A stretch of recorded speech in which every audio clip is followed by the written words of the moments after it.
What's up, dudes and ghosts? Wait, is it the right?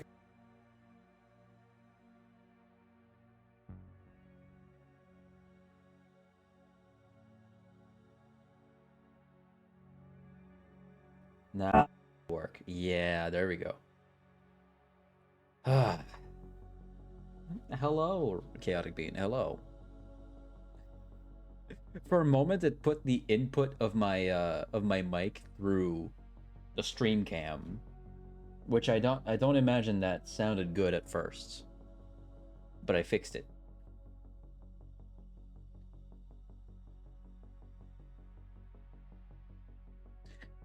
Yes, it's boy love time.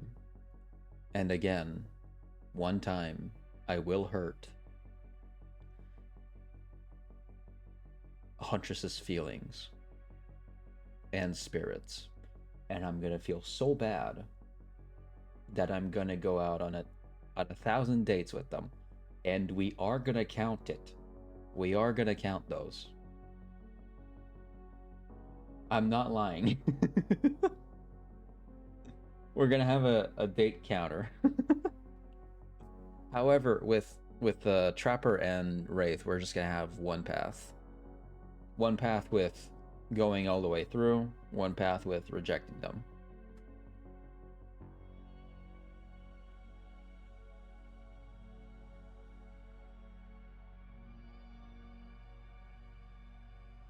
Also, in 13 minutes or so, I'm gonna check on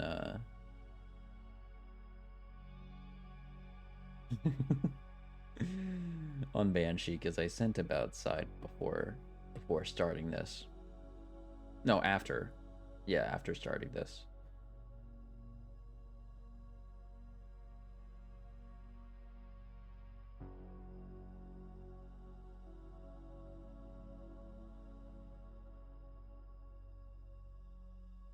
My typing, yeah, it's not great. Before we do anything, I want to add some items to the rebrand idea list because I thought of 2 outfits that I want.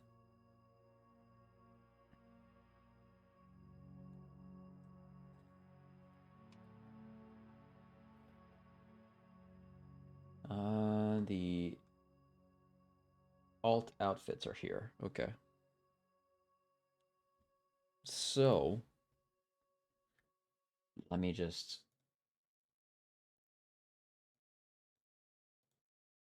take a bunch of this down. No, not up to here. About up to here.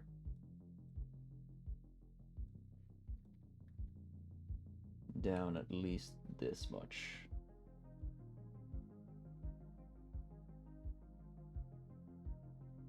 So what I wanted to do, and I'll keep doing it. I'll go for it. When I do my my rebrand, at the start I want to have a FNAF security guard outfit.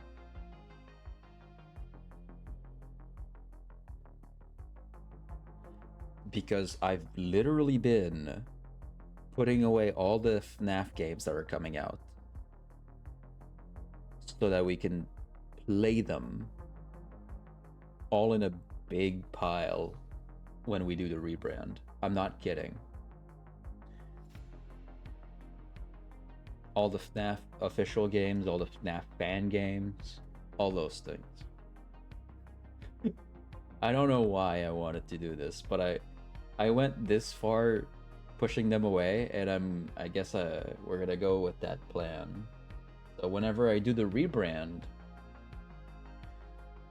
because in the lore, the first job that I get at the small town is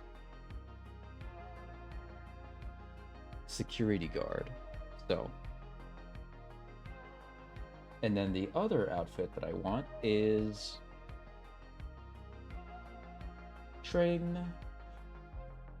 conductor for when we play Choo Choo Charles.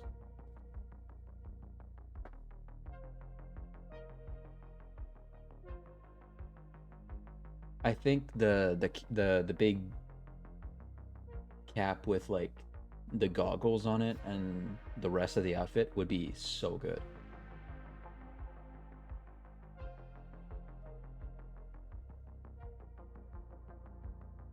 Uh,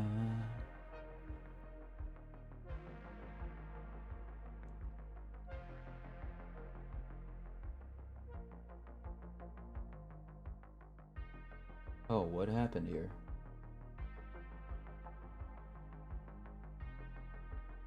This, whoa. What does that say? Wait.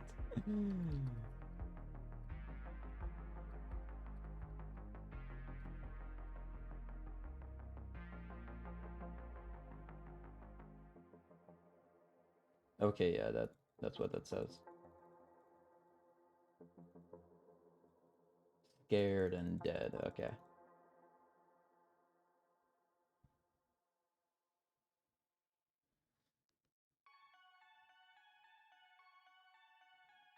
Let me rewrite.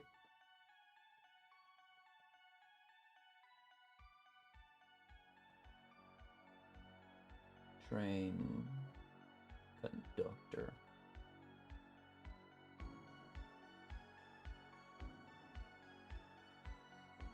Something went wrong here. Why is that on a different layer? Wait, which layer? Really? Huh. Let me cut that out of there, I guess. That means I don't have to delete what I wrote down. I can move it though.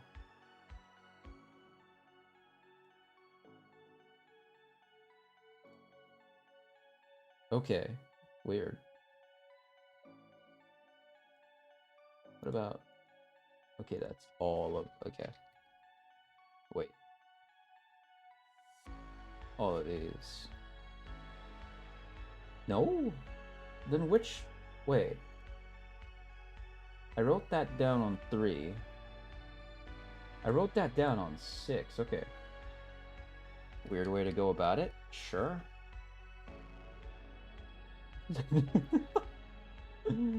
There we go. Except now I fucked up the emote. Wait, hold on. I need to unselect the emote. Man, sloppy work. Holy shit.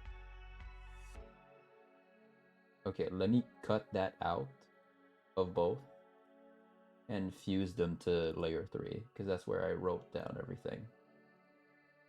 Perfect. So now layer 3 should be all the purple. Yeah. That was confusing.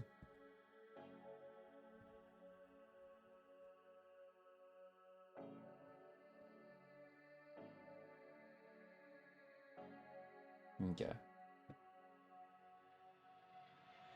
Save.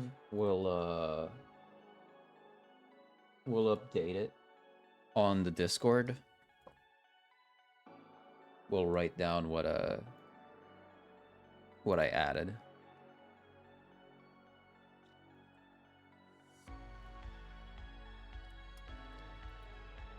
Added NAF security guard outfit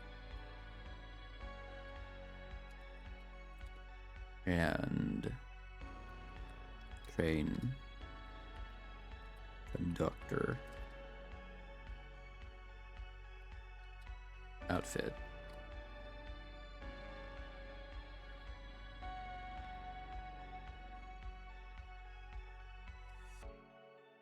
Pin that one.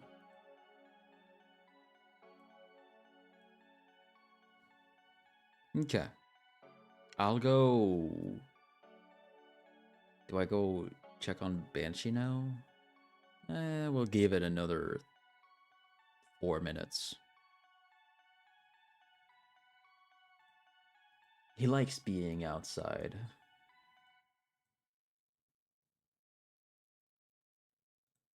Okay. Save and close. And I go metal. Okay. Let me do my announcement. I almost forgot to do it. Jesus, Markiplier. Don't jump scare me like that. I forgot. I forgot I just have other like tabs open of his videos. That scared me. Holy shit.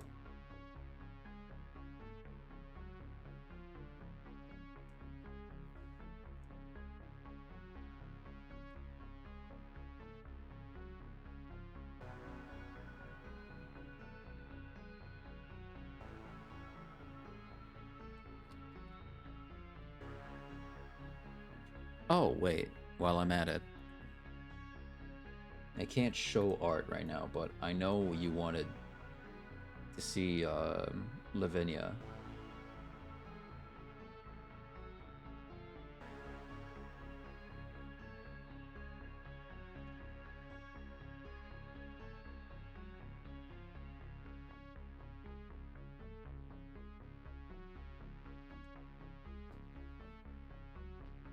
So I'll send it to you.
Just to be clear,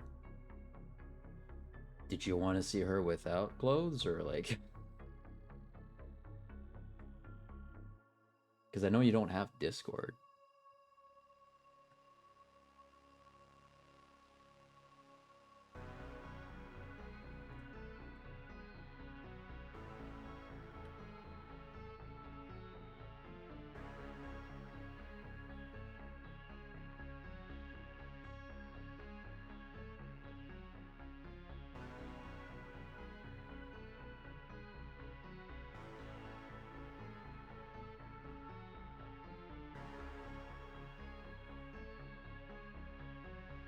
Both, okay.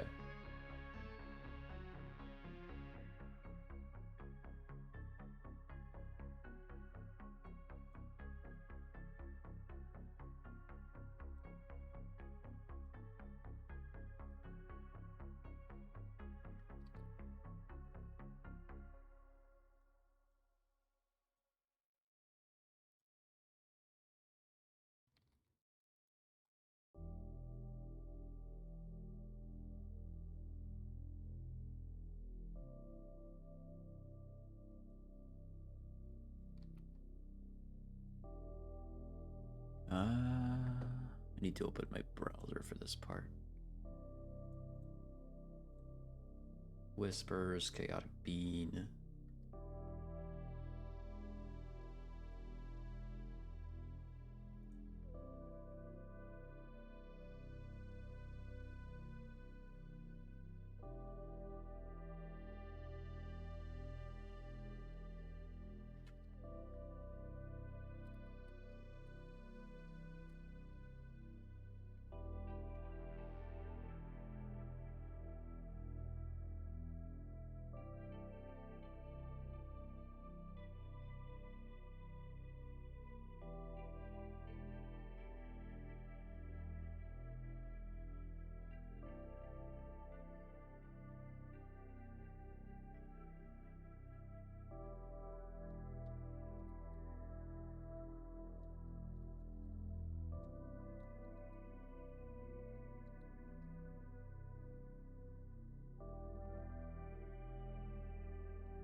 Actually, wait.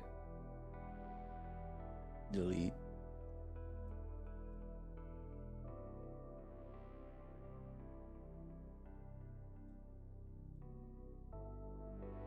I don't need the whole thing.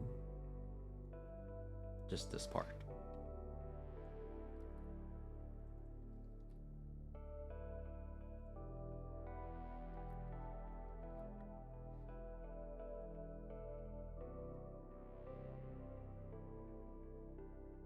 And then I think click on it.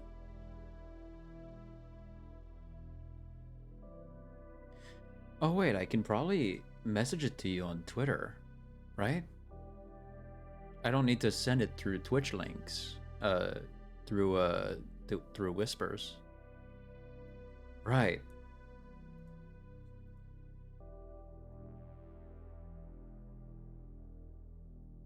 Welcome on in, Rose. How are you?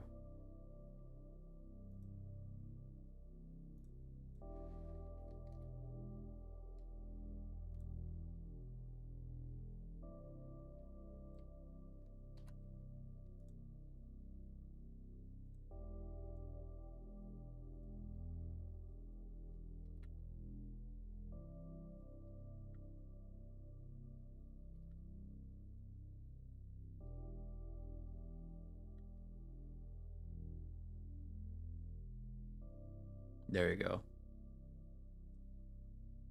That's done. Let me delete these two versions and then change the body back so that if I come back to working on Lavinia, I don't accidentally have her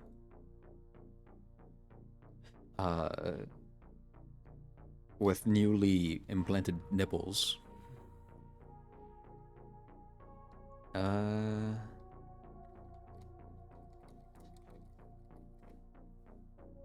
Okay.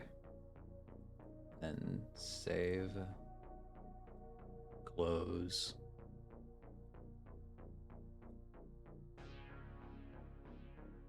Okay.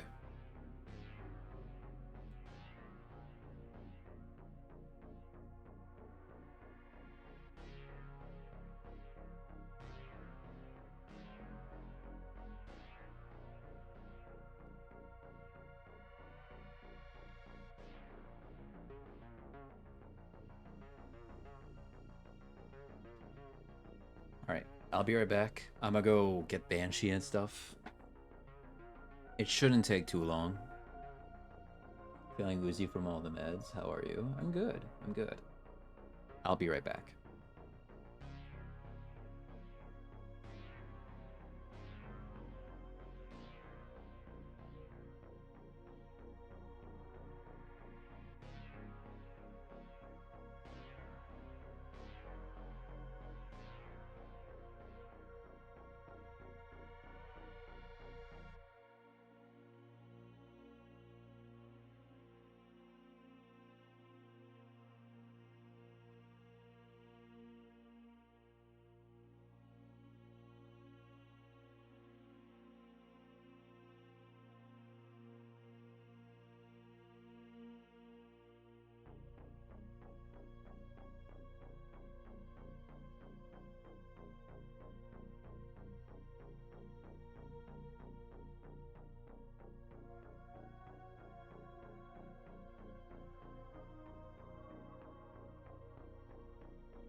Um, I went to the to take a shower because I forgot about that, and I broke a nail.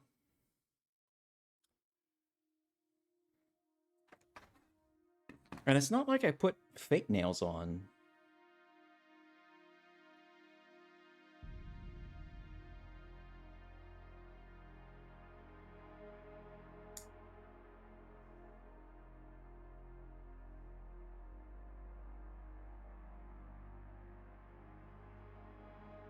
I, ow.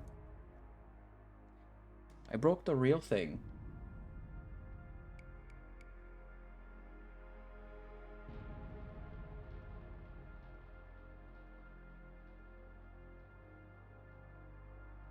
So I took out the piece that was broken.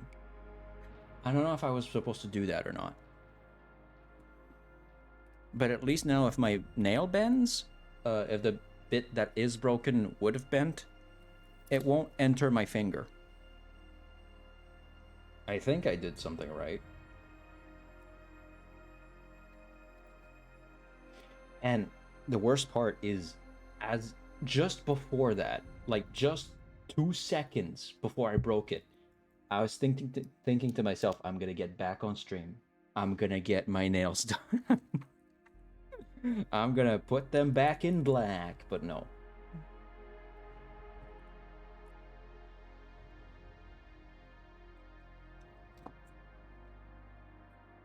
Thank you guys will come back. I was so excited. And then my nail fucking broke, and I was like, oh. And then I looked it up, and turns out I should probably leave my nails to have a break for a month or so. Because polish kind of damages your nails.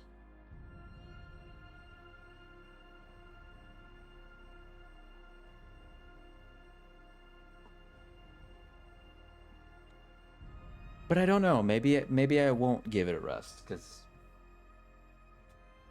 I did take a whole week rest of no polish. Yes, I know, Banshee. I know. Look, you're just as cute as when we got you. You're just prettier. Okay? Yeah, that's what I'm thinking.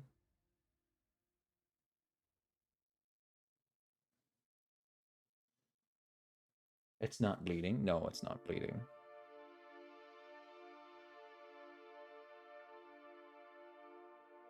It's showing the sensitive part though.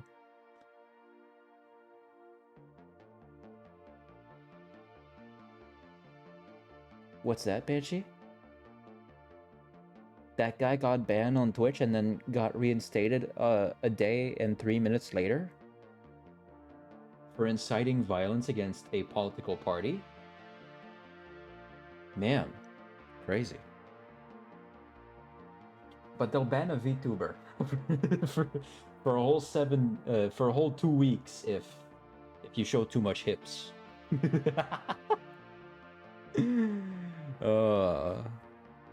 Twitch,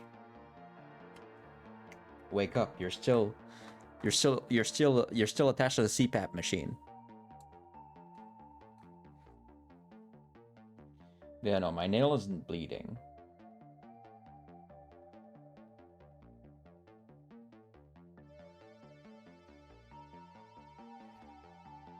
Do I? Okay. No, I'll wait until it recovers. I'll wait until my nail is back to normal. Did I do my announcement everywhere? I don't think I did.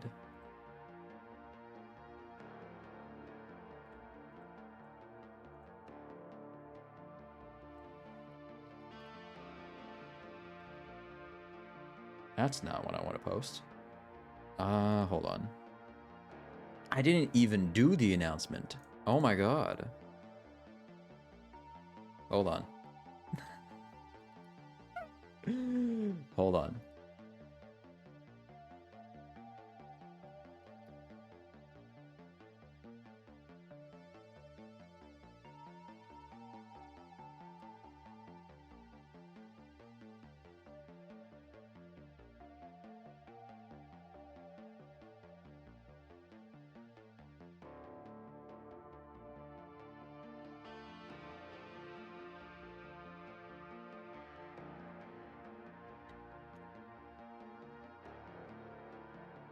Wait, R.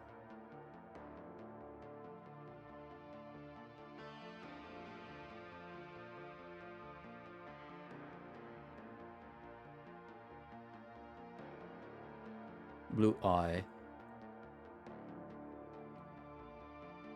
I usually use Easy Off nail polish for easier polish removal. Don't type with that finger too much. I won't.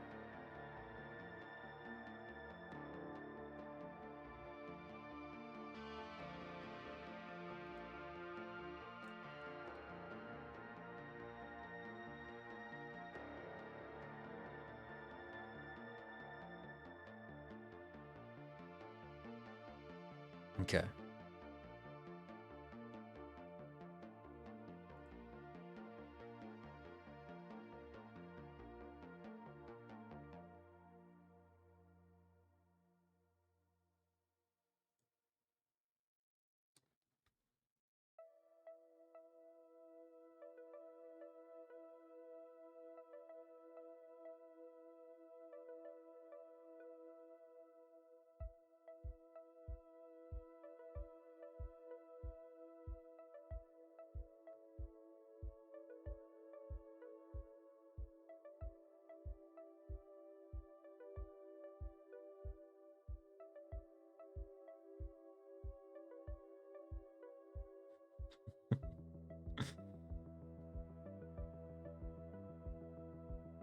Got a band-aid on it?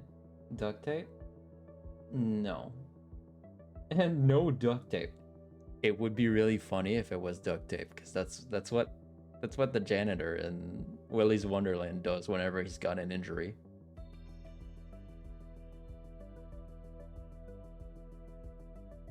That is funny.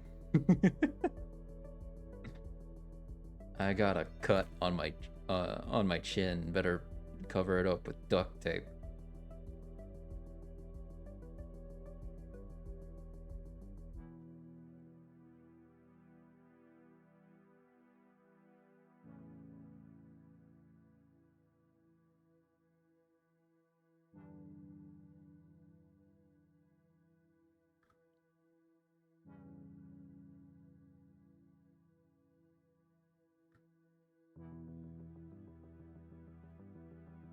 And a certain old streamer does that too. What? Wounds does that? That's crazy. That's funny. That's hilarious. Okay, wait. What to do for broken nail?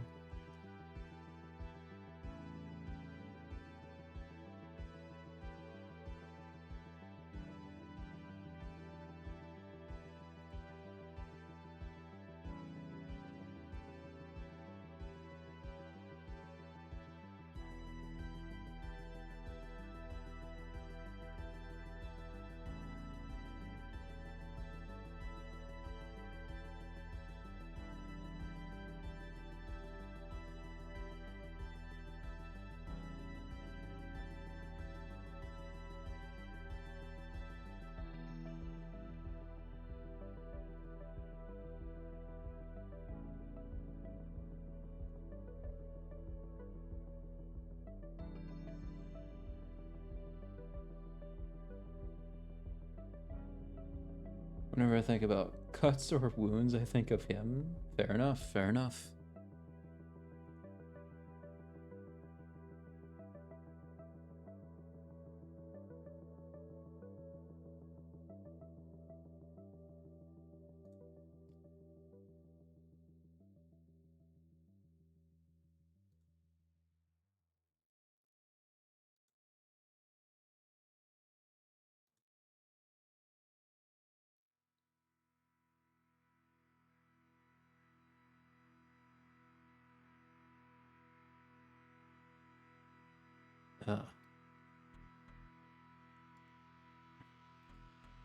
I love how a lot of the images that are showing up for Broken Nail, it's always a woman's hand, and it's the nail is broken where it doesn't really matter. Like, you can just trim it off.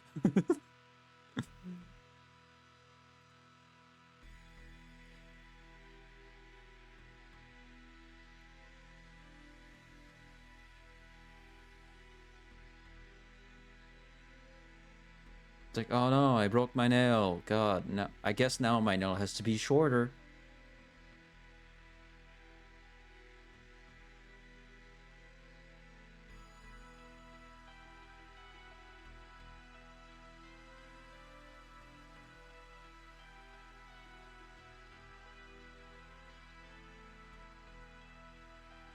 I usually wait for my broken nail to grow out while having a band-aid on it if it's deeply cracked in there.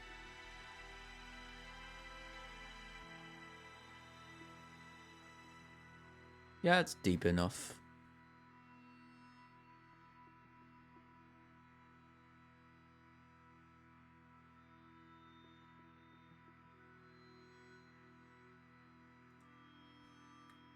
Nail hardener.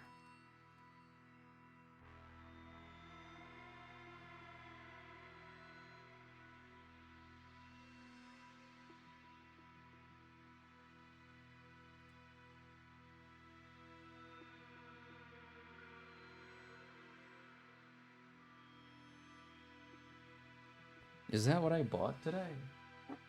I went to the store and I got strengthening top coat, but I don't know if that's what... if that's a nail hardener at all. I usually wait for my broken nail. I just cut it with when it gets too long short, but I always think of ladies wearing those fake nails. Yeah.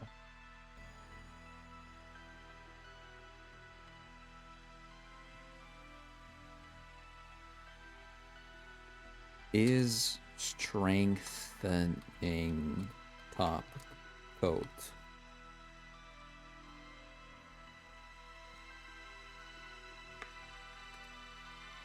the same as a nail hardener?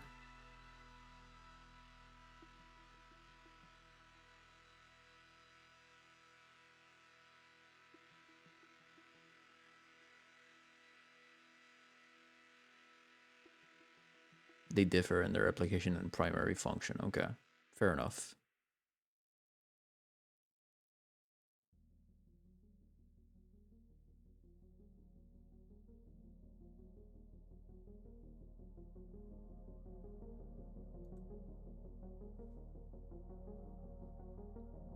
Yeah, let me get it plastered. I'll be right back. I'll take a photo of it so you guys have a good idea of what's the situation. And I'll band-aid it. I'll be right back.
You know, now that the nail is covered in a band-aid,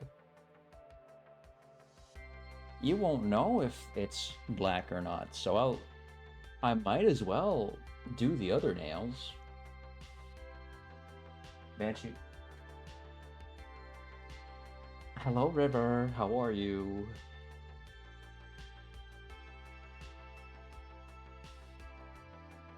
What was the Markiplier thingy from the podcast where he acts like a narrator for scary stuff called? I need to know for my coworker. The episode.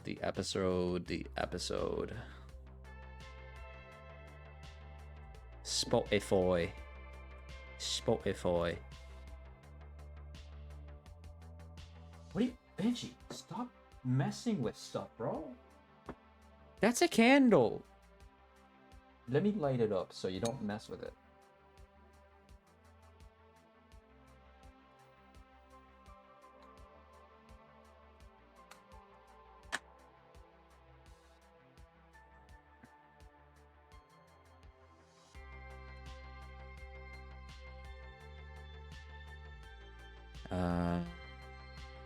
Distractible. Go way down. The episode. Hey, Banshee, can you not, man? Stop, bro! Goddamn! He's pushing everything he's got. My rings, the new polish I just bought. Okay. Mark's one-man show is what it's called. To show that to a coworker, they will love the podcast because that is a fantastic episode. Okay.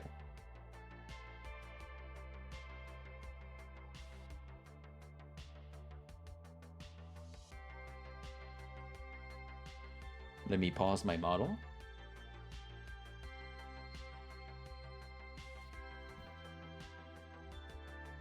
So to show you the nail,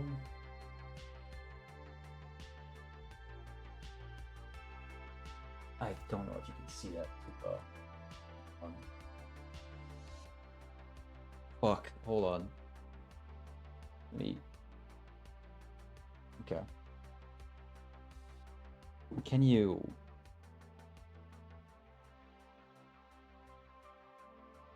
Fuck, man. I keep readjusting the lighting and stuff. And it's lighting back up again. Can you not? I readjusted the lighting on it so that you would see.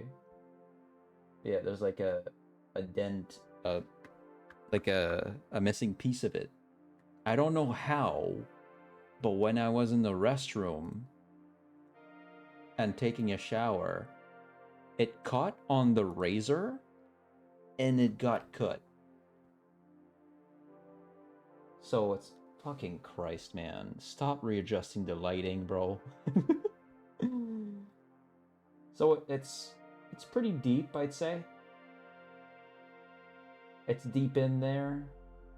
Yeah. And there's not really anything I can do. It's not like I can attach another part of the piece to it or something. I can delete that now. All right. These things. I bought these at the store. Because the brand I usually have, the bottles look, the recipients look like this, but I didn't find them, so I bought these, and I think they're cheaper, but I'm not certain.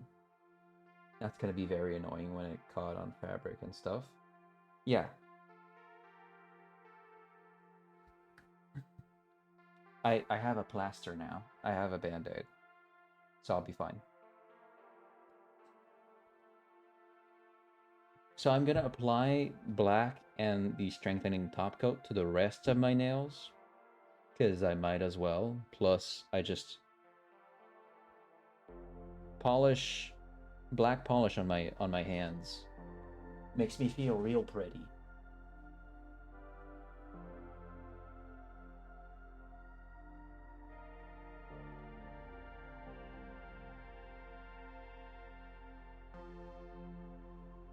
But yeah, no, all the photos of like broken nails that I found on the internet was always a woman that had like a nail that was like long like this over here, and it's broken in the middle part, beyond the finger, and I'm like, oh, big whoops, just shorten it, I guess. Piece of job may drop me. Oh no, what happened?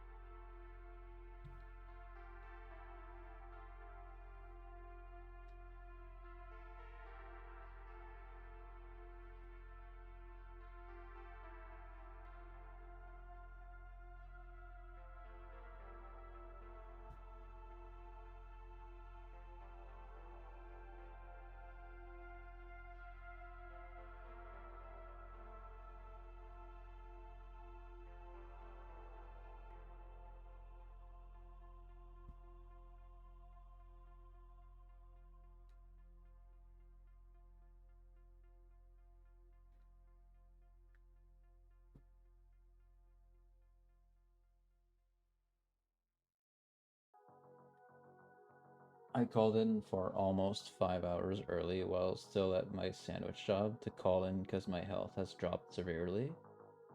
Yeah.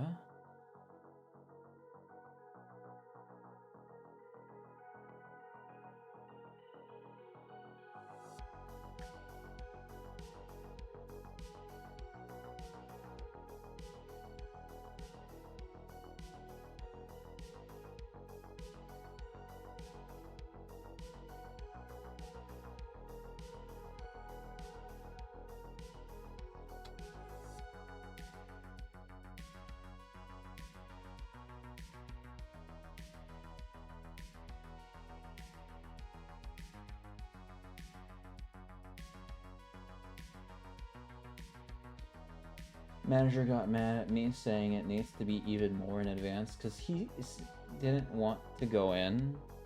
Bruh. Oh, fuck. Bruh.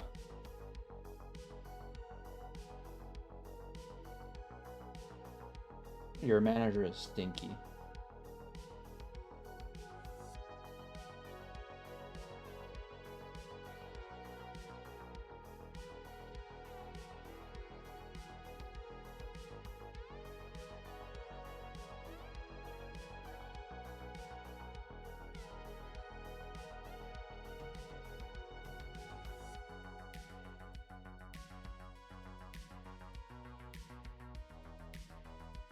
I hope for you that they don't drop you.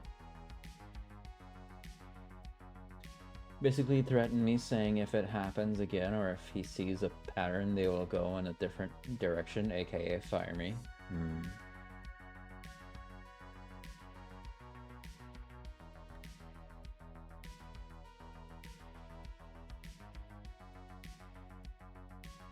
Well, it's his bad. He's got a pee pee poo poo head, so.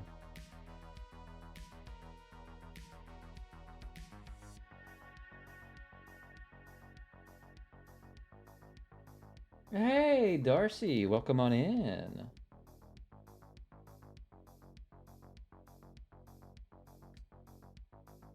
Welcome to Girly Pop time.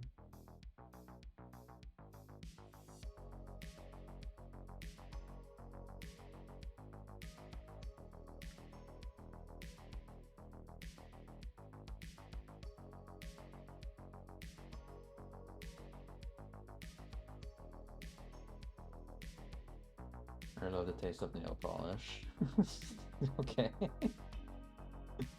I'm not sure that's what you're supposed to do with it, but sure. If you like the taste of it.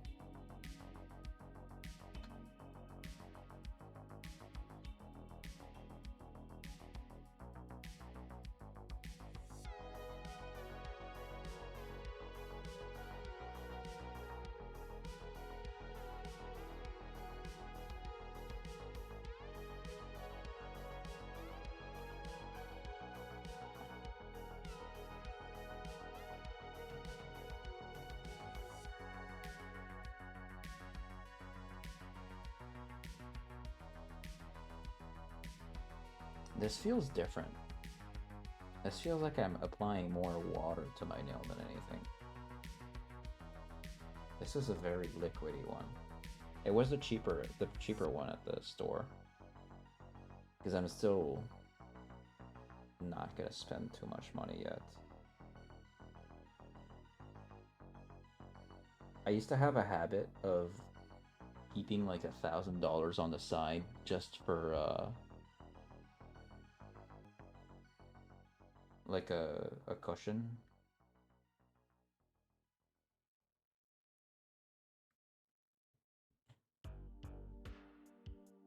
I'm listening. If this hospital job fully works out, I'ma just quit the pizza place. I was only using them for extra bus cab fare. Fair enough. I am listening, Darcy. What's up?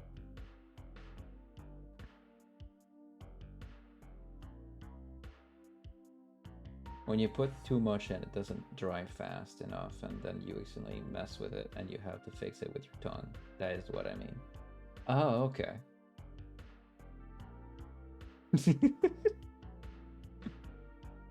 You are making me want to buy from Holo Taco. Have you done that? No. Every time I fucked up my my nail polish, I would always grab like a tissue to fix with it. And it doesn't always go in my way because other nails will get stuck on the tissue and then I have to undo like 2 nails.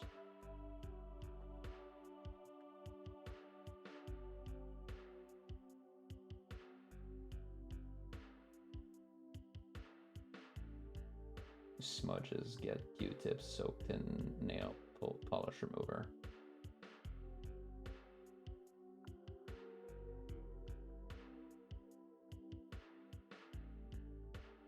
No.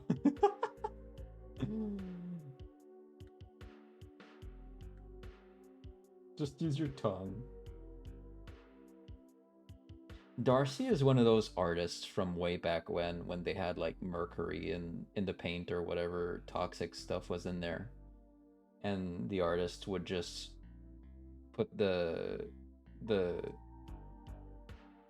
brush in their mouth to clean it a bit. Yeah, that's good. I used to play with mercury as a kid.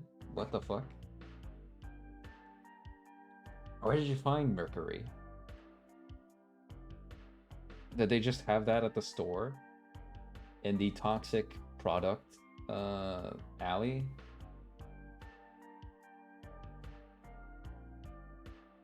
A home? I want to paint my nails, but I... Fuck. But I don't think the hospital will allow it. That's fair to assume. My grandpa's shed. Grandpa had mercury, huh? Strange. They have some still in old thermometers, etc. Yeah. I don't wear nail polish, but I've done many of my cousin's nail growing up.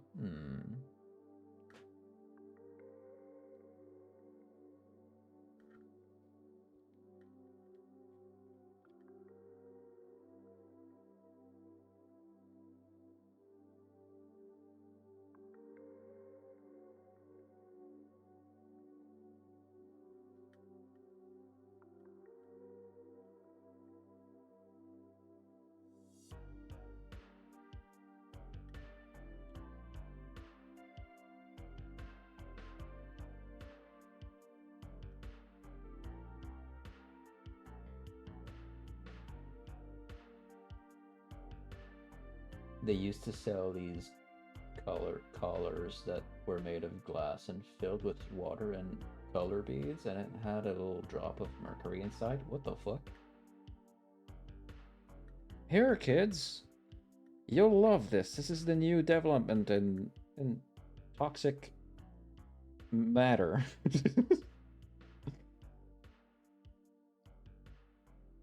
Next month, we're releasing plutonium. They have some still in old Lorenos. Yeah, okay, I read that. Just making sure.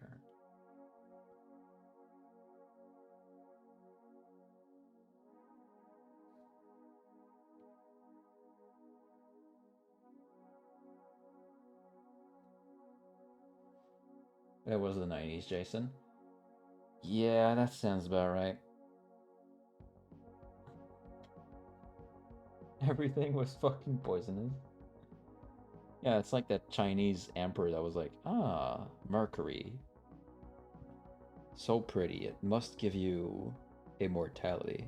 I must drink it. The irony of thinking something gives you immortality just to drink it and die from it is insane.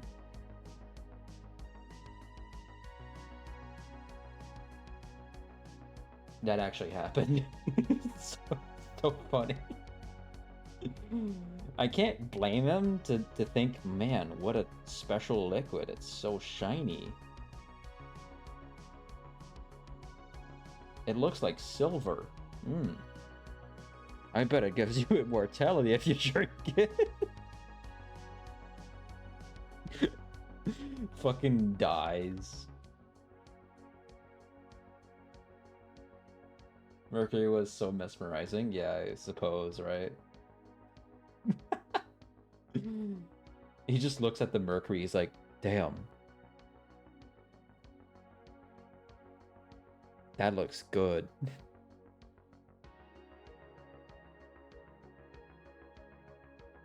Oh, but that's so ironic, and the irony itself is so good. This is gonna give me immortality. Look at it. Wow, it's all silvery and liquid. It's awesome. Glop, glop, glop. Fucking dies.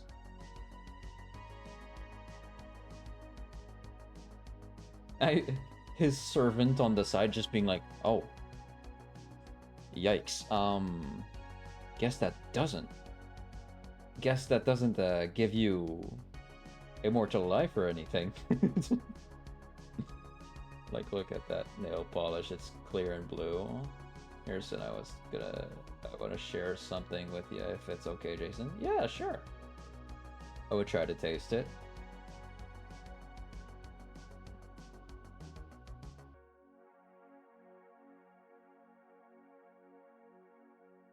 Kids from 90s, kids now, no lobe on both.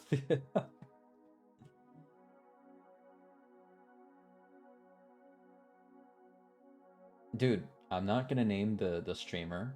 I saw a video about a certain streamer that went to Korea, Israel, and Japan. He's in Korea right now, and he did a lot of hateful shit, and he had a trial recently in Korea. Motherfucker showed up with a MAGA hat. For anyone who doesn't know, that's the Make America Great Again hat. He showed up in a suit that was oversized for him. And it, according to Atozi, it was just not good for him. And I think Atozi talked about how, I don't know who the other guy is. He's a YouTuber and a lawyer at the same time. Can't remember his name though. YouTube lawyer.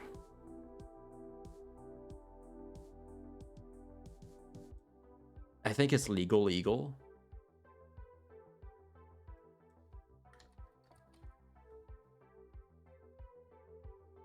No. It's a different guy. I'm thinking of someone else entirely. But he was present, and I think either Somali or someone on Somali's side looked at them and made a grimace, full tongue out. Like, that's just so... And you know what's... I fucking said his last name. Shit. Well... And you know what's funny? The dude said that he would beat the trial like OJ. Now, for any context, O.J. Simpson. Let's see. I don't remember what O.J. Simpson did. I know he might have played in a few movies.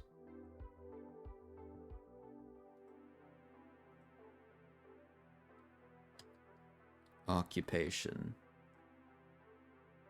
Actor, sports commentator, American football player, film actor, soccer player, and film producer.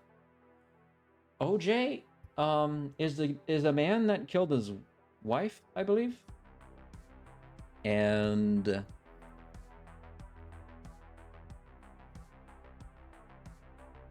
the glove that they had from the evidence didn't fit on his hand. Maybe because they shrunk it, or maybe because he put something that would ambigonate his hands. I don't know, but the glove didn't fit. Allegedly, yeah. He allegedly killed his wife. You're right. And then he beat the case and he got home free. And then I think he made like a book titled How I Would Have Killed My Wife or some shit like that. No. It's called How I Would Have Done It. Right. Yeah. It's fucking crazy, bro. And then the other streamer dog ass thought he would beat the case like OJ. He ain't. He won't. He's gonna get in prison.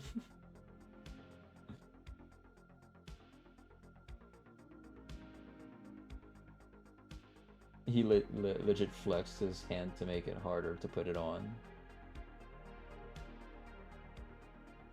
No one knows what truly happened.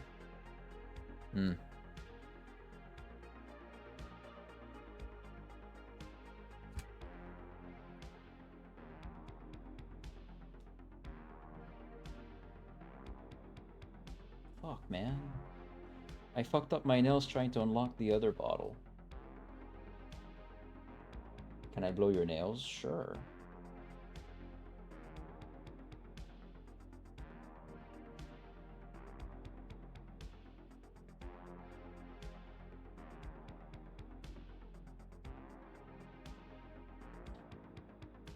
Fix them with your tongue. Man. Yeah, it doesn't want to open. What the fuck? That thing is sealed shut by the gods themselves. This is the forbidden one. I bought the one that's forbidden from humans to use. God. Oh, fuck, man. I really can't open it. What? When you got a lot of influence, you usually get off scot-free. Yeah. Don't break it. Yeah, I'll try not to. What the fuck, man? What? What did they seal this thing with?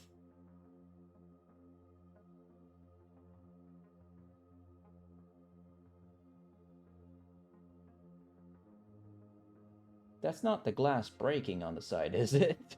No, bro. No. What the fuck? I opened the other one with ease.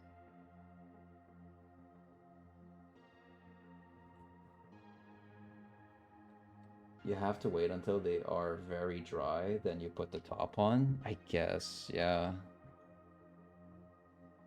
It doesn't want to do...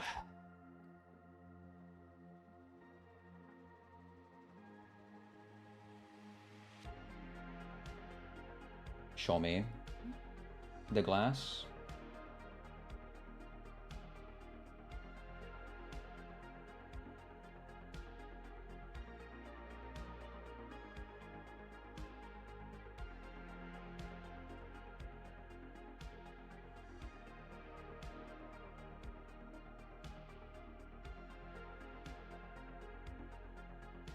can't tell if it's the glass breaking. I don't think it is. It doesn't look like it's deep, but here in the back, there's a cat. Banshee, look up here.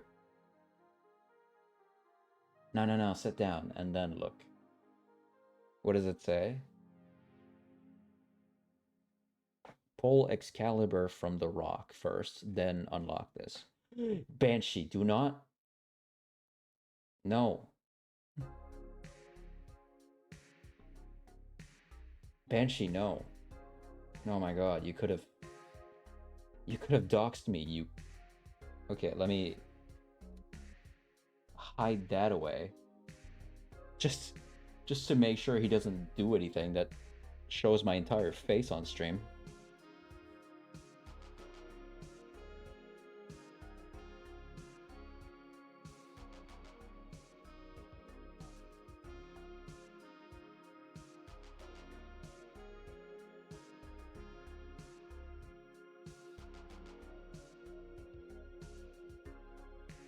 What happened to your finger? I was in the shower, and I had my razor because I was removing hairs, as you do,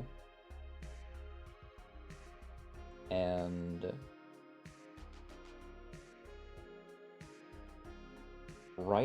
as I was thinking about covering the rest of my nails in polish, all of them, it got my finger got caught somewhere on the razor, and then it broke. I had a picture of it.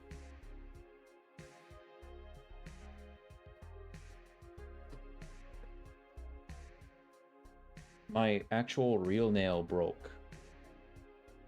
Let me go into the photos I deleted.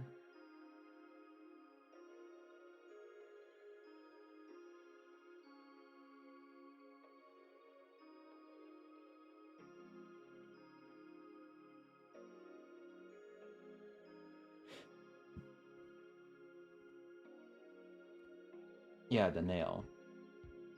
The finger broke.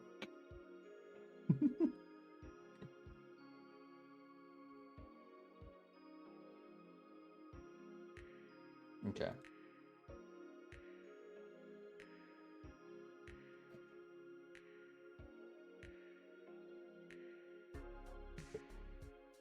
Looks like that. Underneath the Band-Aid.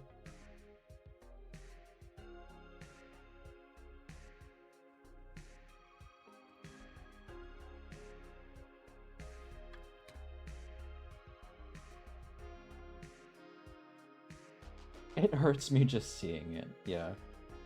It wasn't great. It wasn't great.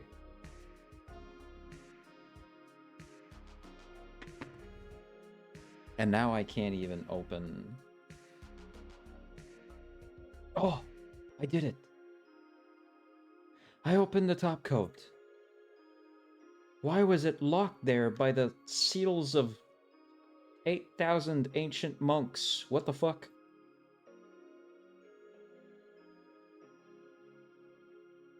There's like a filament over the twisty part. Maybe that's what was sealing it. Don't put it on yet. Keep blowing. I'll play the game, and when we reach a certain point, I'll think about putting top coat on.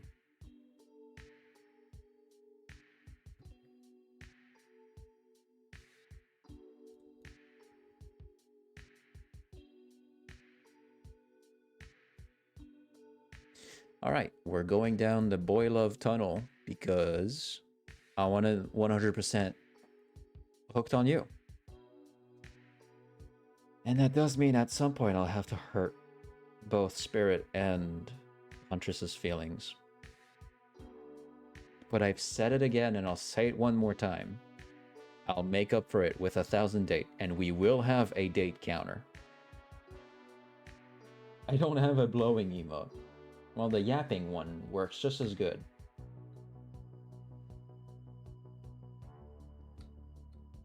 Okay. Let's get this underway.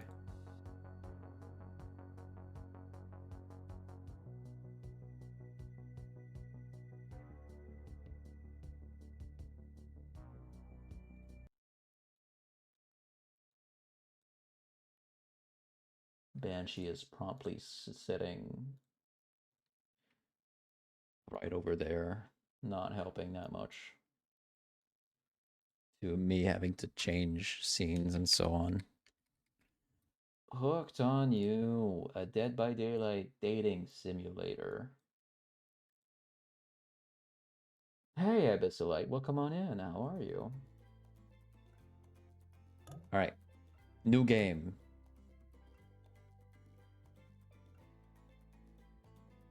What was that one?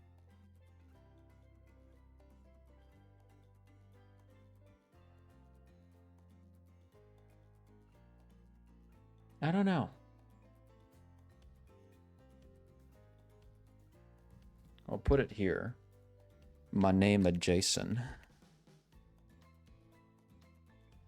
I will shake you dry, thank you. Me lay on floor and listen to you talk with my eyes closed. Time to decompress. Do what you need to do, man. Do what you gotta do.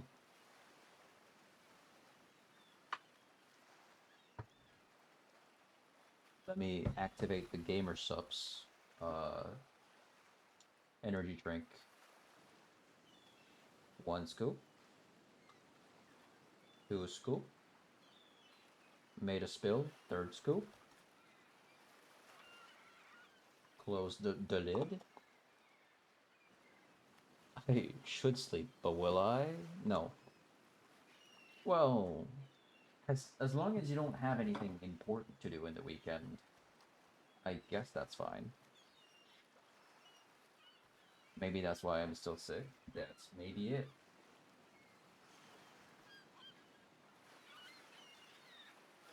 Ooh. All right. You wake up on the beach, soaking wet, salt water stinging the inside of your throat, as if you'd nearly drowned. Water falls from your mouth as you open it to gasp for air. You have no memory of how you got here. In fact, you can only remember your own name, but not where you came from, or a single fact about your life. I just took my nighttime cold med, so if I don't reply to yours calling me if I've passed out from the drugs. Funny. Going eat and watch, okay. What you do know is that, despite the outrageous beauty of the landscape around you, you feel incredibly sick to your stomach. Wow, really went down the wrong pipe, huh? You need a minute, or can I go on? Because I can give you a minute. We've got plenty of time. Endless time, really. Oh, Rose, before you go, can you send in chat that one emote that looks like you giving like a glare, like judging people? You use it sometimes a lot, and I was thinking maybe I'd add that to the emotes to get on the rebrand idea list. What glare? You have an emote that's squinting its eyes.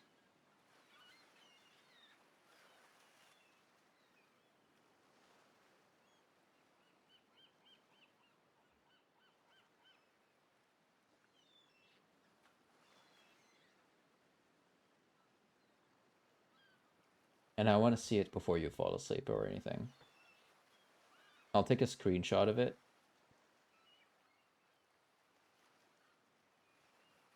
And then we'll add it to the list of things to get. I don't have enough emote slots to fit in everything that we're thinking about, but I'll do what I can, and I'll choose like top 20 or something. don't see it, so might have been a free sub that expired. Oh, damn it. Dip dang, fuck.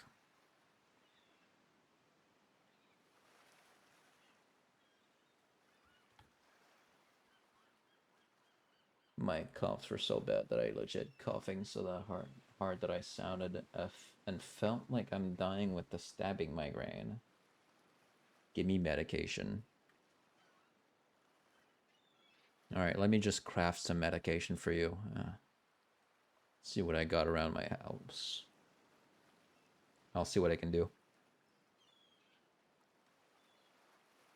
But we need it.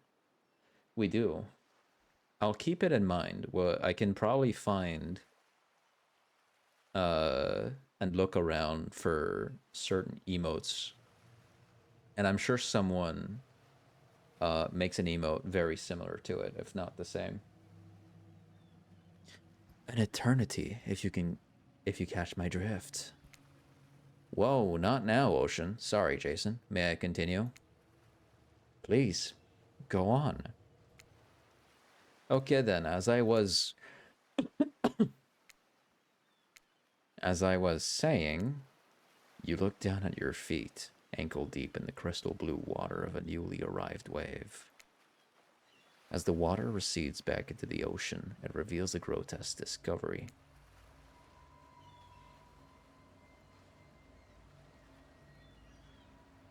A decomposing face stares up at you from beneath the sand.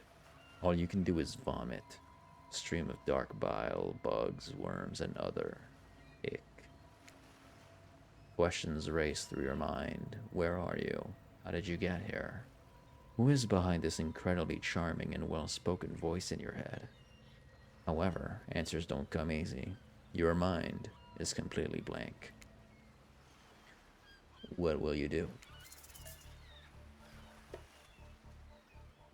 Dig up that face. You brush the sand away from the half-buried human head embedded in the ground before you. There is nobody, just this head. As you pick it up, flakes of skin fall to the ground. Jaw falls open, revealing a gold coin sitting on the rotting tongue of this poor dead soul. Getting your hands dirty, I see. I like that. You're a take charge type. You examine the gold coin briefly, happily distracted from what has otherwise been an extremely confusing morning. The sun beats down on you, drying your clothes. You check your pockets, but they're empty. Plenty of room for a gold coin, you suppose. And so you deposit it. Why, that's a nice coin you've got there. What if you were to spend it right now? No thanks. Look, I'm gonna level with you here. That coin you found, it's mine. I dropped it yesterday and I've been looking all over for it. Dropped it into a dead person's mouth? Could you just give it back? Fine.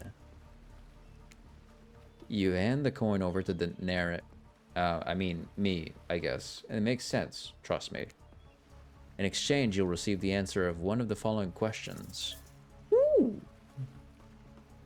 Can I have my gold coin back?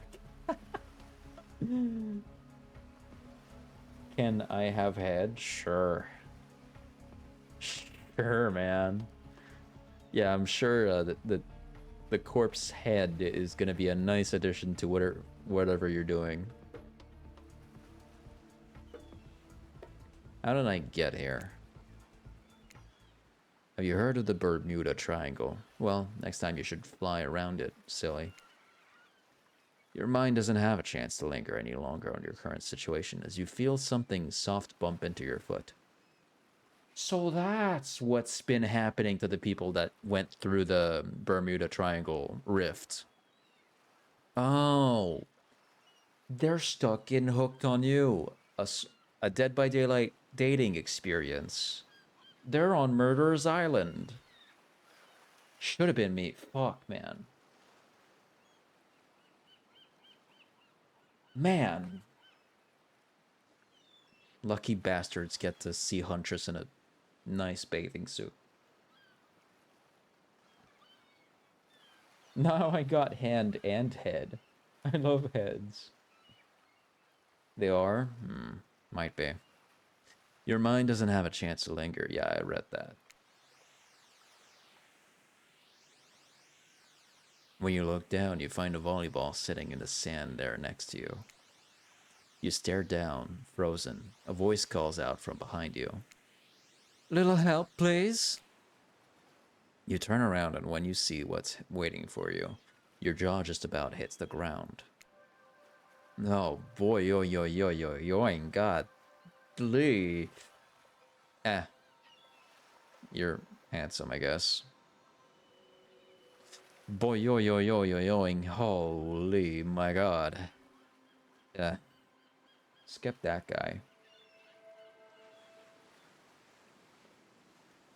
4 gorgeous monsters and stand halfway between you and a well-tended volleyball court. Each of them oozes with undead energy, a magical aura reaching out and penetrating you via your eyes. Your heart begins to race, curiosity, fear, desire. You can't help but stare at these casually dressed, let's call them killers. I don't know. Not to be judgmental, but that's just the energy they put out there. So many competing feelings rush through your mind at once that you are completely paralyzed. Hello? There are weird days, and then there's this. All you can do is look down at the ball and back up at this monstrous lineup of, well, literal monsters. Sexy ass monsters, though. What do you do? Toss it back. You bend down and grab the ball. It's warm from sitting in the sand and on its beautiful day.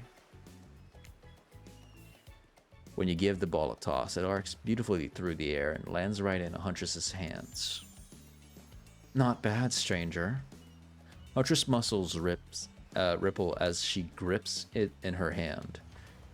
You look her up and down and consider what it might be like to be held tightly in those strong arms. Warm, perhaps. Maybe a little sweaty, but that's okay. It's natural. Try hard much? Blah. They're speaking directly to you, but you still can't bring yourself to reply. You're entranced. When you snap out of it, you realize that everyone has gone back to the volleyball court. Alone again, you look across the beach at these strange residents who casually bat volleyball back and forth, happily ignoring your intrusion onto their private beach. Should you be frightened, worried, excited? I did refer to them as killers, not to give too much away. But at the same time, damn, they are looking very appealing in their own way, and nobody so much as lifted a bloody soaked finger in your direction.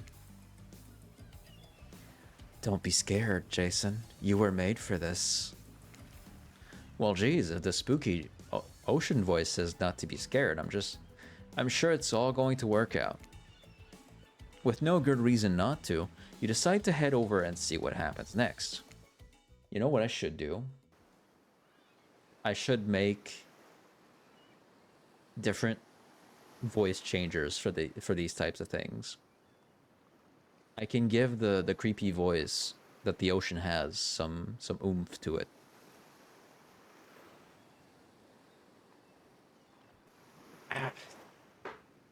Damn.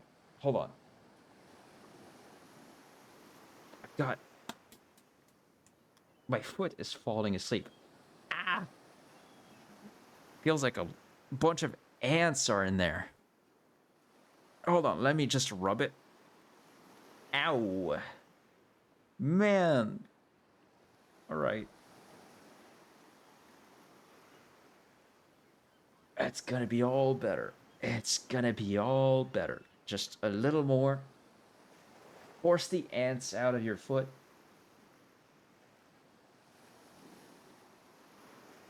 Okay, let me get the voice thing up. Let me go into the voice lab.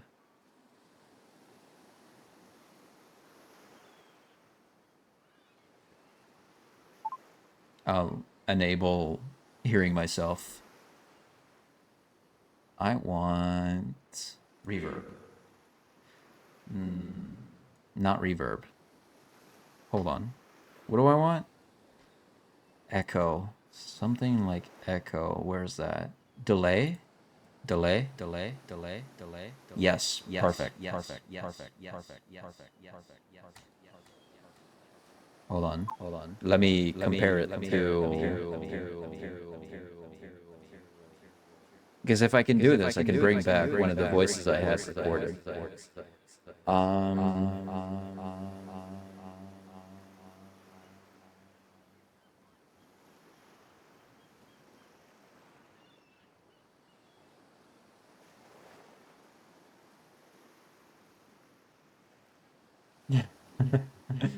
Hold on. My skirm. No, I'll get Mark's perspective. Markiplier.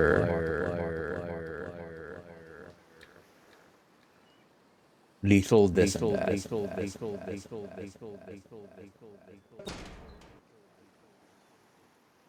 I want to find the one where Bob makes the creepy voice, and it's so good.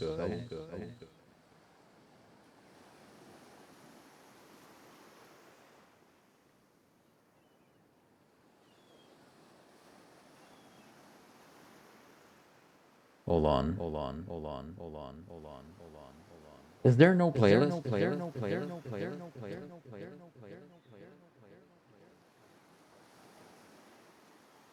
Filter. Playlists.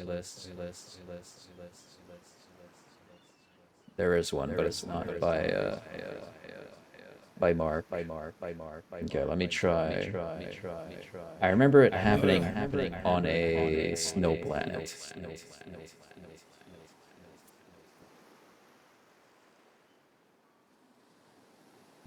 Echoes reminds me of being drunk. Maybe. There's a good chance that it might.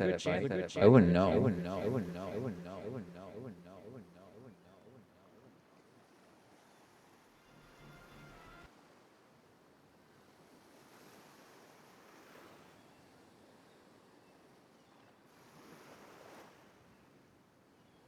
No, it is better. Is it better? No, it's not better. I'll still try to find it. Hold on.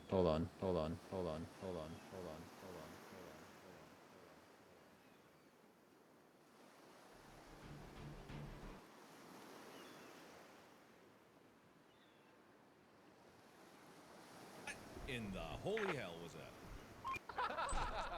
Yes. Okay. Hold on. Let me take away the volume from here. Master volume to 0. So for context, in this match of Lethal Company, Bob had died. And then it follows up with this. What in the holy hell was that? Waiter. You are innocent in that? No, I haven't killed anyone. That's an event from 1989 with who was the murderer again? JC Poo. That's the guy. You got the wrong Jason. Well, too accurate. It reminds me of when I got drugged at a bar. Oh. Bob? I don't know, but I heard it too. Mark, you need to come out. You need to get into the ship. All right. Oh my god. Hey, you're here. Oh my god. Okay, I heard that, Bob. Was that Bob? I hate to tell you, but Bob's dead. He got eaten right in front of my eyes. Oh, okay. You're innocent in getting drunk? Oh, okay. Guys, Oh my god. It's so good. It's so good. Okay. So that's kind of when I want to replicate the voice thing.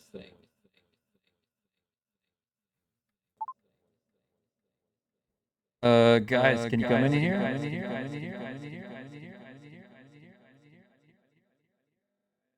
I think it. No. Guys, can you come in here?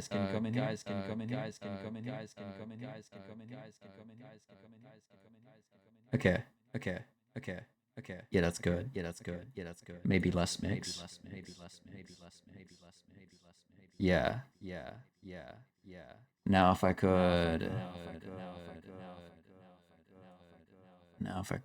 put like a no, not a vocoder. That's not what we need. What about a voice tune? Guys, can you come in here?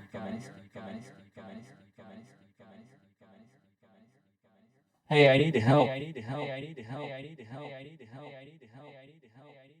What if I take it off?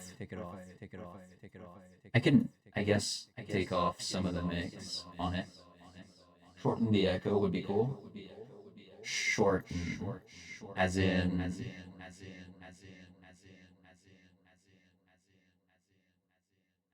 because I don't know what you mean. Is it that it lasts too long? Is that it?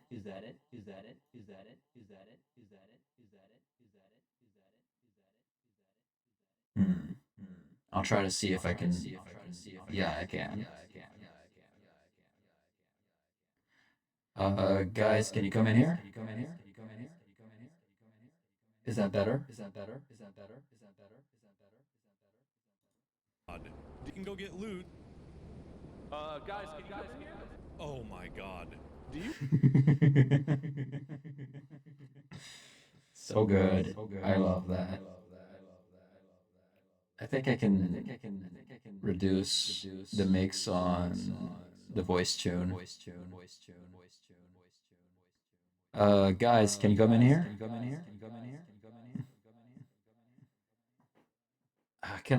Should I try to make like a psychotic laugh like Bob did? Wait, let me try to hear his laugh again. Right. Go on. Okay, go straight. Go straight that direction that you're facing. What?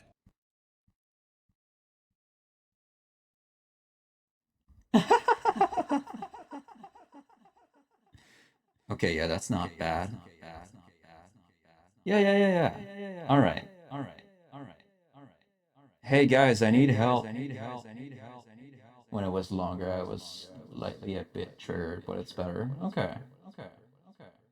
It also sounds better overall, in my opinion. Yeah, sorry for the trigger. Let me try to put down voice tune to only 10. Yeah, that sounds better too. That was cute. Hey, it's supposed to be creepy, man. Come on. Is that all that we need? What if I put a resonator? What does that do? Oh, that's not what I think that is.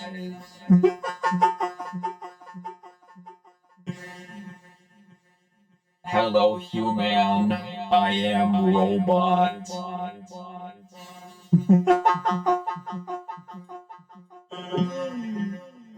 That's so funny.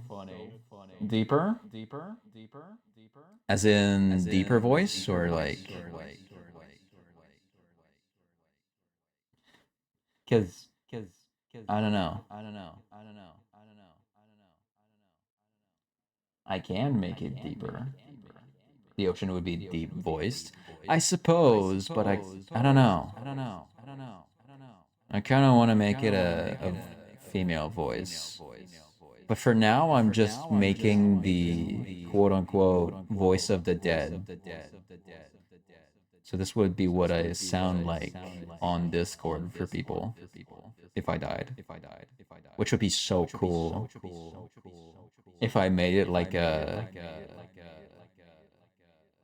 soundboard thing. I don't know. What's a low pass do? Man, I sound like I'm in the dirt. Help! I can't get out of this cave. I was scratching my butt and then I followed a butterfly and I tried smashing a few mosquitoes with my lamp and it broke. Help! Like a siren voice of the ocean? Kinda, yeah. What's equalizer? This is equalizer. I don't know what it does, but it sounds different. And this is it without? Without? I can change a bunch of little things on it? Nah, turn it off. What's stereo do? Oh. That's what stereo does. What if I put it to like 50? I thought you meant to movie. No. No.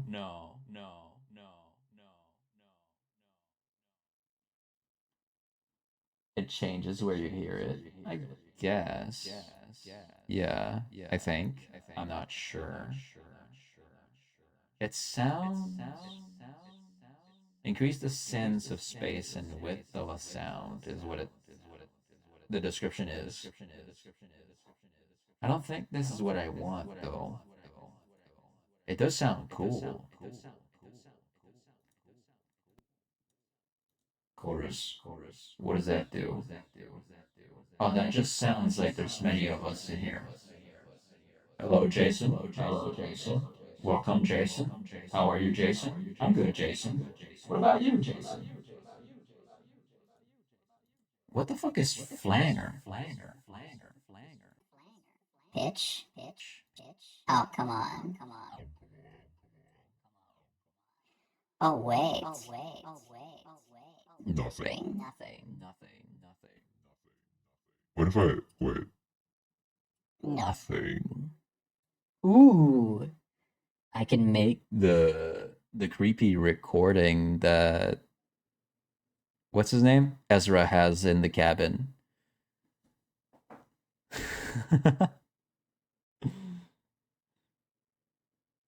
It changes everything.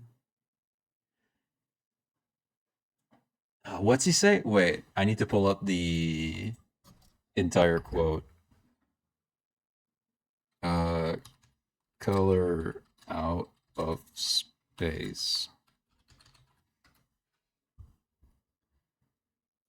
I know his quote is in the villains wiki. Yeah, here it is. Stop. Okay.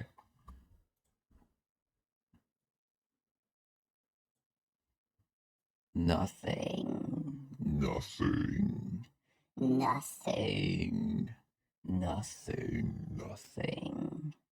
Cold and wet.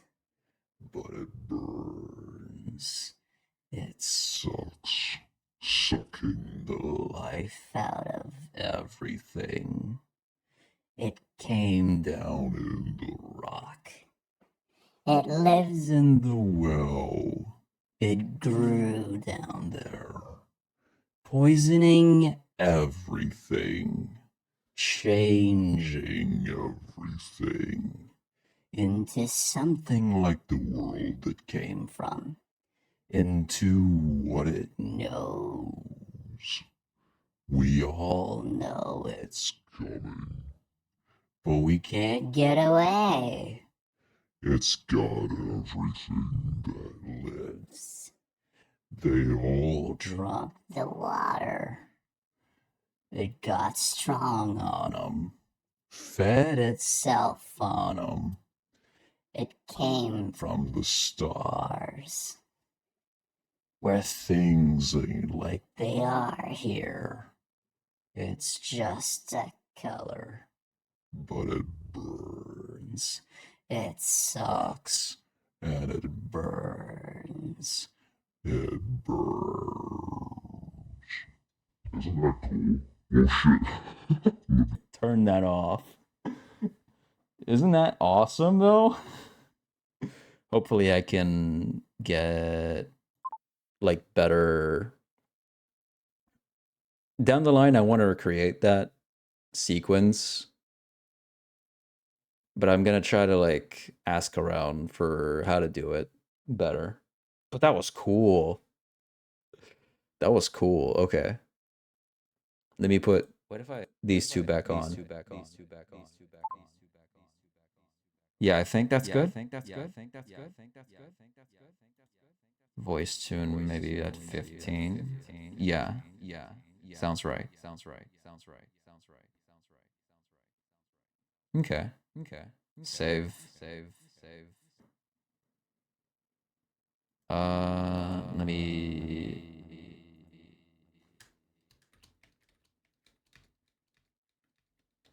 Voice of the dead. I don't need to hear myself anymore. I think that's good.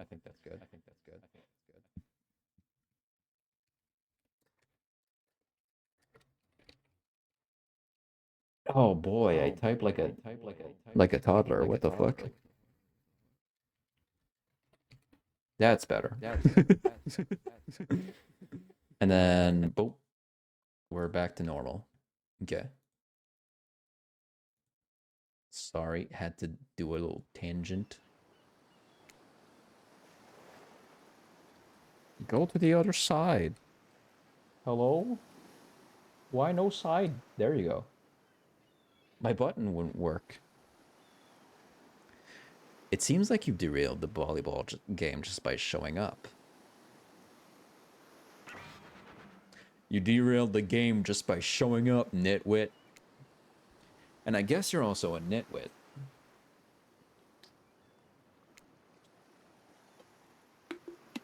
Look, it's best just to go with what Trapper says when he says it. That's a policy I hold for pretty much anyone who always seems to have fresh blood on their hands. Hey, don't worry about it. It's all just a game. Existence, that is. Besides, you seem a lot more interesting than a silly game. What's your deal? What brings you here? You mean they're here to do more than distract from my total domination? Who are you going for again? We're going for Wraith, but this time we're going to break his heart. And then after we're going to go for Trapper. We're going to go in love with him, and then we're going to break his heart. But for Trapper, I don't have to redo the entire route, because I deleted Wraith's route save. But for Trapper, it's going to be saved somewhere, and then I can just go load back in, be at the very end, break his heart. That was Wraith. That sigh means he was done with the game, too. Either that or he saw a butterfly or something. Look, I don't care why this slack-jawed moron is here. I just want to know, can I kill him or not? You know you can't. At least not yet. Oh yeah, not yet. Hey Jason, you might want to, you know, say something? Actually, never mind. There'll be plenty of time for that soon enough. Right now, this group has some questions for you. But be warned, answer quickly and answer well. This is a timed quiz, and it will be a very important... very important later. Very important. Or not important in any way or whatsoever. Probably that one. I can't remember. How attractive would you say you are? Very. I'd say I'm very attractive. That's what you think very attractive is compared to this? Trapper flexes that his muscles are so tight you can practically see the blood running through his veins. If you could have any superpower, what would it be? Flight. For sure. Technically, I suppose I can fly. Honestly, it's not at all it's not all that it's cracked up to be. As far as I go, it's still not where I want to be. What was your subject in school? History. Nice, it's important to know that what came before so that we are not doomed to repeat humanity's mistakes. I mean, we will anyways, but still. What's your favorite animal? Muslids, 100%. Be honest, you have no idea what a muslid is, and you're just hoping it's some secret answer that results in a hilarious Easter egg, right? Because there is no Easter egg, it's just another word for ferrets and stuff like that. What's your favorite color?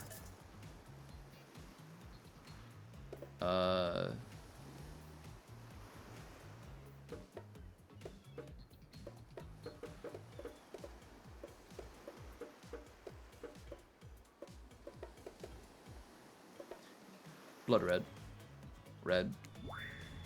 Some call it the color of love.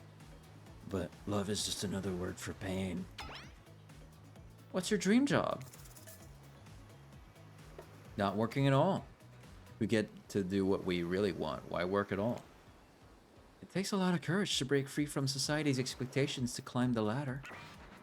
Only she could spin laziness into some kind of grand crusade. These damn millennials. Best flavor of ice cream? Chocolate. My favorite flavor is pain. Same.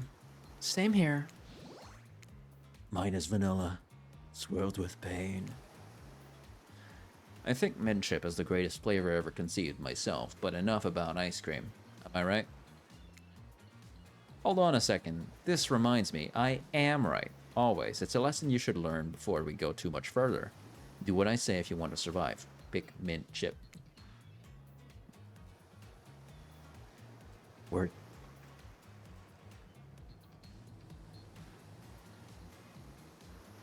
We're teaching lessons now, narrator? You rascal. Kill or be killed is the rule for on this island, even for faceless voices.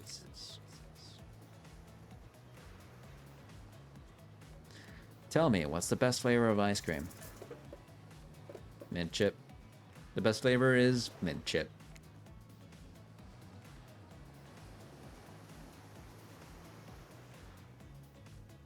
So obedient.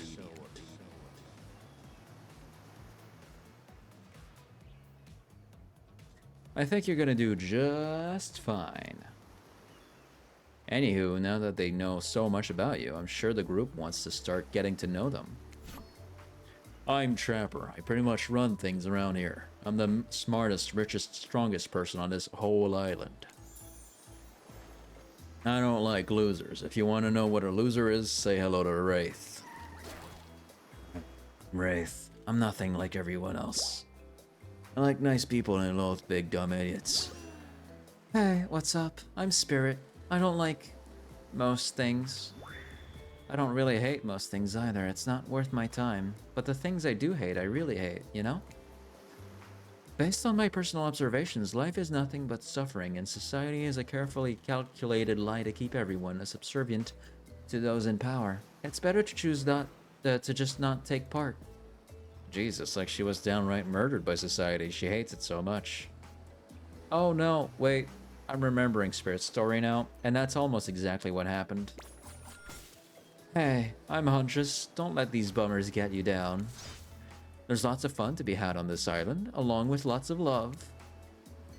Yeah, there is, if you know what I mean. Grow a body. I've explained this 1,000 times. I'm dead, but I'm not a literal ghost.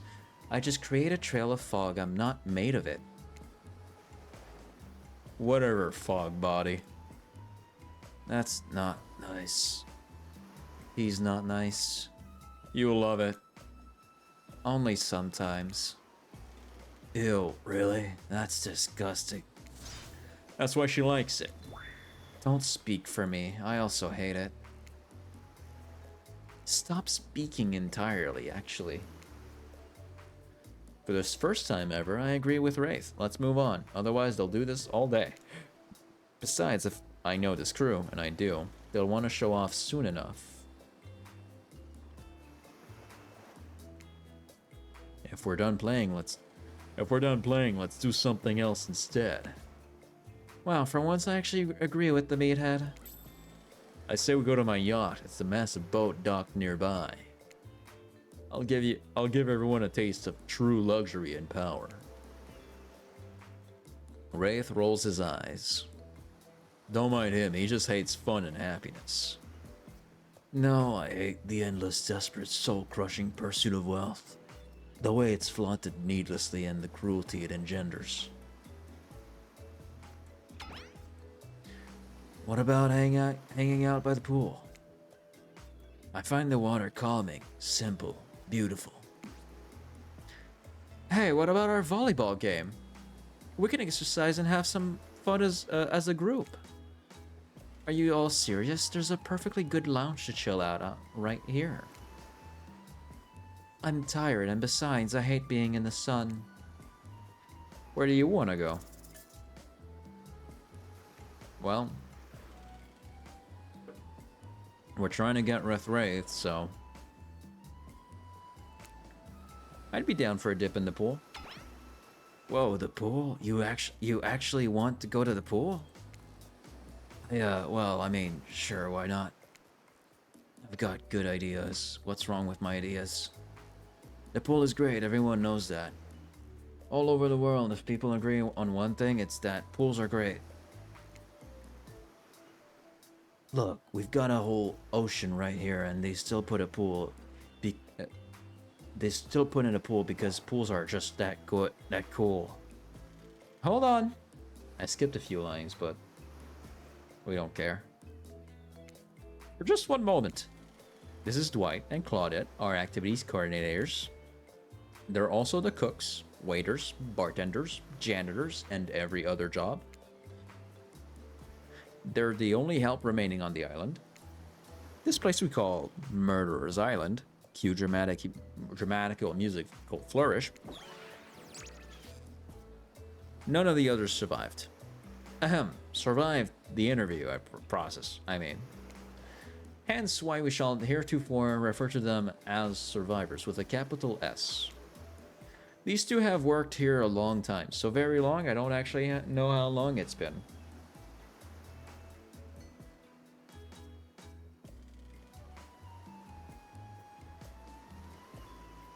Hold on.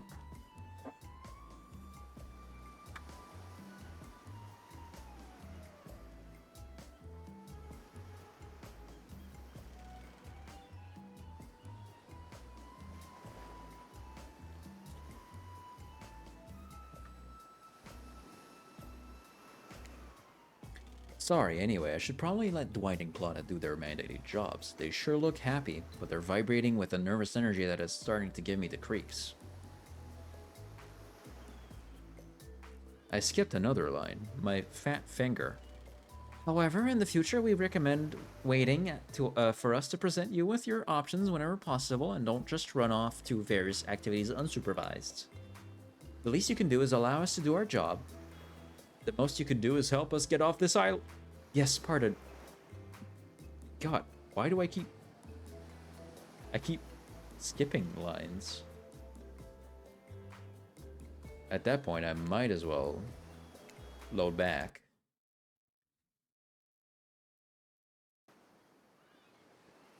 Oh no.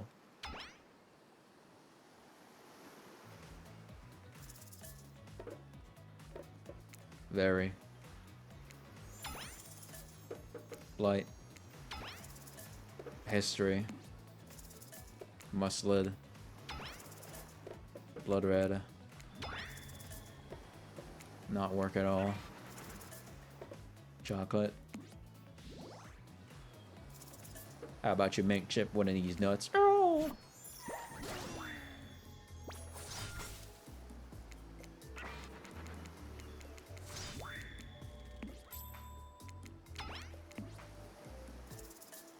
Cool.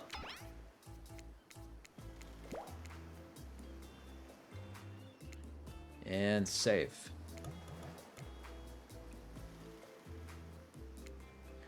Hold on, for just one moment.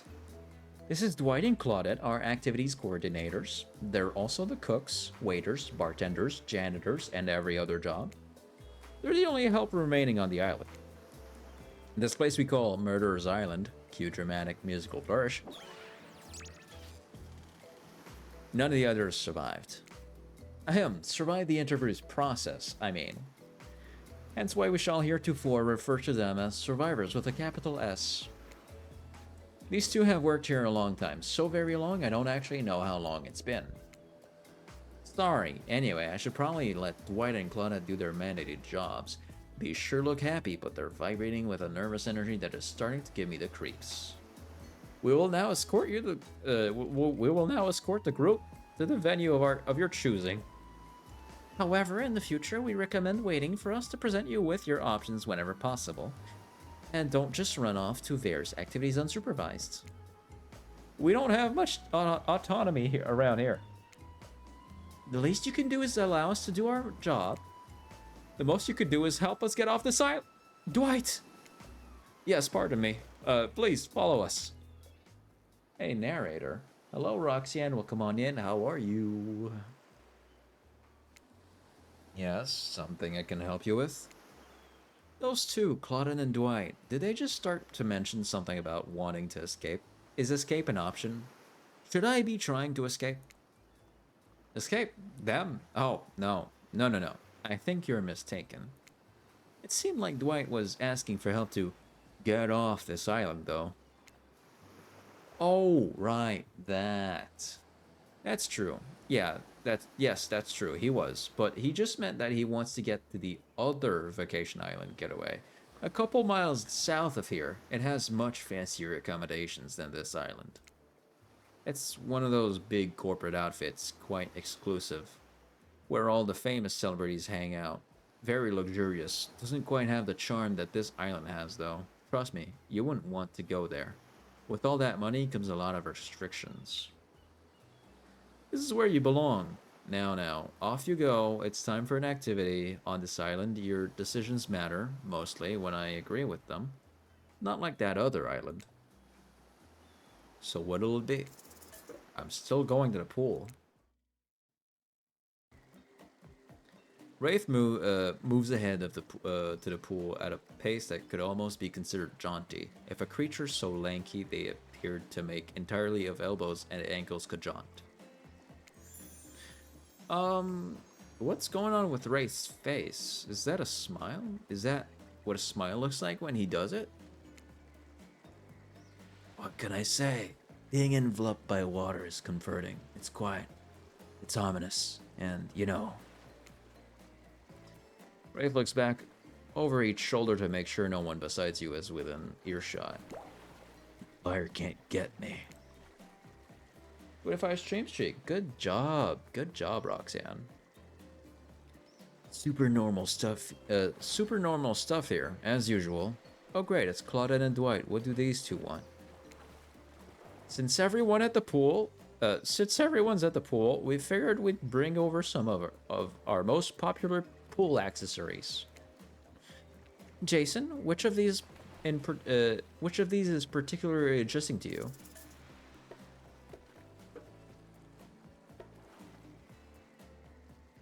Goggles and snorkel. Could I get some of those goggles? Using goggles and a snorkel lets me escape from it all and completely immerse myself in the wet embrace of the water. Gazing to the bottom, wishing I could be there forever. Yikes, wishing you'd pick that lounger, huh? Well, too late. You dive it in and take a plunge. The world melts away as you join Wraith underwater, in the wet embrace of whatever it was he said. He brushes up against you and you realize he hasn't taken off his shirt. Should you do it for him? Hands off, bro. Now's not the time to get handsy. You decide against it. Yeah, he probably has his reasons.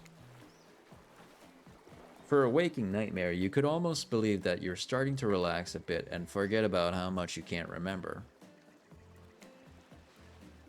It's as if the sun's very rays have a calming effect on you, your body tranquilized by the soft light from overhead, coupled with the cool breeze rolling in from the sea. And you're not alone. I feel recharged by the gentle warmth of the ocean's caress. If it was a little too warm, that might have been my fault. Also, this is a pool, not the ocean. Okay, everyone, just let him finish. Thanks, Jason.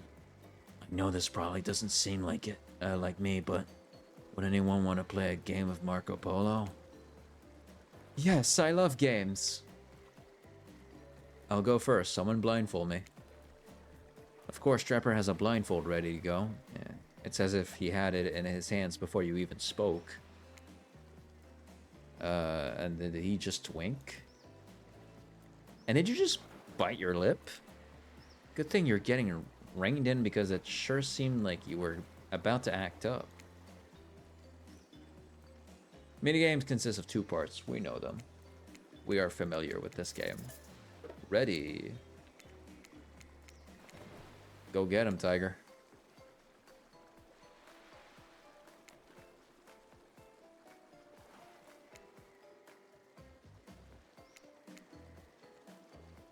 Oh, shit. Oh, shit. Got perfect. Far straight through. You got a perfect score. I guess there's no way to check and make sure you can actually blindfold yourself. Should have thought this through a little better. Jason, that was incredible to watch. I love Marco Polo. I love that it's based on the idea that, you know, the other player can't see me. But with that performance, I feel seen in a very real way. In a way I haven't felt in a long time. Welcome to our island, Jason. It's going to be fun having you around. That was good. A good game. I say we celebrate by throwing this waiter whose name I forgot into the pool.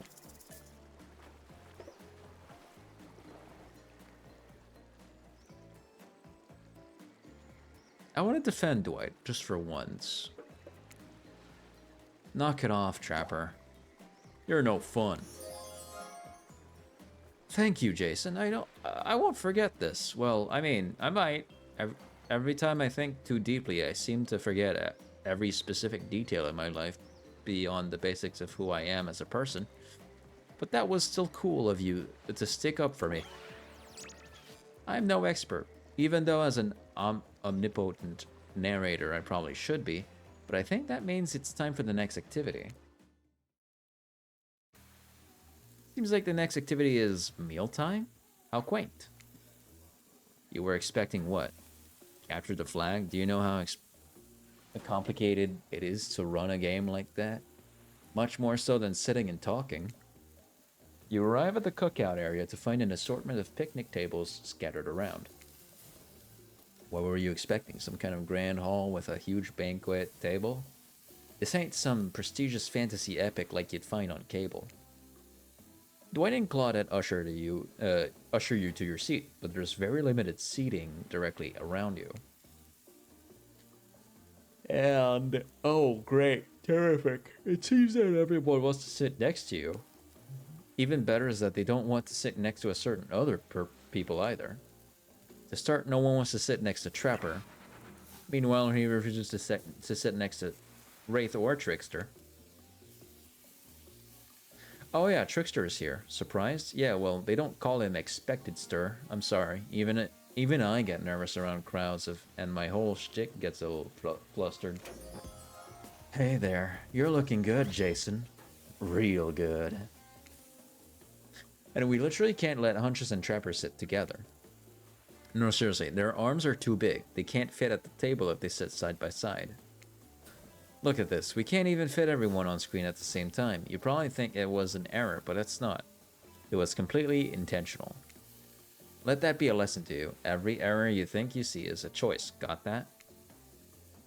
Okay, Dwight and Claudette are directing traffic, and you sit on one side. The rest of them will sit opposite to you.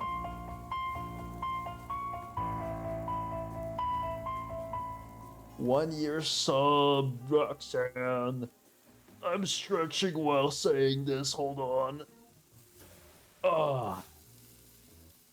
It's been a year. Thank you, Jason, for a full year of fun, art, silliness, and all in between. I wish for many more memories to come. Well, you got that coming right to you. Thank you, Roxanne, for sticking around for a whole year. I appreciate you guys a lot. and hanging out with you has been always very fun.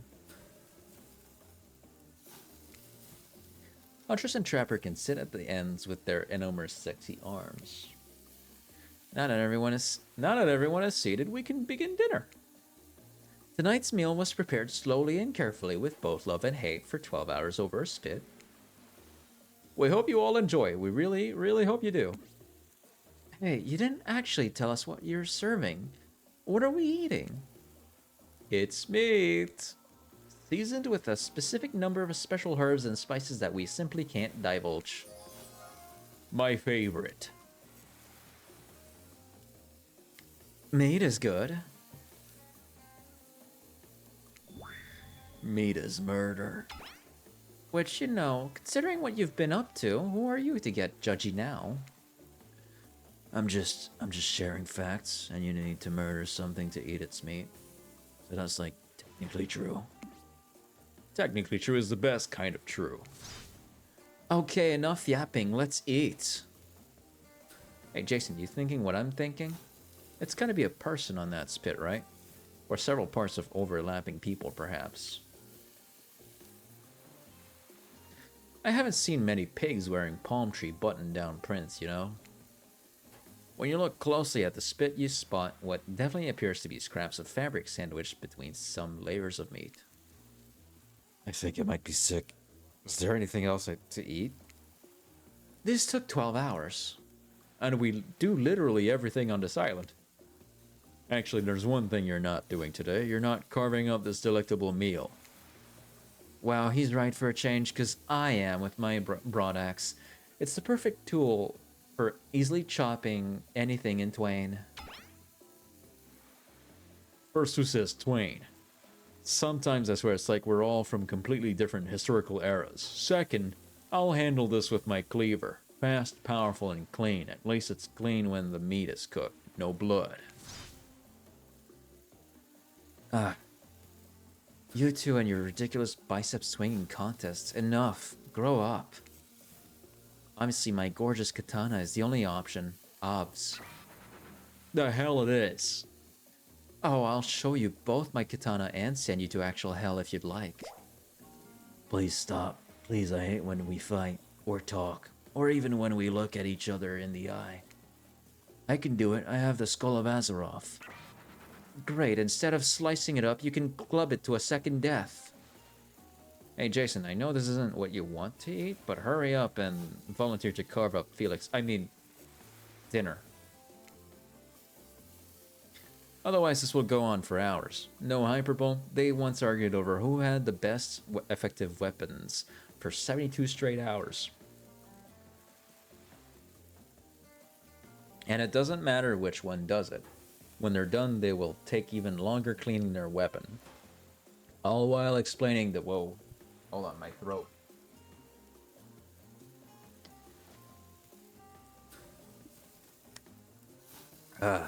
All while explaining the value in maintaining your tools.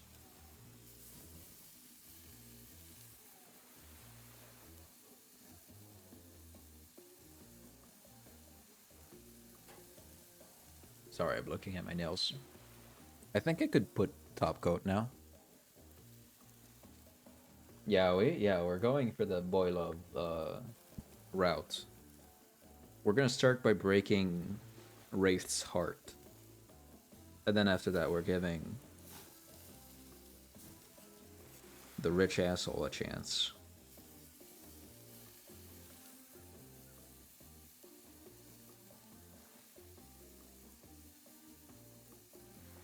Because I want to get 100% in this game. Who? Wraith. And then Trapper.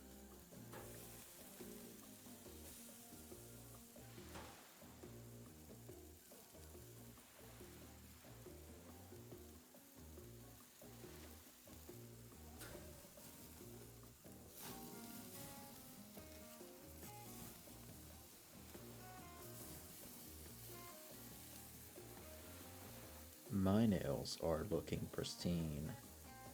My. I missed having polish on these bad boys.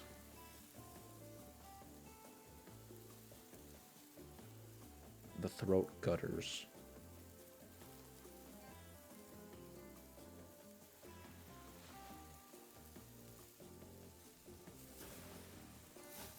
What a beautiful top coat.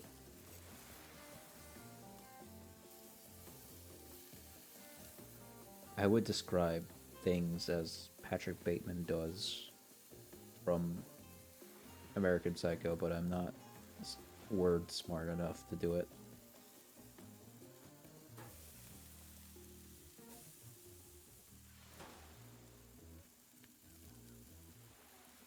It's Sad Yowie and Bara Yowie. What is Bara Yowie? Like resentful?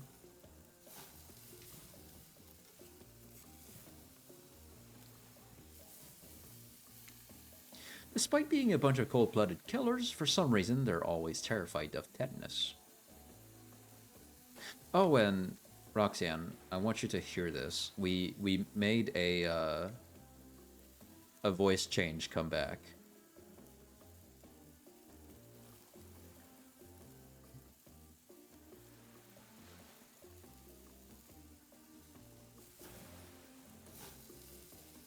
Hold on. Let me set this back to 0. Show. Yeah, you'll see. You'll hear it. Trust me. So for context, it spawned from this video that inspired me to get a voice changer to do it, among other things. I'm running for my life. I don't know where I'm going. I found a building. I'm gonna try to get shelter. I made it. So for context, trouble spun in Lethal Company when Mark was playing, and Bob at some point dies, and then later on you'll hear it. Get into a building. I don't know where I am. Don't worry, it's fine. Okay, yeah, I kind of ran headlong into the blizzard. I did what you shouldn't do in horror games. Oh my god, please tell me that's one of you. Is that one of you?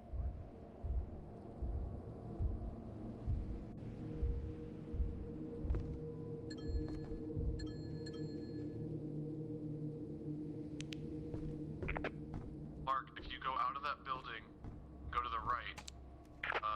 Go on. Okay, go straight that direction that you're facing. What? And then Mark and Wade both hear that laugh. And when I saw this episode, I thought that was awesome. In the holy hell was that? Bob, Oh, I Bob? don't know, I heard it too. Mark, you need to come out. You need to get into the ship. All right. Oh my god, oh my god. Hey, you're here. Oh my god. Okay, I heard that, Bob. Was that I Bob? hate to tell you, but Bob's dead. He got eaten right in front of my eyes. Oh, okay. Well, let's go. Unless you think I can go get loot. Guys, can you come in here? Oh my god. Do you see anything out here? Everything's getting funky. It's very foggy. What do you mean? So I made a voice changer that can make me kind of sound like that. I made, because I used to have it, so now I made it again. Because at some point, the voice mod just decided that all the voices I recorded were just not a thing anymore. So I made this. And now I can do pretty much almost kind of the same voice type thing.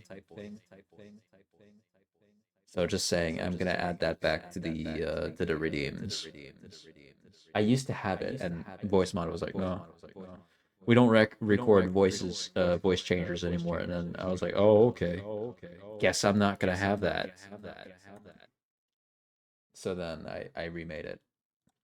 Kind of. I'm not exactly sure if it's 100% the same.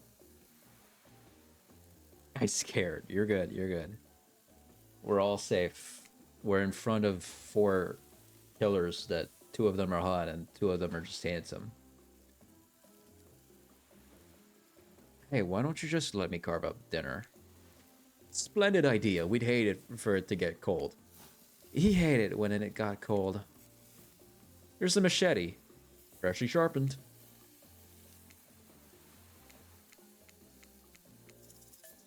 Ready. Away we go. Slice.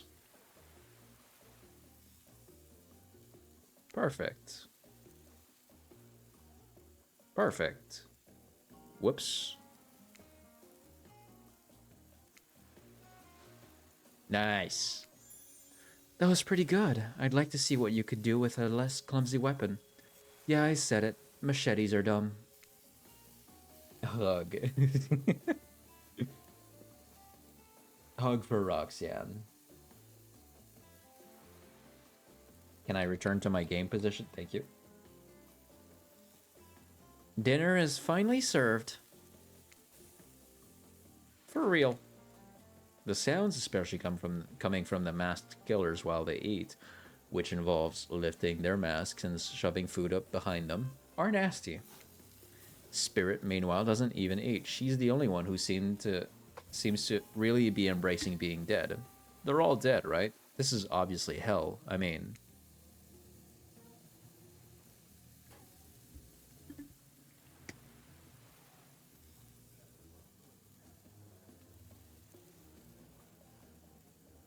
Come on, we're still trying to be mysterious.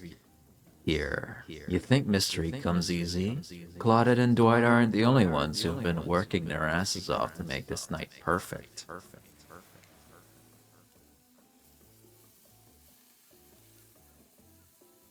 Well, at least they're lifting their masks. This is only 99% as disgusting as it could be if they just tried to mash stuff through there.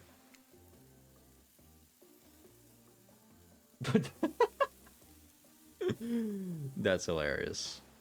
Thank you, Roxanne. That's awesome. Spirit, why aren't you hungry? The two best things about being dead is not having to eat. That's only one thing. Think about it, Jason. Number 2 is no number 2 at all. One less thing to think about in the afterlife. Even if I wanted to eat, I have no idea what would actually follow. You might have noticed, but I'm mostly just a bunch of dismembered body parts floating in a spectral form. Do you see how deep this cut on my abdomen is? I don't think my digestive tract connects anymore. Between the food and the behavior of the group, this might be the worst meal in history. But even worse is they're staring at you. You're not eating. They don't like that. I think they want an explanation why. What do you want to tell them?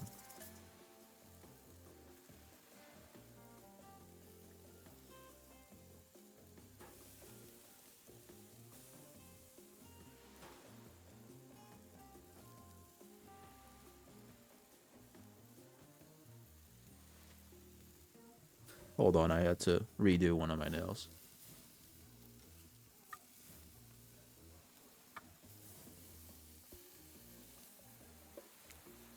Actually, it's not the food or the company. I'm just super self-conscious how I look when I eat. Actually, wait, let me reload that.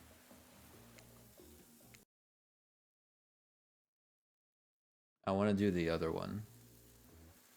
The other choice. Oh, my dog twicked her.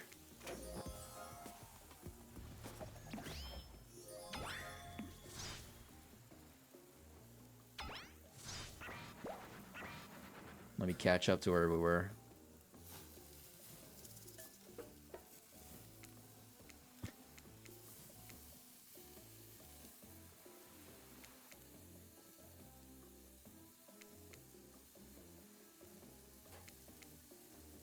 Whoa, shit. Oh, fuck. Hey, still got that.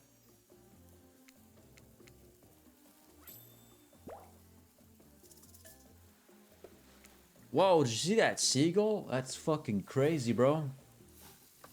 Lame misdirect. Yeah, she's right. Jason, pretty lame. Own who you are, never compromise. This is how I hug the kids. Didn't you wash up on this island with no memory of who you are and how you got here? Yes, you did. Poor thing. You have no idea the last time you ate a real meal and you've been standing in the sun. But the seagull. Uh-oh, he just made a lot of good points. I swear, you're beginning to feel lightheaded. It waved at me. Maybe you need to eat to survive here. Either that or someone poisoned you. No, wait, you haven't eaten, so you can't be poisoned. Whatever the answer, you're clearly about to pass out. Oh, wait.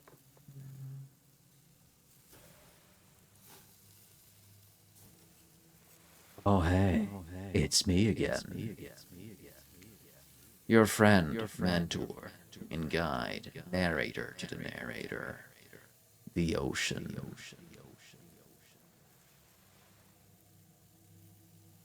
Not sure how I feel about that characterization, but I'll allow it. God damn it. I brought you here. I might be the only one who can help you now. There's only one thing you must do to survive. You have to figure out why you're really here. No one can tell you. Not unless you follow the right path, or at least a right path.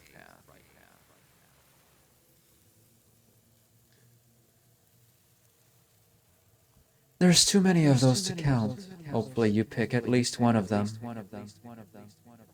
Was that good enough, Chaotic Beam? Because there are even more wrong paths. Many of them lead to your demise. Others lead to something even worse.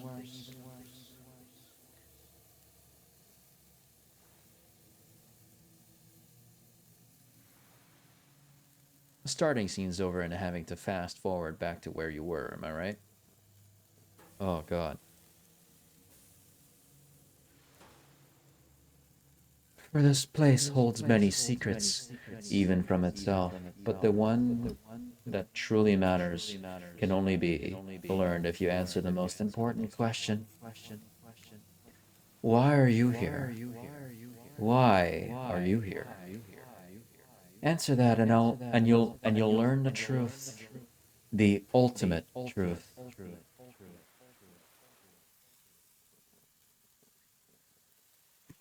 I love... My hand is brushing up against Banshee's foot when I'm clicking. And he does like little gentle kicks. Minus 99, hit one life left. Vague, mysterious. I gotta give it up to this ocean character. That's some quality early game storytelling.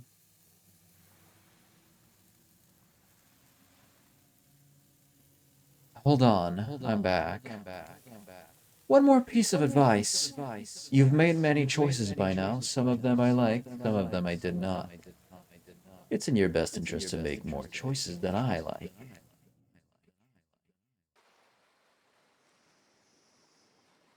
You wake up to find Wraith holding your limp body, gingerly pouring cool water into your mouth.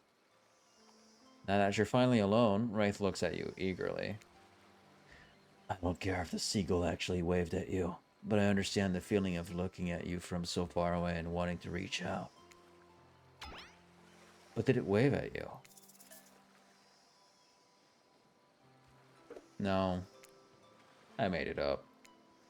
Oh, well, thanks for being honest with me. How do I say this? It's just, honesty is important to me. I've been burnt too many times. Something about the word burned makes Wraith look away, far away. Eyes brimming with tears and yet, at the same time, dead. I understand. Wraith looks back at you with those sad eyes, wanting to so badly to believe you. He looks down at the ground. I have something very important to tell you. It's about something very special to me. It's not something I tell everyone, but you know how important honesty is to me. I can't expect that from you if I'm not honest in return. Oh, great. I bet he's got crabs. It's about my special bell. What? No. What? It belonged to my father. He gave it to me before he and my mother, well, they had to go away. If I was ever in danger, I was supposed to ring this bell. It didn't really work, but it's all I have of my family with me. Well, Wraith, thank you for telling me. Here, hold it. Whoa, Wraith just gave you his bell? Sound the alarms. What are you gonna do with this thing? Hold the bell delicately. You caress the bell, running your fingers over its rusty... Is that dried blood? Why are you touching this thing? Thank you for sharing this important part of yourself. You hand the bell back. Wraith is looking out wistfully at the ocean. The ocean is beautiful. It's not real. None of this is. Wraith looks at you, more intensely than ever. I don't know if you're ready to hear the truth. Just as things are really heating up, you hear a flurry of footsteps behind you, and you quickly spin around, ready to fend off whatever new danger has popped up on this strange island. Only to find that it's Dwight and Claudette sprinting across the beach, clipboards in hand, which they are waving in the air above their heads. It's very important that we stick to the itinerary and attend each event as scheduled. Playing sick for cute flirt points was not part of this evening's activities. That's strictly slotted in for after campfire story time. At this rate, we'll be late. Playing sick? No, I was... No time for excuses. Well then, what? Well, there is, but that's scheduled for after what comes after the flirting. Go, go, go, go! Hello, Xenix. Welcome on in. How are you? Once everyone has gathered at the fire pit, Dwight and Claudette quickly make an announcement. We're not going to blame anyone in particular, but someone, and we're not going to say who. So don't worry, you hasn't been sticking to the schedule. That means that we're behind on time for evening activities. And we'll only have time for one person to share their special spooky nighttime story. Just one story, but story time is my favorite activity. This is a narrative-heavy experience. You're telling us that only one person gets to share? What will we how will we decide who? How will we decide who? Oh, great. We have to decide as a group? That never goes well. It's Friday, thank God. I'm so tired. Whoever did this, step up now. I swear I won't be angry. I'll merely chop your head clean off. No fuss, no muss. Voice trembling, you realize this is probably it for you, but you embrace your fate. How are you? I'm doing good. Let me...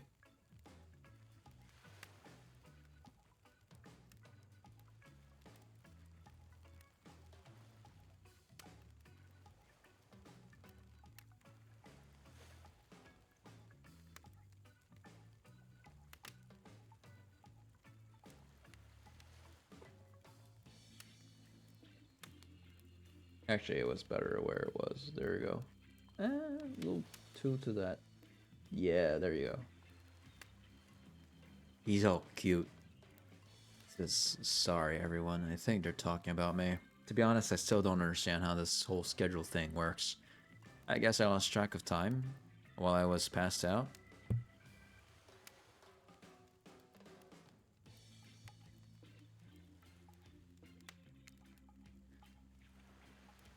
Been there before, even though it's taking some pressure off of me.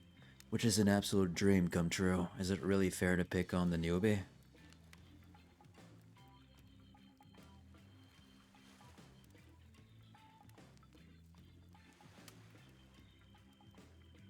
Also, Xenix, my nails are being done again. Because it's the weekend and I shouldn't care. They're pretty, they're black. Don't mind this finger.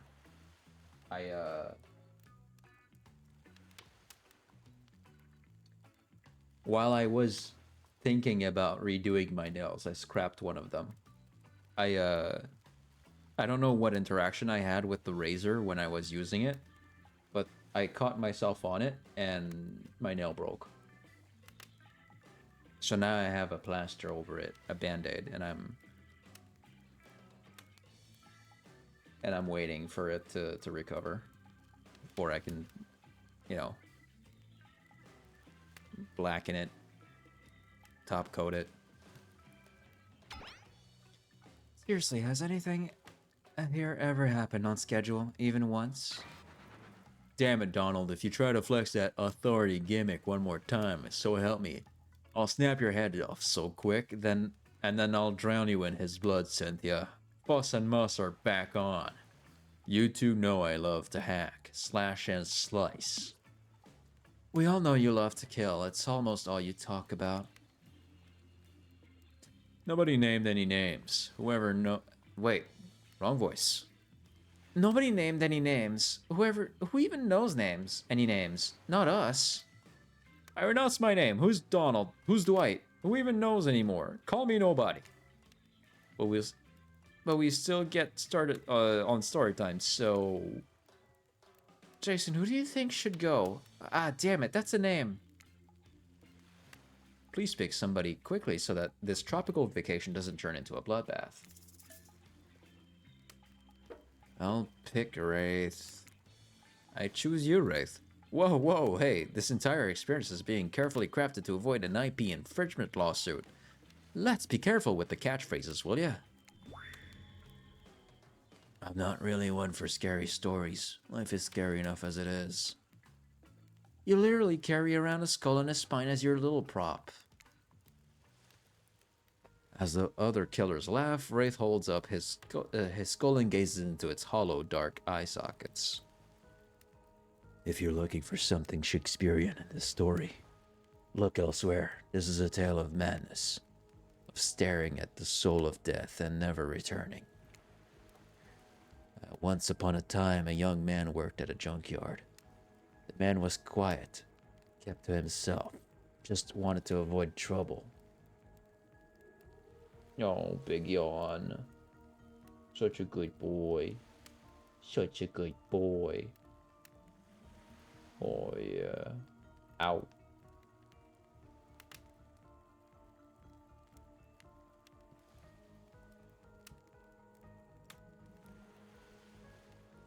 Ow.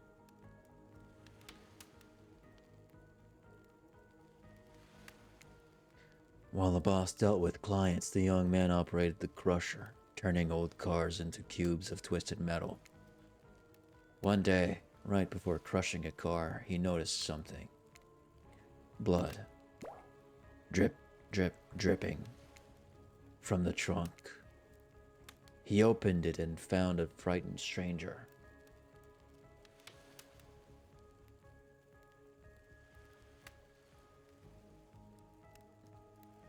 Bound and gagged. The young man reeled. Was he about to accidentally murder the stranger? How could this have happened? He freed the stranger, who ran off into the waiting arms of the boss, the owner of the junkyard. Before his shaken employee could tell him about the mistake they had nearly made, the boss took out a knife and swiftly slit the stranger's throat.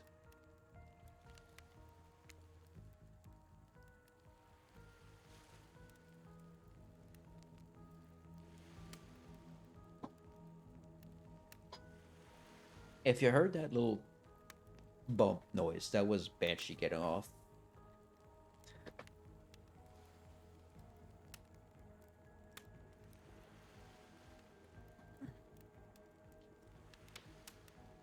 The young man fell to his knees, unable to comprehend what was happening.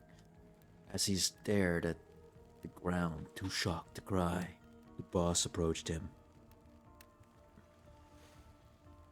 And then Jason started doing one of his nails again. A response of fear due to the fact that he hasn't had McDonald's in about 3 weeks. Or even longer, for that matter.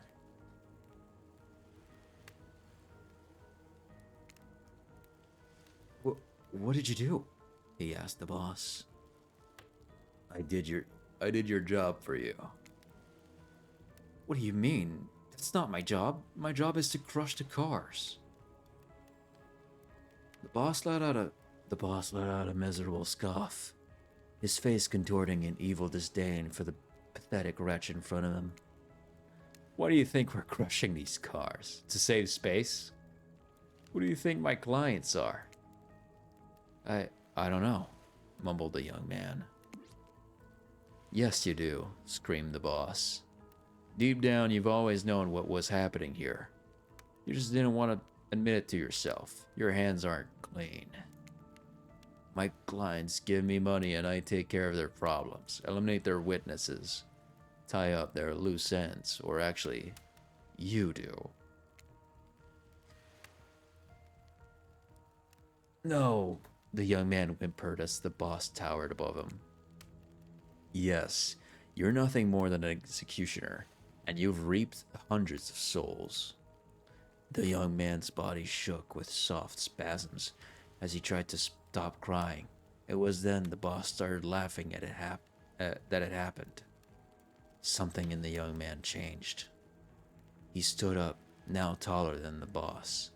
A faint glimmer of fear overtook the snarl on the older man's face. The young man's face was empty. Empty as he grabbed the boss's throat and dragged him to the car in the crusher. Empty as he picked up the boss and stuffed him inside. Empty as he slammed the trunk down on him, its stupid fat head sticking out, begging for mercy.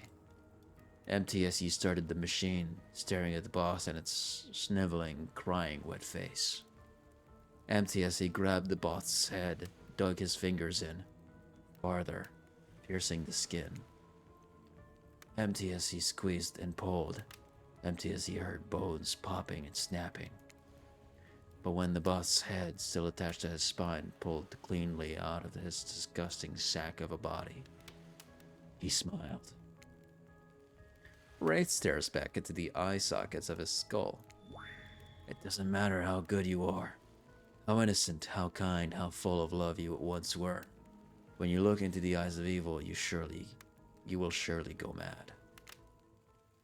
An awkward silence falls upon the room, until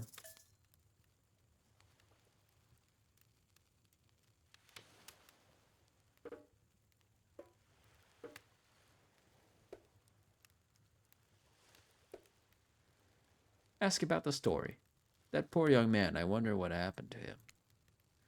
Oh yeah, we may never know. Well, wherever he is, I hope he's okay. I can't tell, but I think Wraith just smiled. Sorry, it's just weird to see him do it. On that note, everyone decides it's time to take a break and split up for a little bit so that they can all have a moment alone before bed. Everyone leaves and you're alone by the fire. The only thing you hear is the ocean slowly lapping against the shore. This is nice. A true moment of peace and tranquility that lasts for all of 7 seconds before Trickster shows up, and he's blaring his latest song. Hey baby, you look lonely. Mind if I join you? He doesn't wait for an answer.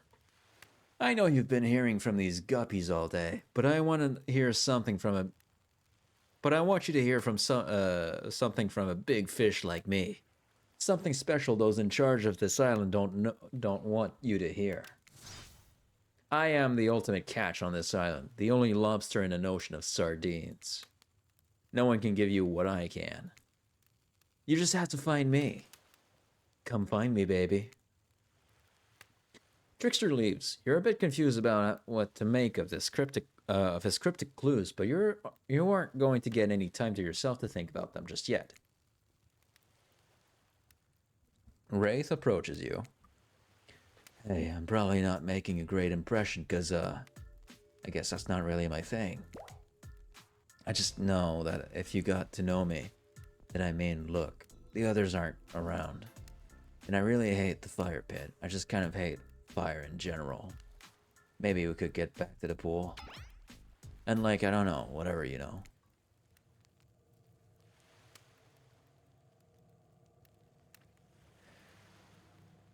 A dip in the pool with Ray. You've come a long way in a single day. I'm not saying you shouldn't follow him, an offer like that. Just don't forget our little talk.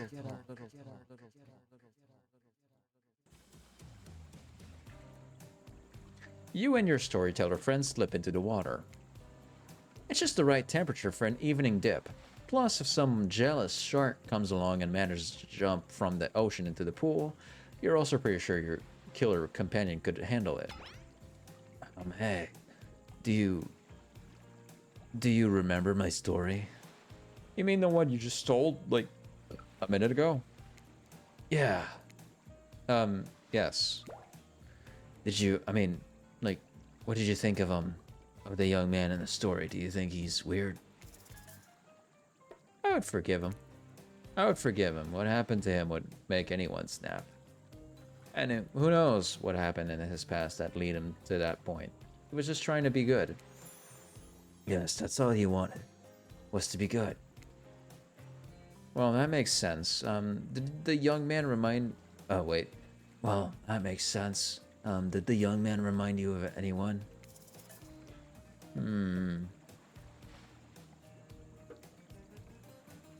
No, not really. I mean, can you imagine knowing someone like that? That would be awful. Oh, yeah. Awful. You notice the temperature has dropped significantly. Is it cold in this water now, or is it just me? I feel like my toes are turning into ice cubes. Ray seizes up and squeezes his eyes shut. His eyes shut. Please, I can't be around any cube talk. Not since, I heard that story from somebody else a long time ago. The story you just told us 2 minutes ago? Exactly. The one that wasn't about me. Usually we'd never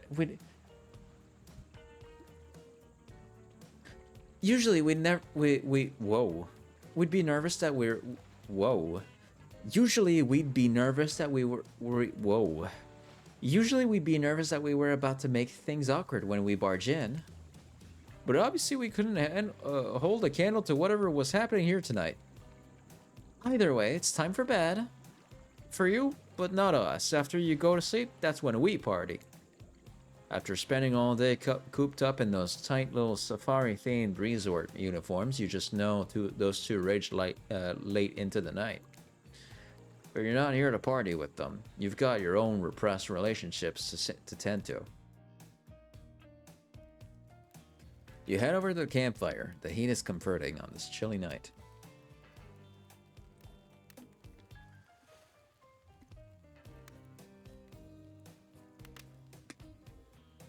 Banshee, did you just meow at me? You did. Hold on, let me give Banshee some love. I'll be right back.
Okay.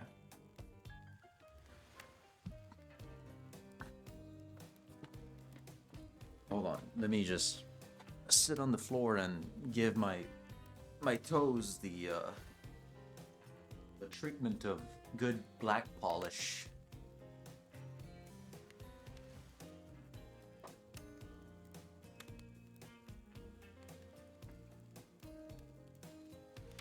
Where's my lights? I can't. Where did I put the switch? Oh.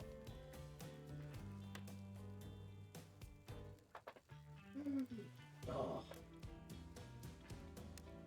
I almost jumped the container.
Thank you for welcome back.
Yeah.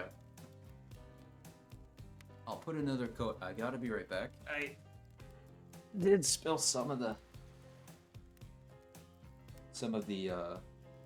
nail polish onto my hands and they're getting sticky.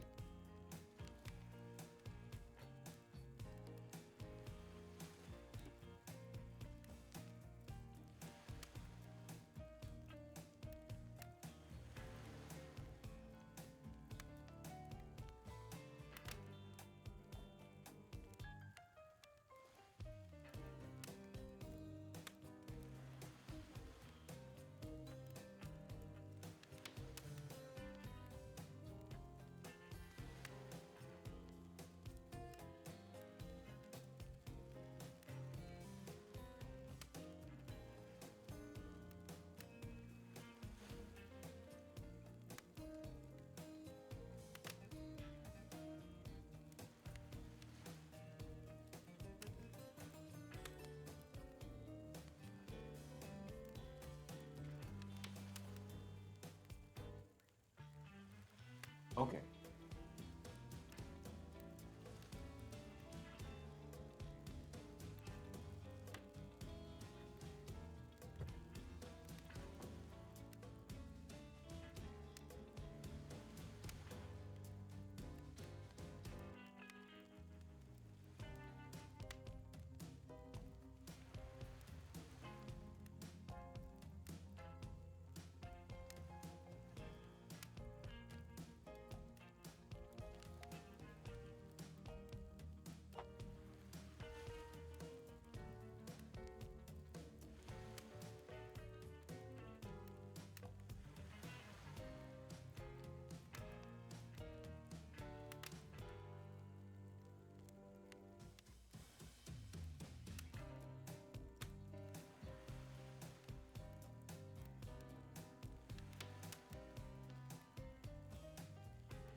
I kind of have to hold like a toe up. Because there's one of my toes that just keeps getting under the other one. Enough that it kind of undoes the polish. And I don't want to restart that over and over. So I'll keep holding it up sometime.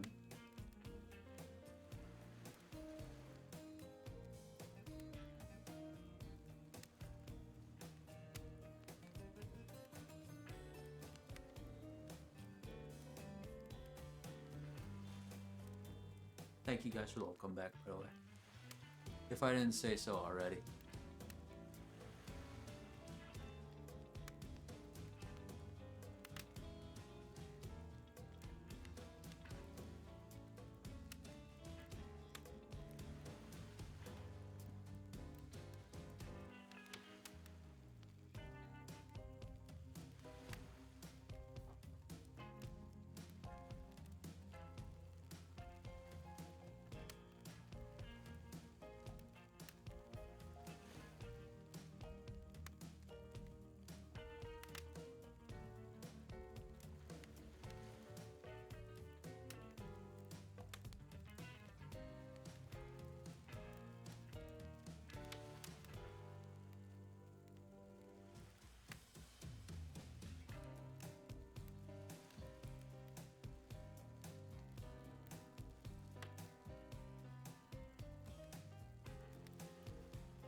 Okay, that's good.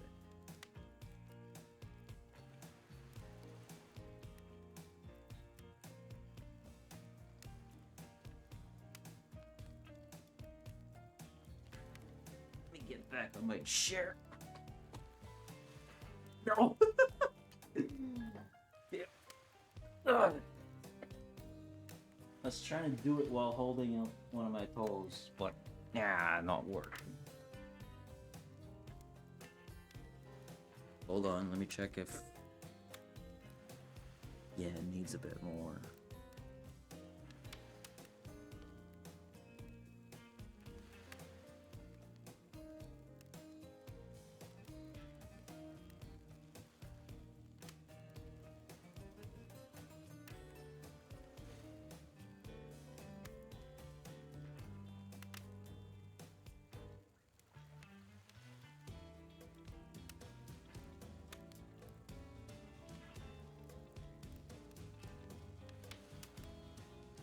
Okay, like that.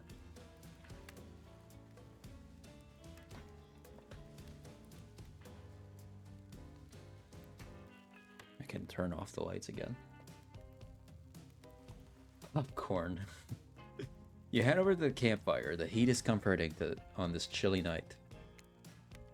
Looking into the crackling embers, you think about Wraith's story about the young man who found out he was part of a sinister plot. What don't you know about your current situation? Is it something that will terrify you? Something that will make you snap? What if you look into the eyes of evil? And what if you like it? Before you can dwell too much on your fate, Claudette and Dwight arrive. Their now familiar creepy smile stretching from ear to ear. It's a bit menacing to see a smile like that lit by firelight. We must apologize for the accommodations. We weren't prepared for another guest, but we're gonna make you comfortable or die trying. They hand over a pillow and a blanket and welcome you to snuggle up by the fire. Perhaps some music will put you at ease? Just try to keep the volume to a minimum. Our other guests are types you'll want to rub off their beauty sleep.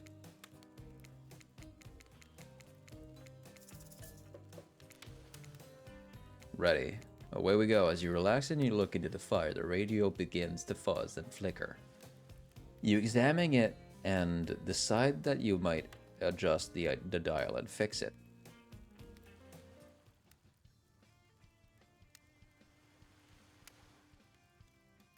Nails good? Nails are good, yeah. They're held up in a way that one of the toes doesn't get under the other one. So I'll wait out for them to dry. and then I'll put the top coat, and then when that's dry, I'll go get Banshee or open up the door to let him inside. But he likes being inside, so it won't be that bad.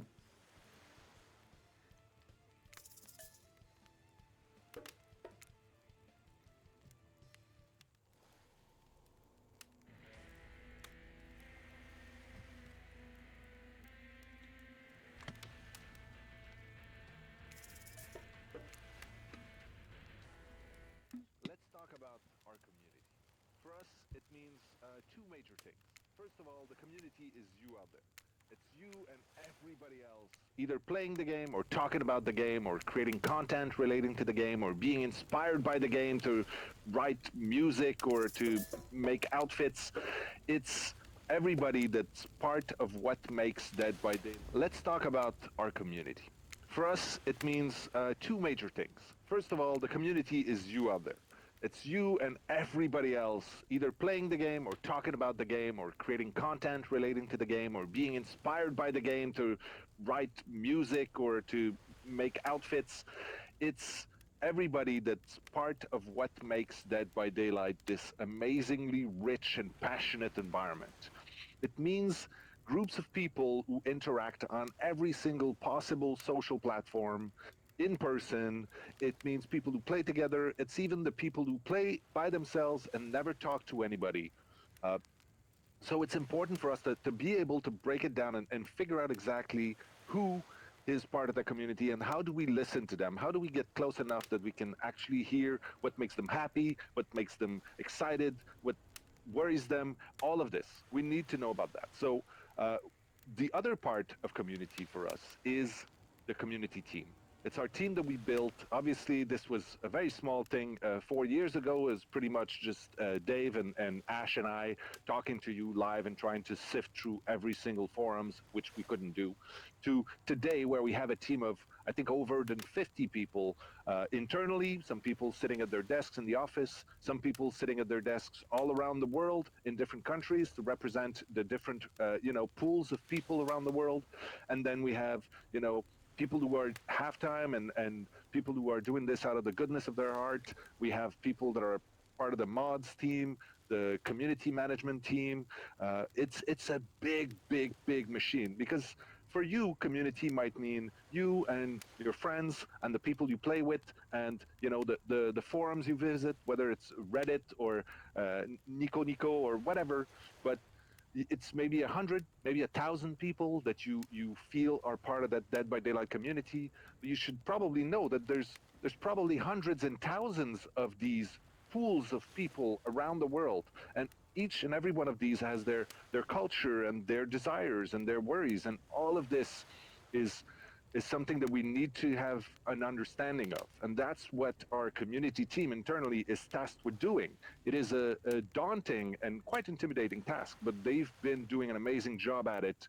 And we're going to talk about exactly who these people are and how they do their job. Gabrielle Murphy is going to take us through that. We're also going to have Gab Malvar talk to us about the Fog Whisperers program, which is a super interesting bunch of people that are helping bring the good word of Dead by Daylight to the masses as possible. And then we're going to take a little moment to talk about all the community events and activities that we have in store for the celebrations and for this year. So here we go. All right, let's talk about our community. For us, it means two major I can things. tell this guy First of all, is the community Canadian is just by you. the way he said Nico You and Nico. everybody else. No matter how many things you listen to, you still can't sleep. You decide to ask one of the killers to spend a little more time with you until you're sleepier. Who would you like to summon to your side as you lay by the fire? We're gonna go with Huntress. Huntress, are you around? I was wondering if I could get a little company. Huntress appears in an instant. You really didn't hear her coming. She's more than happy to tell you her secret for falling asleep when she's feeling restless. If a Soviet lullaby doesn't work, this special mushroom tea has always done the trick. When I'm not coating the blade of my hatchet in it to ease the passing of my victims, I'm steeping it in a piping hot mug of water. Try it. You do. You finally start to feel sleepy, except maybe this isn't really a sleepy feeling. Maybe you're paralyzed. You try to keep your eyes open, but you can't. Darkness overtakes you. The dark voice from earlier speaks to you again. It shouldn't still be as spooky, but now you've had a whole day of strange voices in your head. But this one is still undeniably odd.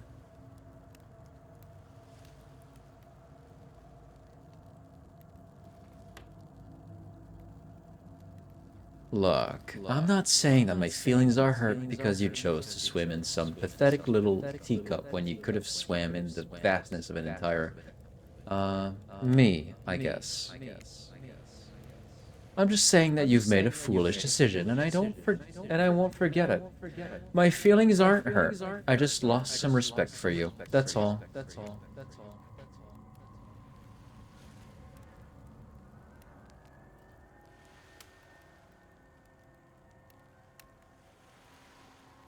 Hold on, I opened up an app by accident. Let me close it. You awake suddenly to see someone looming over you. Trapper is sitting beside you, sketching a portrait. Oh, you're awake. I saw you at the Huntress right before bedtime. You should know, they're not what they seem. Not like me, who is obviously completely honest and trustworthy. I was out checking to make sure you weren't sleeping near one of my... Actually, never mind. Just be careful where you sit. But since I'm here, I'd like to share 2 things with you. 1, I do not take rejection well. 2, the first thing is very important to remember. Were you drawing me? Trapper doesn't answer. You aren't drawing stink lines radiating out from me, are you?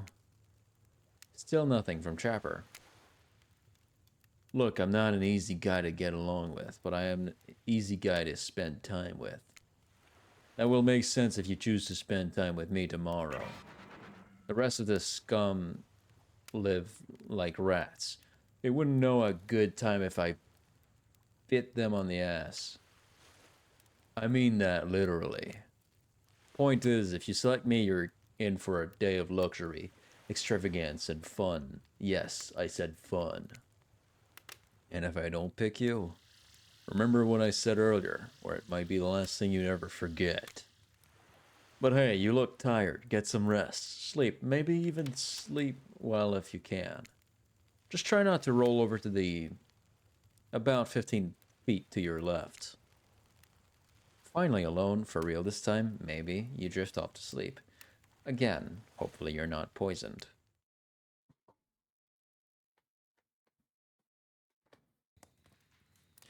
Wait a second, where are we? This isn't... Oh, geez, it is. It's one of those reality show confessional rooms where all of the contestants talk directly to camera. I think today went really well. Whoops.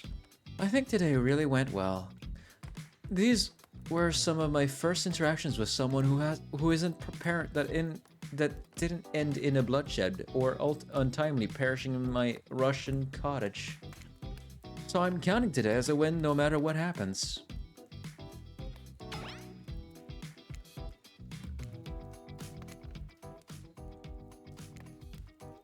What do I think of the newcomer? Do I have to say, oh, I do? Okay, attractive, mysterious. I really don't know what that many other words since I was raised by my mom in the woods until she was skewered by an elk and I had to wash her entrails of my Seraphon. That being said, the other 3 should make sure to be on their guard. I don't know who this newcomer will want to spend time with tomorrow, but I for one will not let my guard down easily. Who knows about the others? Wraith, I think he knows more than he's letting on about this place, but he's hard not to crack. Meanwhile, Spare's just screaming all time. Major buzzkill, and... Trapper. Oof, where do I even begin with Trapper? He's buff, sure, but daddy issues much? Sheesh. Look, I don't need anyone. I've been perfectly fine on my own since my mother died. I eat a fine diet of raw deer, bear, and human, and I'm fit as a fiddle. That being said, something about this newcomer makes me think that I might be missing out on some huge part of this thing called life. Look, I'm always full of rage. The key is knowing how to control your rage so you can use it. I'm a master of self-control, and right now I'm using all the self-control I can muster. Because today was a disaster. Let's just say I didn't love it. That was funny. Laugh. I said laugh, damn it. Anyway, I'm planning to kill this idiot. Don't tell them though. I want to lead them on a little more. It will make it that much better for me when they're screaming. Yeah, today was fun. I don't want to get ahead of myself or really invest in something that might hurt me, so I don't know. Maybe we'll just see it how it goes. Maybe they'll realize I'm not the one for them. They seem pretty smart, so that's probably what'll happen.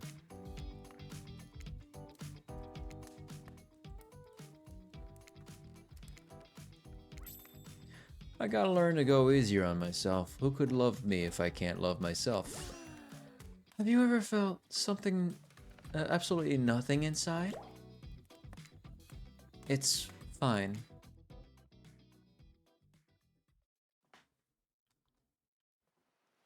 You open your eyes, the sun is shining, there's not a cloud in the sky, and you feel great, totally well rested. You're not even suspicious of the fact that you fell asleep by the campfire but woke up several yards down the beach. Wait, are you on a vacation? Yeah, was yesterday nothing more than a strange dream? No, not a dream. You really are here for another day. Why? I have no idea. You're obviously a weirdo. Speaking of weirdos, I see the rest of the gang is hanging out on the beach. This is definitely not a dream. I wouldn't rule out a nightmare, though. Just yet, though. At least they make for a sexy bunch, no? And talk about sexy, here comes Trickster carrying coffee. Morning, beautiful. I thought you might like a nice cup of joe to start this incredible day off right. Trickster seems suspiciously cheerful. I'm sure there's nothing nefarious behind his joyful demeanor, though. Everyone knows musicians are morning people. I also want to wish you luck. Today is an important one. My only regret is that I won't be any bigger part of it. Budgeting issues. Also, I'm just swamped with engagements, especially on the other island.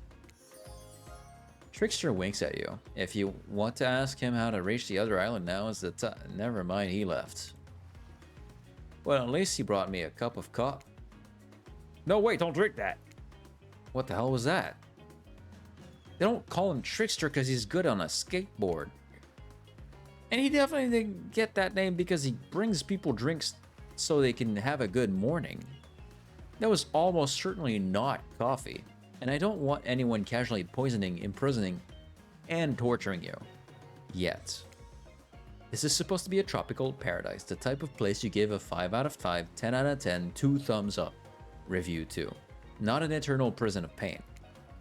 And please make sure to leave a review. It really helps with the algorithms. Just trust me, I'm looking out for you. So can we please move on?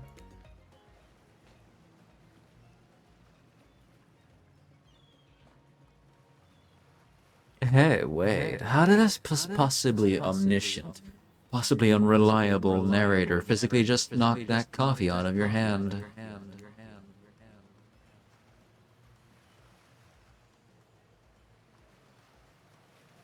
This is not Parliament, and the floor does not recognize the ocean to speak out of turn at this moment.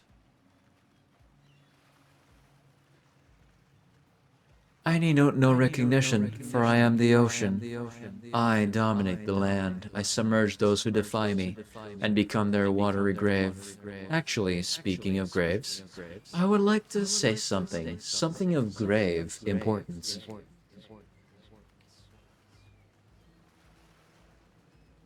Fine, go ahead.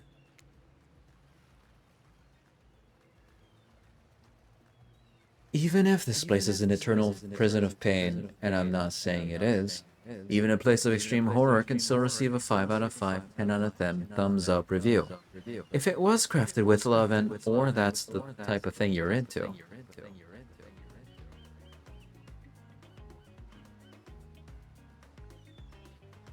You know, the ocean is right. A lot of hard work goes into a place like this. You should really judge it on the artist's intent, and whenever possible, start from the mindset of giving them the benefit of the doubt. Constructing these elaborate simulations, vacations, is not easy to do. Sometimes there are some small bugs or inconsistencies, but that's just the nature of the process. Perfection is overrated. The universe is filled with mysteries. We ought to celebrate those who venture to bare their souls as part of a creative process with the ultimate intent of making things for our enjoyment, not be overly critical of them. Are you two trying to sell me on this place actually being good? You don't have to say it like that, especially after I saved you from that poorly made cup of coffee. Sorry, we should have been here 5 minutes ago. They always do this on the second morning. Sad, really. Even if they make some great points. Oh, sure, they make great points, I agree. Can we please move on? Yes, of course. Apologies, Jason. The last few minutes aside, have you been enjoying your... Wait. Wrong voice. The last few minutes aside, have you been enjoying your time here on the island?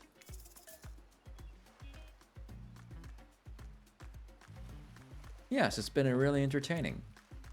How else can I describe my stay on this island besides really entertaining? Wow, 10 stars, here we come. Can someone remind me to skip this section next time? Nope. We do need to ask you one more question, though. We all had to sign away our rights to say anything negative about this place. Would you please sign this non-disparagement agreement? Sure. Yes, I would hereby agree to participate in a verbal contract stating that I, Jason, will never say anything negative about my stay here on this island. Perfect. Delightful. I reopened the other app again. Whoopsie. Excellent.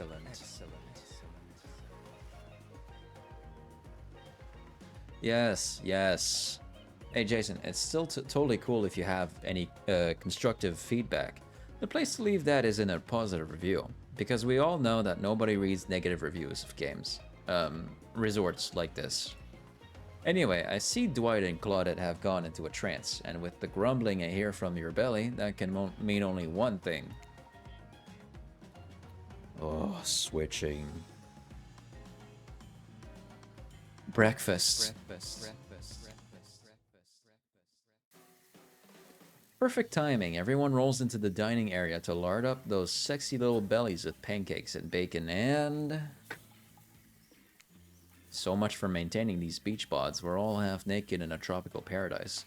Can we get some strawberries here? A yogurt? Magic powers will only get you so far. Even killers watch their sodium intake. You take your plate and sit down, thinking about yesterday and the whirlwind of feelings you experienced. Danger, dread, disorientation. It was like going through puberty again, except all in one day on a beautiful and mysterious island. It looks like you're not the only one doing some introspection, though. Trapper stands up to talk about how his day went, in case anyone was wondering. And I'm gonna go see if Banshee wants to get inside.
He wants to stay outside.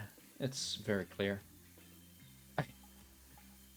I tried to go where he normally is, underneath the balcony. And then he ran out and went underneath another table.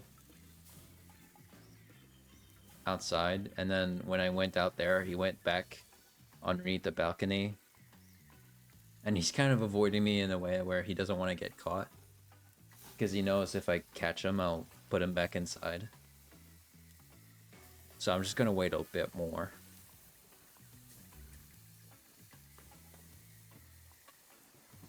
Also, let me apply top coat to the pose.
Okay, there we go.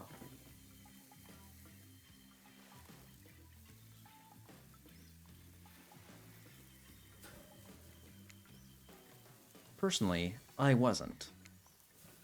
I can't imagine you could, whoa. I can't imagine you could make me any angrier today than you did yesterday. But I really hope you do. I really, really hope you do. Unrelated, anyone seen where I left my cleaver? Ha, just kidding. I always know where my cleaver is. Well, that was bizarre. Back to our brick. Nope. Now Huntress steps up to talk about her feelings. At this point, anything could happen. I'm open to all the possibilities that this strange island has in store. How open-minded. Oh, well, that surely must be it. No one else would weirdly stand up during breakfast too. And just like that, here comes Spirit. If I look specifically well-rested this morning, it's not because I slept well. As you know, I'm much too dedicated to finding revenge to ever sleep again, but because you all really left me alone yesterday, to my best, not constantly annoyed self, and I thank you for that. Now, if you don't mind, I'm going to go back to quietly resenting being trapped here with you all while looking cute doing so. Guessing Wraith has had enough time to work up the courage to speak in front of a group.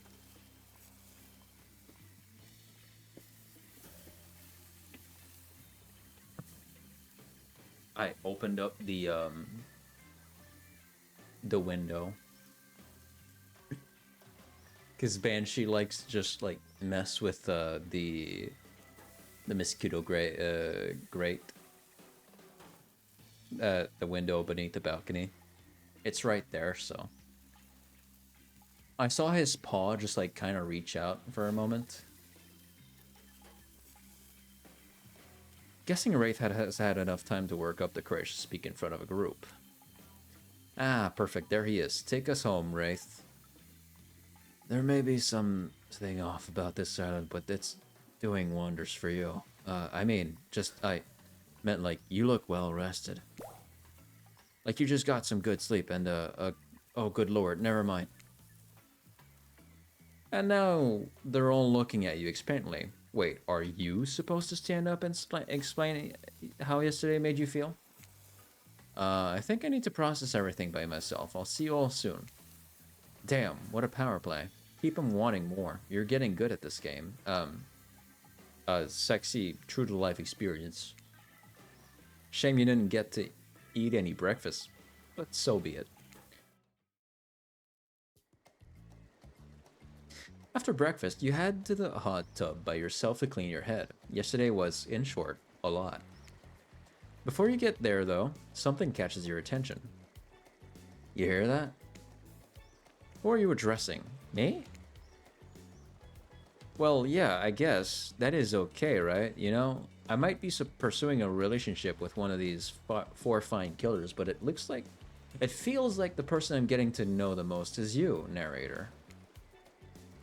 It's only okay in so much as it serves to illustrate that you've lost your mind, seeing how I'm not real and all.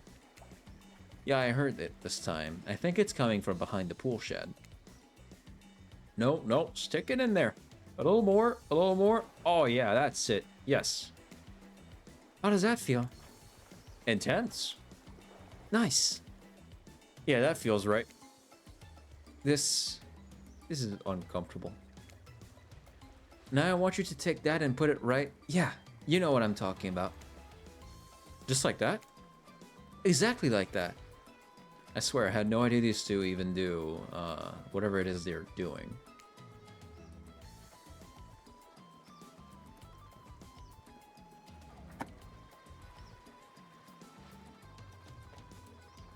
I'm afraid to look. Please say something so they don't know you're close by and can hear them. And can hear everything. Oh wow, look at this super cool bottle of Trickster brand suntan lotion someone left on a chair. Anyone know where I can buy some? Damn it. Oh, come on, a little privacy, please.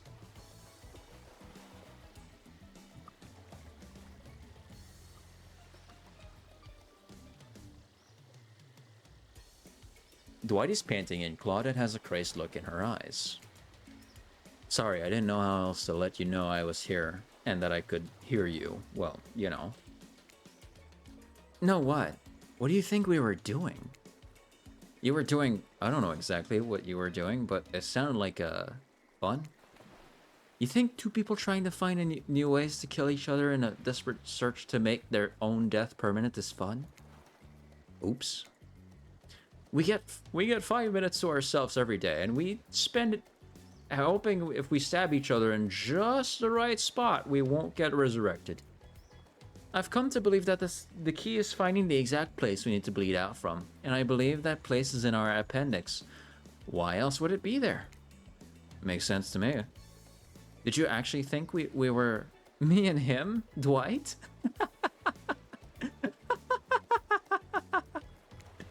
You don't have to laugh that hard. They get it. My life is a nightmare, and yet somehow it's never been worse than right now. Let's go, Loverboy. I noted all our entry wounds, and our 5 minutes is up anyway. Good luck, Jason. You're going to need it. And hey, if you figure out how to escape this time, please make sure your ghost tells us how. That was both a tragedy and a comedy. A cragmity.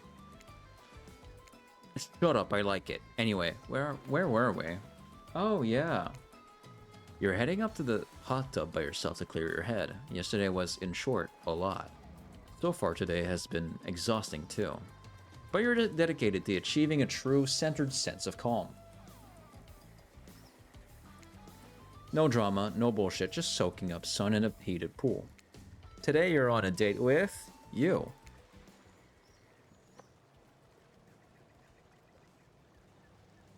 Hold on. Hold a little longer.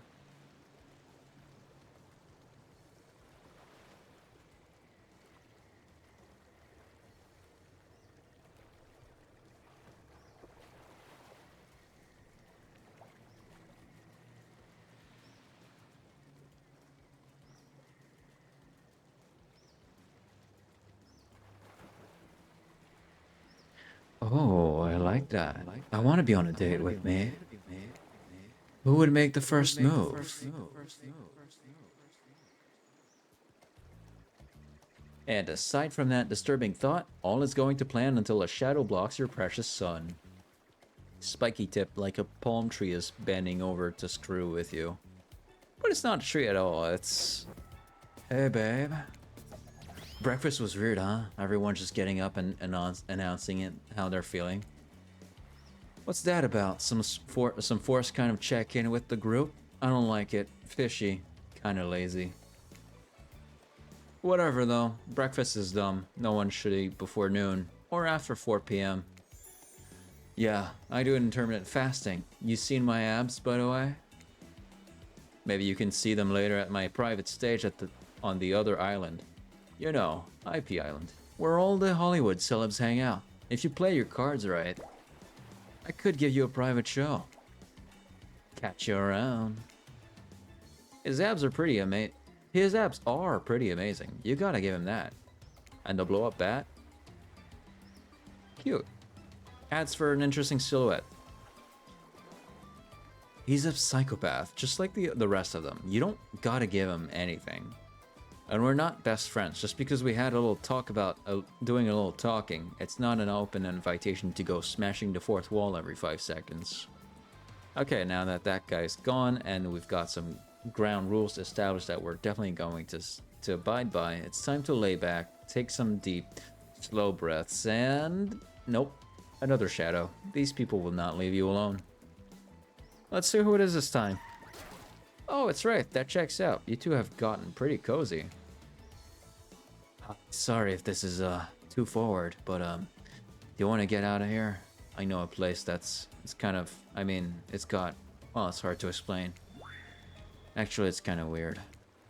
You know what? If you want to go somewhere else with someone else, I totally understand. But if you want to see something weird and interesting, let me know, I guess. You've been around Wraith long enough to realize that this rambling speech was actually him being incredibly brave and asking you out. But before you can decide if you want to go off with Wraith, the Huntress interjects.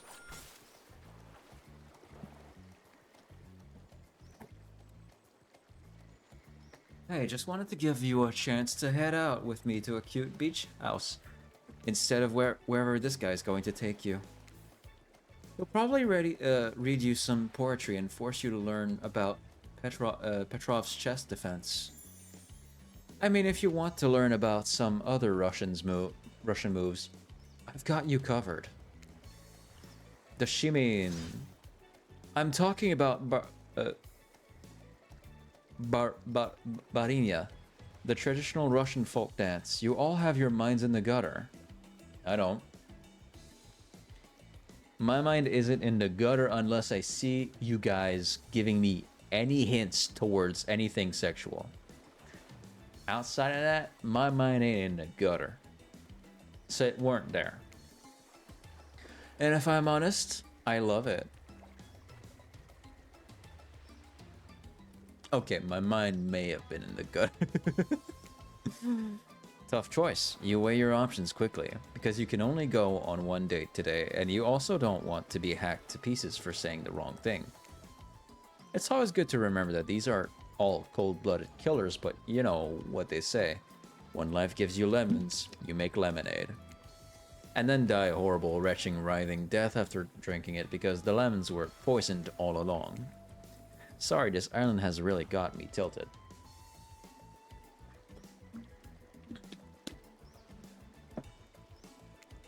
So who will it be?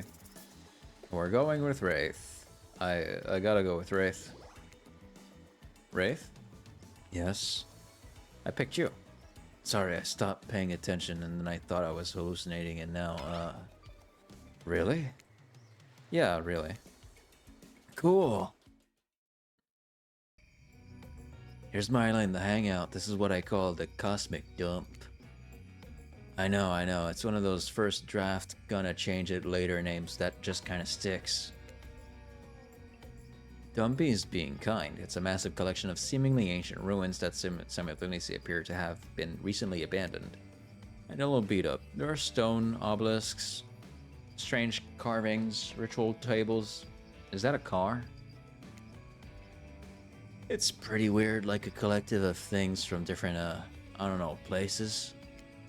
You look around in awe, then look at Wraith, expecting more of an explanation. There is a very long, very awkward pause. Try and look cute.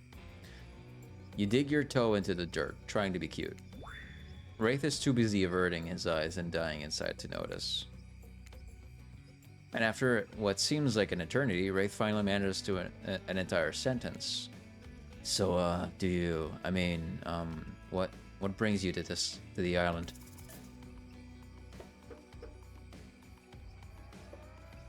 I have no idea. No.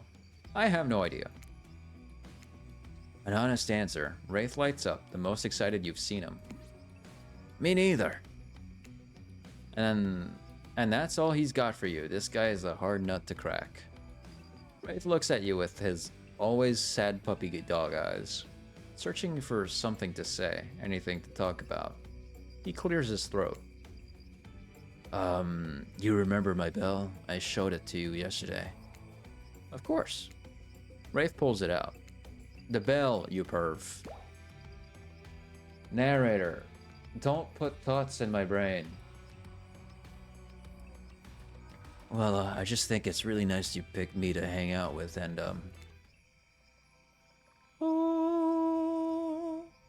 Wraith gives it to you. The bell! He gives you the bell. Get your mind out of the gutter, jeez. I want you to have it. Please take care of it. You know how much it means to me. I promise I'll take such good care of it. I promise I'll take such good care of it. This is the sweetest gift. Wraith smiles, but even when smiling, his eyes seem sad. You smile back, knowing what a gift he's just given you. I mean, it's kind of shitty because you can't really do anything with it, but it means a lot. Not to you, though. To someone else. Still, good gift. Cool gift. You both search for something to say, anything to talk about. During the awkward silence, you look around the dump, spotting some kind of ritual table, stained with blood and littered with various bottles. Nearby is what looks like some dangerous potions. What was this ancient cult up to? Looking to shake up this date? Is this a date? Yikes. Anyways, looking to shake it up, you approach the potions and pick up the fanciest one. So what will you do next? Mix those potions, baby! You take the potions and start mixing them. Wraith will probably like a science lesson, right? Your new mixture starts to smoke as Wraith's eyes go wild. The glass explodes, taking out the other bottles in a domino effect of highly poisonous liquid and tiny sharp shrapnel. Wraith runs in front of you and shields you from the explosion. Wow, you certainly know how to make sparks fly. Whoa, Wraith with the double end entendre. Kinda lame, but I'll take it. Wraith nervously smiles. He's endearingly awkward. So, I guess, tell me about your family.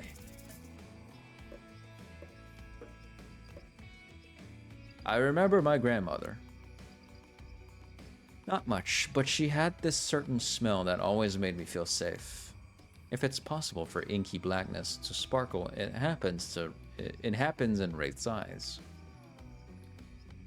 Remember my grandmother too, how she kept me safe. The wrinkles in her hands as she held on to me for dear life. How she soothed me during. Wraith's eyes water as he trails off. Grandmothers are the best of us. I'm glad we share that bond. The sexual tension in the air is palpable. Narrator, you're feeling something that's not here, bitch. Or maybe it's just regular tension. Thank you. Hard to tell with this guy. You look around for anything to distract you.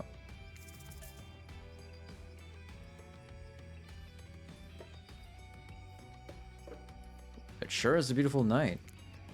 Hoping it might turn into something a little more hands-on. Narrator. Shut the fuck up. You lay back and look at the stars. It sure is a beautiful night. Wraith joins you and starts soliloquizing about the constellation. I can see well in the dark, so I'm pretty good at picking stars out. How about you? You think you can take me on in this constellation trivia? Feeling invigorated by the slightly flirtatious challenge, you smirk playfully at Wraith. I've learned a lot of laying on my back, looking up at the sky, that is. Okay, then let's see how many these questions you get right. Deal. Question first. The constellation roughly translates to sea whale and is located in a region of the sky alongside other water-related constellations.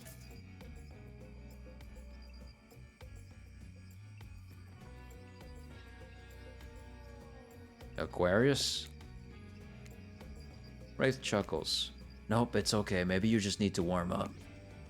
Okay, question the second. What do we call the constellation located in the ecliptic or the path of the sun? The zodiac. Oh God. Zogisi. Zigar. Oh, fuck that word.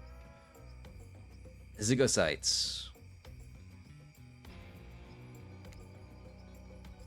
Wraith claps his hands. Nope. In fact, I just made that word up. This is fun. You roll your eyes playfully. Well, I'm glad one of us is having fun. Last question. Question the third. This constellation was first described by Nicholas Cage, Cage, and roughly translates to pendulum clock. Orologium. Wraith nods, impressed. Okay, I thought that was tough, but you got it. Good job. Well, you didn't do so hot at Constellation Trivia. Some things clearly never considered their place in the universe. Someone's clearly never considered their place in the universe. Hey. I know my place. It's not in a throne.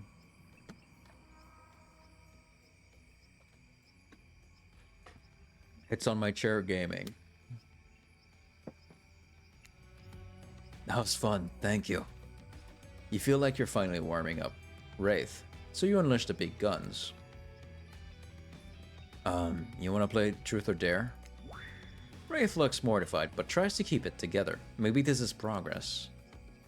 I guess so, but only if I can ask first. Deal. Truth or Dare? Truth or Dare? Truth. How about a truth? If you were a plant, what kind of plant would you be?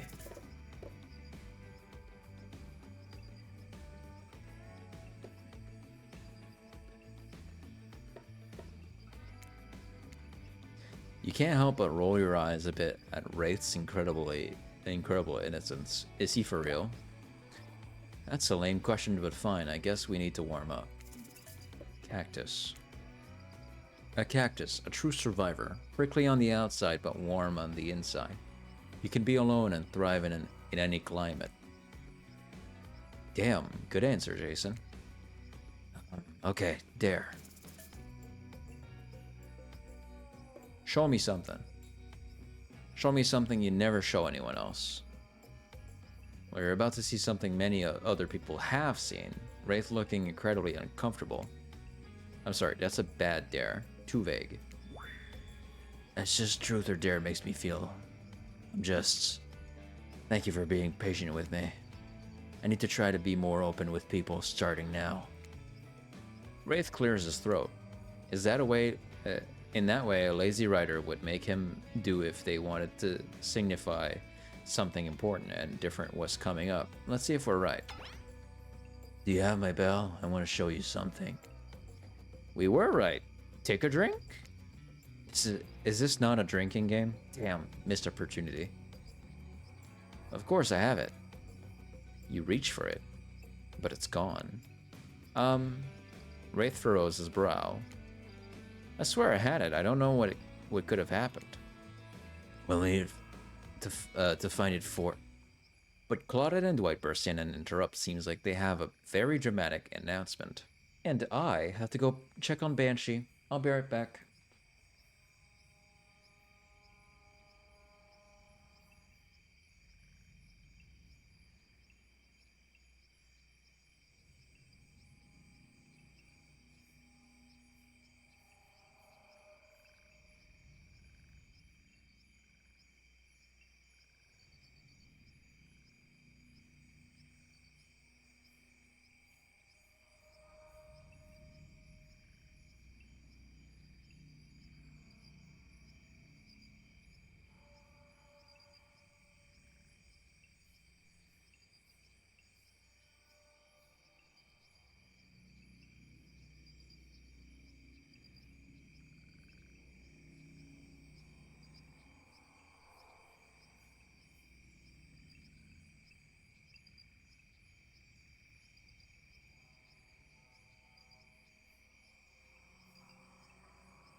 All right, this time he was ready to get inside and eat.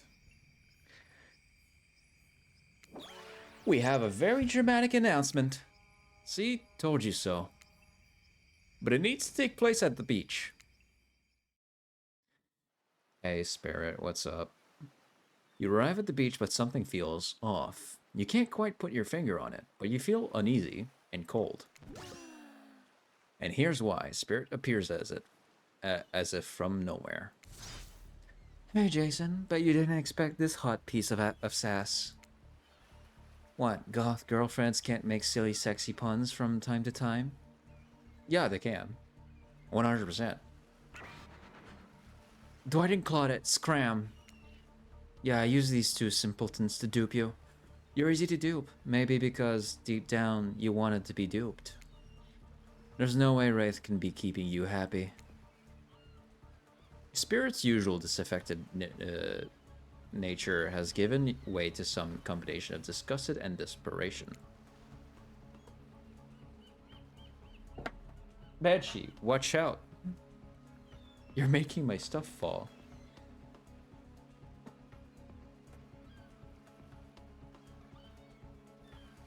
Why do I feel like that happened before?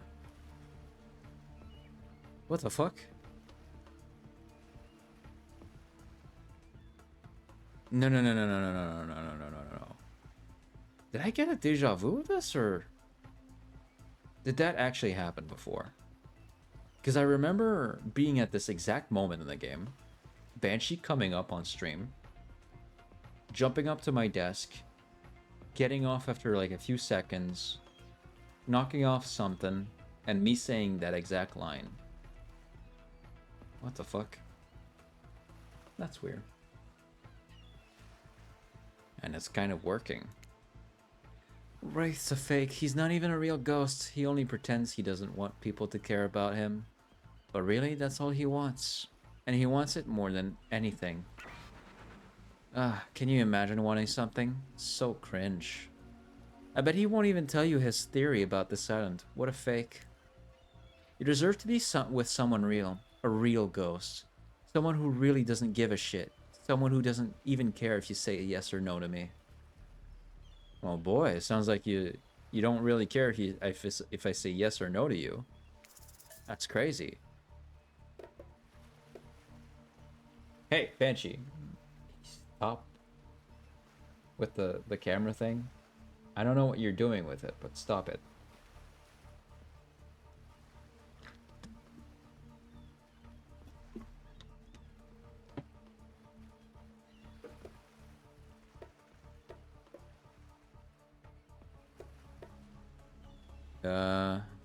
Shit.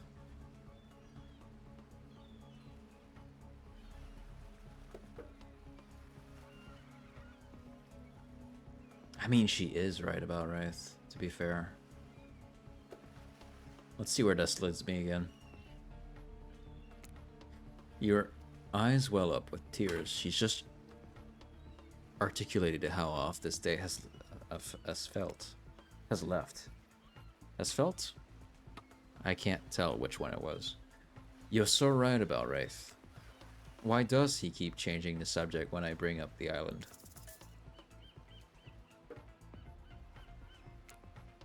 You abruptly dropped to one knee. Nobody saw this coming. Spirit, will you marry me? Hold on. I'd rather not have that moment. Let's try the other options. Oh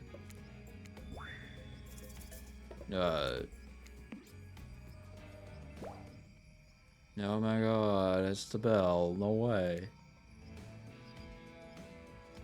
No way. Okay.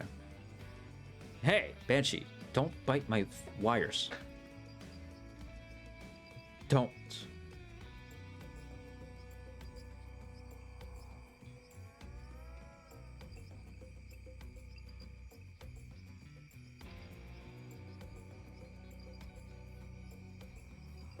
Pour out those potions. Banshee.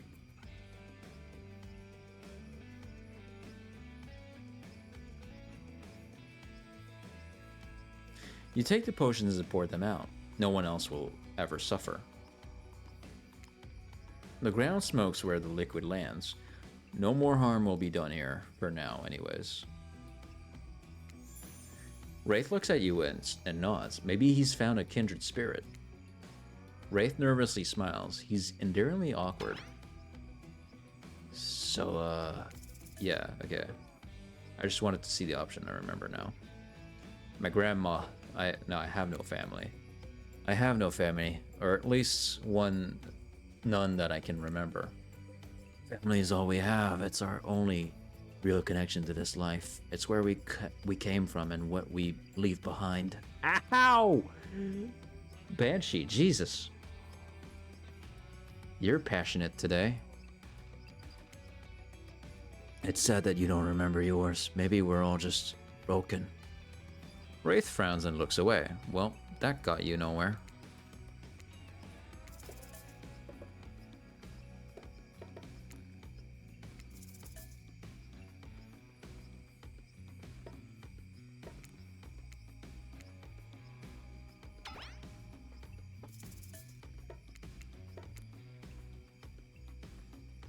Whoops. Oh, come on. Really? No. Alright. Truth. Roll your eyes. Cactus. Show me something.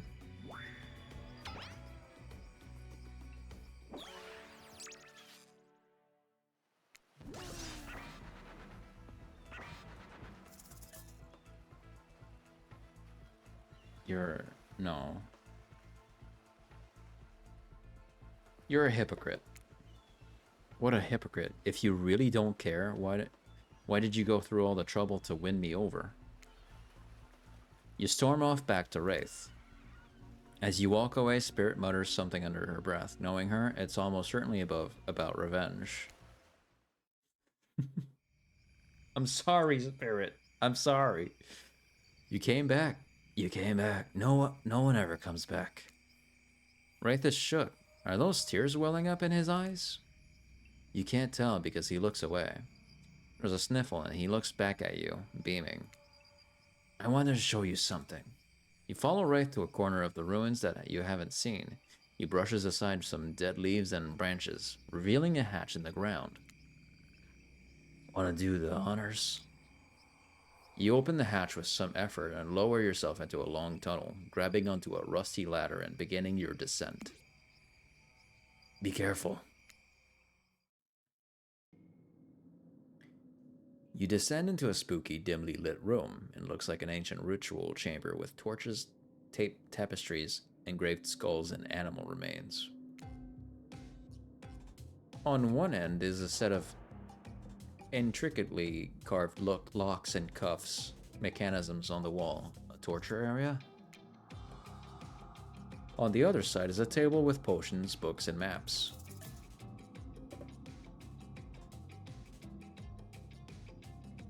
Look at the book. You pick up one of the larger leather-bound books that Wraithlook walks over, opening on a specific page. You see incantations, symbols, a drawing of the someone chained to the wall. A different language you can't read except for the words Cult of the Black Veil. Conveniently, those words are in exactly the language you can read.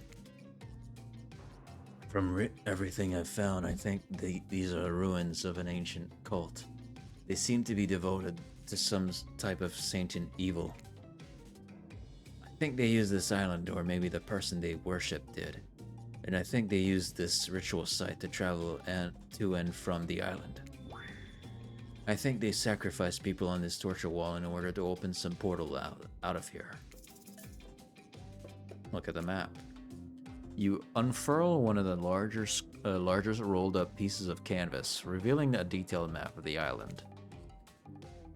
It's all here: Trapper's Cave, Spirit's Lighthouse, Huntress Cabin, all the common areas, even IP Island up in the corner with a little heart drawn around it.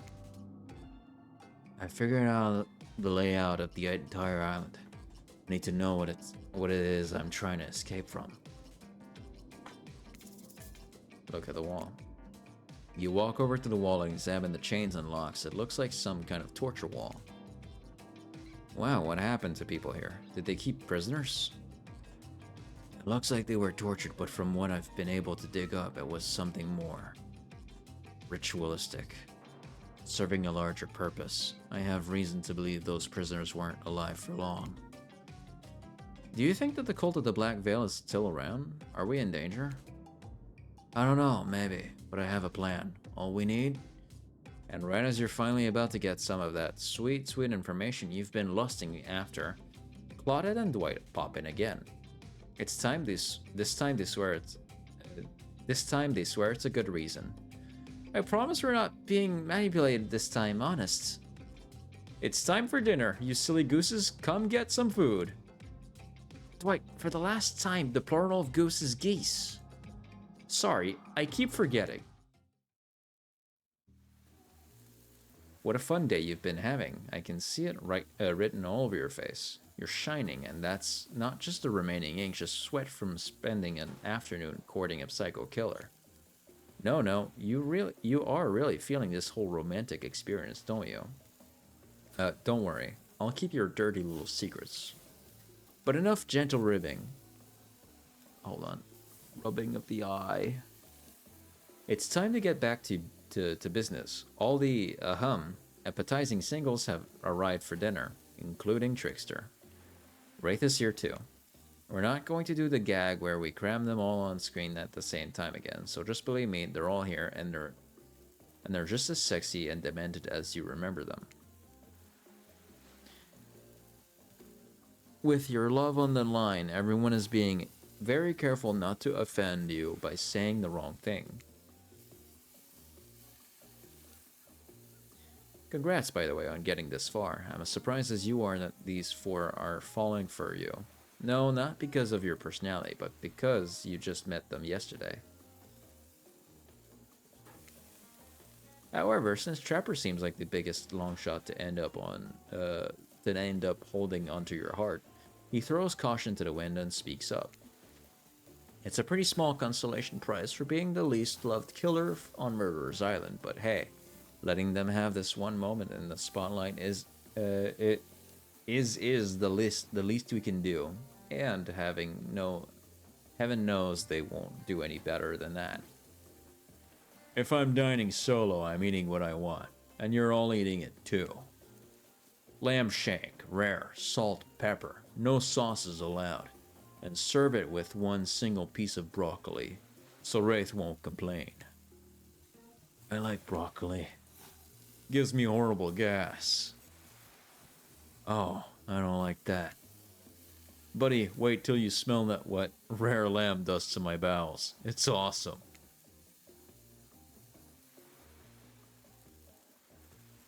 God, help me. Dinner will be served shortly, but certainly certain power brokers would like to know about your day. Would you like to share your day with the rest of the group? You've had an interesting day, that's for sure, but how will you describe it to the others? say too much or too little, and it could affect your standing with the group. Okay, but don't just sit there and saying nothing. Nothing is not an option.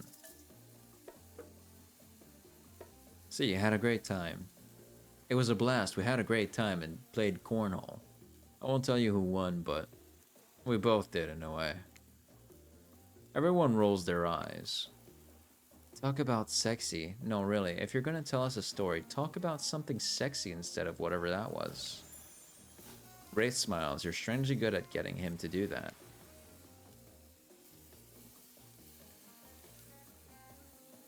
I don't think the hatch was sexier. Was it?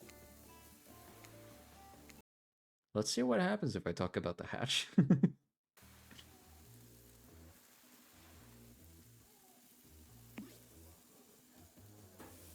She's probably still gonna call it Lane. It was crazy. There was a hatch and we went down and there was all this weird culty stuff. We already know he's a weirdo. Did you do any cult stuff? Sacrifice anyone? Open a portal to another dimension? Well, no, but boring. Wraith looks mortified. Dwight and Claudia bring out dinner. Everyone eats in silence. No one trusts anyone now. And they're all very tired. Oh wait, no, sorry. That's a dreary supernatural horror thriller set in Antarctica, not a charming parody dating sim set in an undisclosed tropical paradise. Bony appetite. Don't you mean bon? No, almost everything we serve has a lot of bones in it, even the vegetables. Impossible to avoid on this island. Everyone eats without speaking. Tensions are rising, both of the sexual and deadly variety. When everyone finishes, Dwight and Claudette come back to clean up the table. They linger around you as they pick up your plate. They take your napkin and dust crumbs off of the table. What would you like to say to the servants? Your top-notch service is much appreciated. Everyone, if you could please be so kind as to follow us to the fire pit, we'd greatly appreciate it. We've been told something big is going to happen, something that will change everything. You can go willingly, or you can go unwillingly. You have no choice, Tough Cookies. Did you have a choice on how you said that, dweeb? Yes, and I immediately regret how I did. God, something needs to change around here. Fire is rebirth. Fire illuminates the soul. Wait. Fire illuminates the soul. There you go. I hope the fire isn't too smoky. Smoke hurts my eyes. I have pretty sensitive eyes. I'm also horribly afraid of it. The fire, I mean, not my eyes, because of childhood trauma involving fire. And finally everyone starts moving toward the fire pit, if only to get away from Wraith's complaining. What is a tough cookie? Let's see. What is a tough cookie? Tough cookie slang. Tough cookie is a slang term, particularly in American English, that describes someone who is strong, resilient, and not easily intimidated or defeated. Usually in the context of that I've had tough cookies, it's always been used to describe someone that you have a hard time directing somewhere or guiding. But why cookie? Tough cookie slang.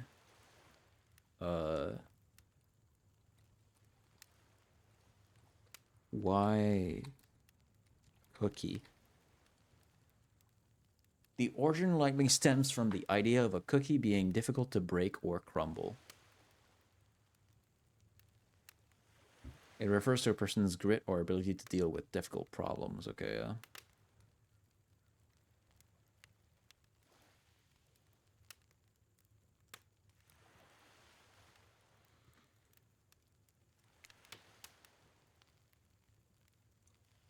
I skipped a line.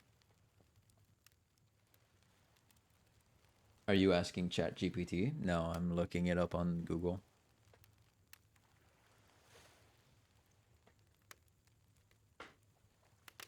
Will narrator tell a story? I bet they've got a stunningly creative mind. Hey, you think? Are they allowed to simply place thoughts in my head like this? Doesn't seem fair.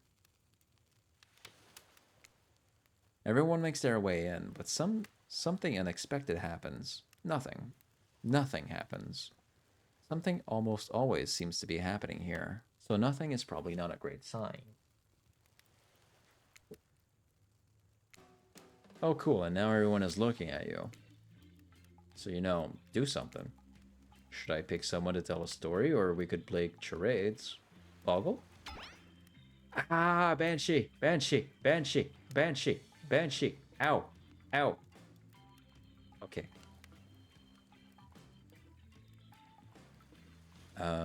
Well, we were actually thinking, why don't you tell us a story? Wraith points his spine and skull staff thingamajig at you. You duck out of its way. Who knows what that thing can do? Probably shoots lasers. Try not to bore us. We're just very interested in you. Don't speak for me, Huntress. Ah, Betchy! My bones! My poor brittle bones! My poor supple hand! No! Don't bite too hard, please! Ow! Calm down, man. Ow! Ow! Cursed! Fucking cursed!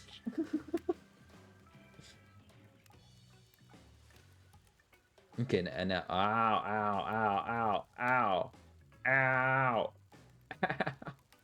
ow, ow, ow, ow, ow, ow, man, come on.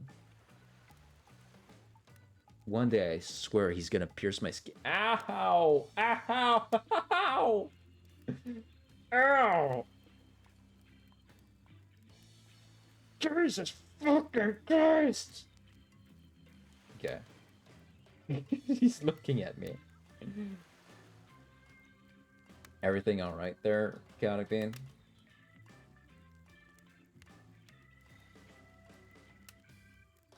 Ow! Ow! Ow! Ow! Ow! Ow! Bro, stop. Calm down with that shit. Ay, ay, ay, ay, ay. Ow, man. You put dents in my hand. You silly little goose.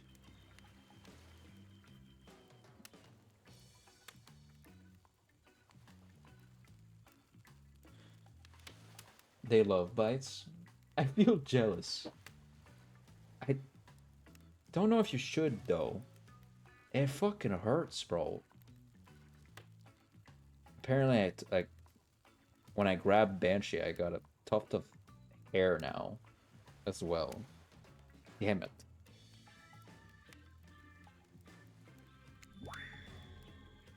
Now, you can't tell if you're warm from the fire, or if it's just your nerves heating up. I know that the fire is right here, but maybe if we stop talking about it all the time, we can start to pretend it's not here and doesn't, you know, threaten to burn us all alive. He's not supposed to hear me. Get out of here, Wraith. Jason was about to make an important decision about telling a story or not. Fine, I'll tell a story. Sure, I'm game to tell a story. I hope it's a mystery. Okay, so what type of story do you want to tell? Romance. What? No. I'll tell a romantic story. About two lovers who take poison together and die foaming at the mouth? Or about two strong hunters who mate when they both try to bludgeon the same wily wolverine? Not quite. It's about my parents. They met at a party in college. He was hosting. She'd been dragged there by some friends. They couldn't have been more different, and yet, as the night went on, they were drawn to each other. She made fun of his taste in music, and he took an interest in her major, women's studies. They were married within 2 months. Bit soon to know if you can trust someone, don't you think? It's so sweet. Exactly. I learned a lot about love from them. If you know, you know. Some people don't need years to get acquainted with their partner. Love could spark from a mere look across a campfire. Now you got their attention. Each killer is furiously attempting to catch your eye from across the fire pit. Except for Trickster, who has wandered over to the bar and is loudly playing his own music on headphones to drown you out. Or that was not a... Okay, that was not a very good story. I don't mean to insult you, but it was actually quite bad. Sorry, but this narrator keeps it real. You can't just end there.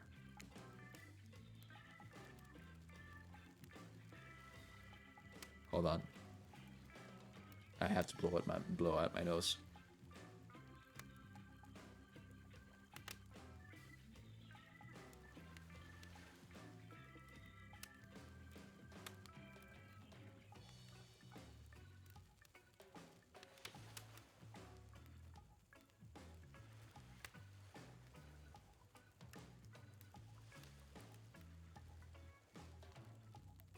So who else would like to hear a story from tonight? You look from killer to killer, trying to decide who might be the most entertaining.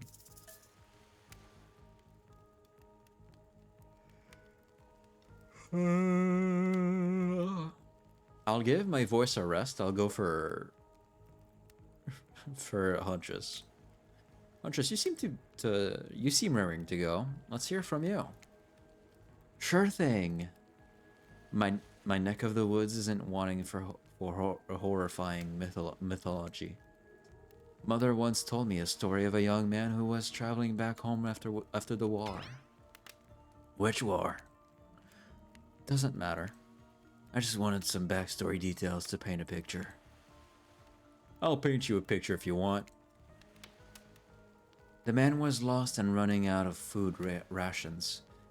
He stopped to rest for the night underneath a majestic birch tree. That's when he saw the woman, naked, skin glistening in the twilight glow. Hot. I'm invested. They sang a haunting melody as they made their way downhill towards the inviting lake. Enchanted by the music, the young man followed the parade of beautiful women until they stopped in a clearing next to the water.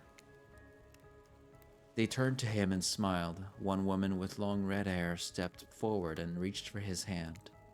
The other began to play music, flutes, lutes, tambourines. The melody was intoxicating. The band's feet began to move beneath him. He was dancing, moved by the magical music of these mysterious women. Twilight darkened into night, and the man grew weary. But wary... sorry, I kept trying to look into Andres' face. But when he tried to still his moving feet, he found that he could not. Help! I cannot stop dancing, he cried to the nearest woman, a slender woman with green hair. She drew near to him and he saw her features distort into something horrific. She was bloated, an eye hanging from one socket, skin the color of algae. Arasaka. Her true self. You'll never stop dancing, she screeched at him. My sisters and I were drowned in this lake by men of your regiment. Consider this your punishment. The man cried out, but it wasn't me. Someone must pay, the Rasaka said, her voice filled with briny malice. And so the man danced and danced until his bones broke and his heart gave out. The dance of death. A silent beat as everyone takes in this macabre ending.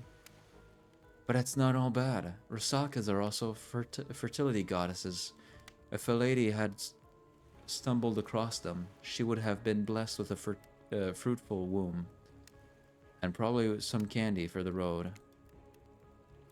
Damn. Does she really think that's a happy ending? I want what Huntress is having. Oh, it's story time. A lot of people like to take potshots and sequels, but I think every good story deserves a follow-up. When you think it's the end, the sequel is almost never as rewarding as the original. That's why I'm much more of a fan of the episodic style of storytelling. Knowing it's a series takes a lot of pressure off of any individual installment, and builds a greater sense of community between audience and creator. Tell me, Jason, if you could delete any sequel from existence, what would it be? Don't answer that. We don't actually care. We're just here to make sure that we seamlessly move on to the next segment of the evening. God forbid my small talk get in the way of romantic Twilight moment. Dwight, I'm gonna need you to shut your yap trap. You know that we need to get back what we need to get back to. That thing that we do whenever we're not on screen. Okay, you have fun tonight, and try not to wink wink end up dead. Why did you say the words wink wink out loud, and what kind of double entendre are you getting at with the end up dead thing? Dwight is physically incapable of winking, not since the accident, and you do know that all of these people are despicable criminals with double-digit kill counts, right? Well, except for Spirit, she really doesn't belong here. She's strictly a victim, not a perpetrator. No wonder she's pissed. Did I hear somebody trash-talking Spirit? Deal me in. What do you say we take this talk to the hot tub so I can soak this bod while I roast that ghost with some killer hot takes? Please, enough talk of birds. Things that are lit or getting blazed. It's enough that these activities have to be set next to a literal fire. Must I surround myself... Whoops. Must I be surrounded by figurative blames as well? What if we turned in and ran as far away from this place as we could, just you and me? On those spindly legs, you'd probably tired before you got too far. If it's running away to some place from secluded Jason is after, they should obviously join me. Have you seen these legs? Pure power. Not that my walk speed really reflects my giant stature, but that's because I choose to move slowly for stealthy reasons. It's my own choice, and it's completely logical. Why is everyone so obsessed with comparing themselves to each other and creating drama? I'm so over all that. Don't you get it? Society wants to trick you into fighting with each other so that corporations can swoop in and sell you fake solutions to all your fabricated problems. I'll be sitting in the shade and drinking something locally sourced while thumbing through a public domain novella printed on recycled paper because I refuse to play their games anymore. It's like she's actively trying to be as unappealing as possible.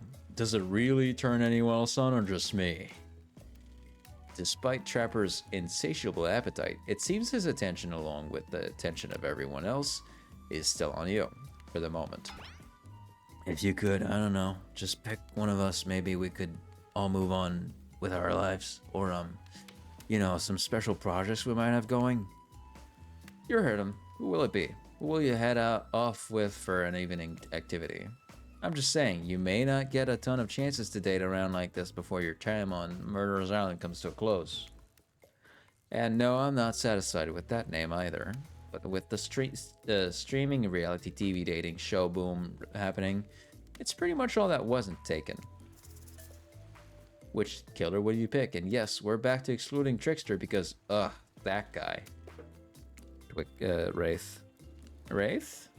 I knew you'd never pick me. Who am I kidding? But I did pick you. Wraith immediately turns in and runs away. It's not like he didn't tell you what you were getting into.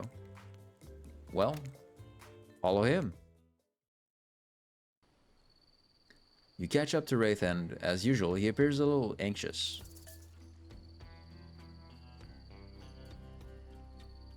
Ask what's wrong. Hey, you seem a little off. What's wrong? Wraith stops and tries to not look at you. After a moment, he relaxes. Tries not to look at you. I read that reversed.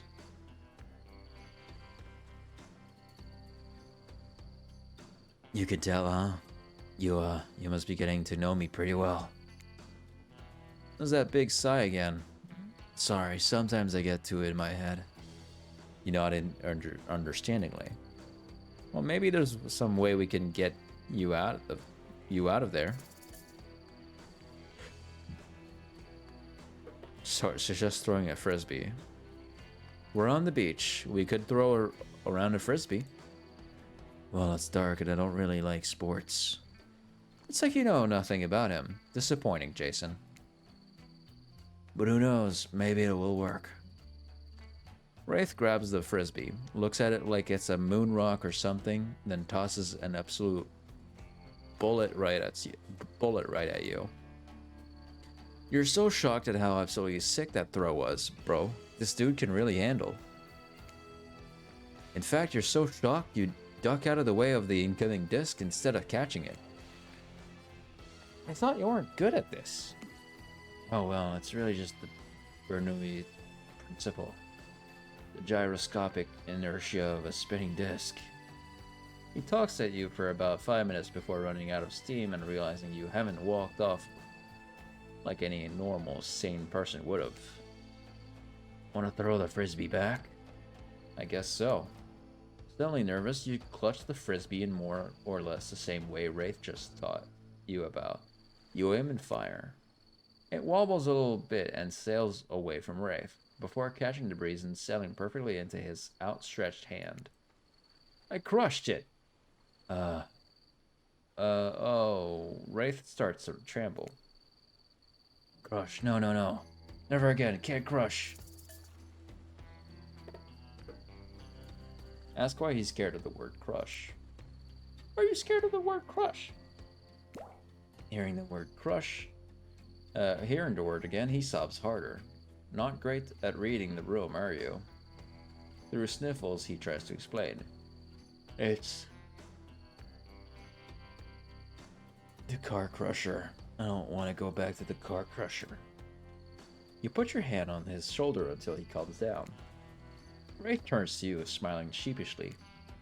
Well, this day went by so fast, but guess it's over. I don't understand. Why is it? You strange, beautiful weirdo.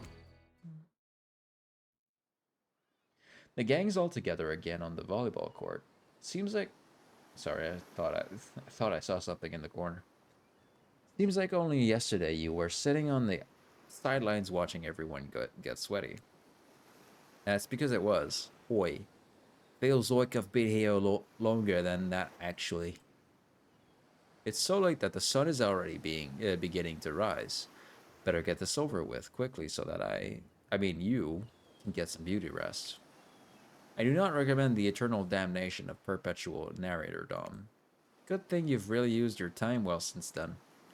Really getting to know the gang. The brain, the mogul, the basket case, the psychotic bunny girl. You know, the 4 types of people. Anyway, everyone is gathered on the volleyball court for a new type of game. Pitch your dream date and see who Jason chooses.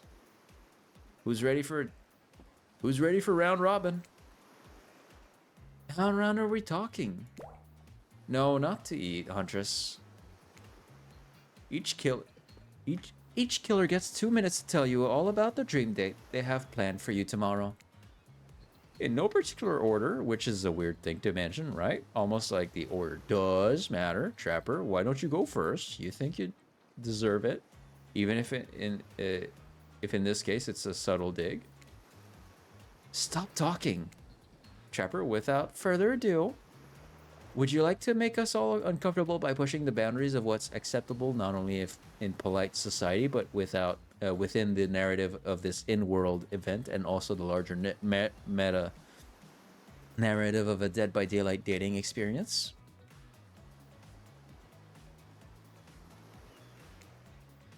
Sometimes you just gotta say it. Why, yes, thank you, I'd love to. So Jason, you're thinking of picking me? Well, this is your final warning. Pick me and be punished and rewarded. Tomorrow will suck, probably. I'm not an easy guy to get along with. I know that. But I can tell you this much. I'm hiding a secret on this island that will make fans shit themselves with excitement. If you like Trapper, you're gonna love it.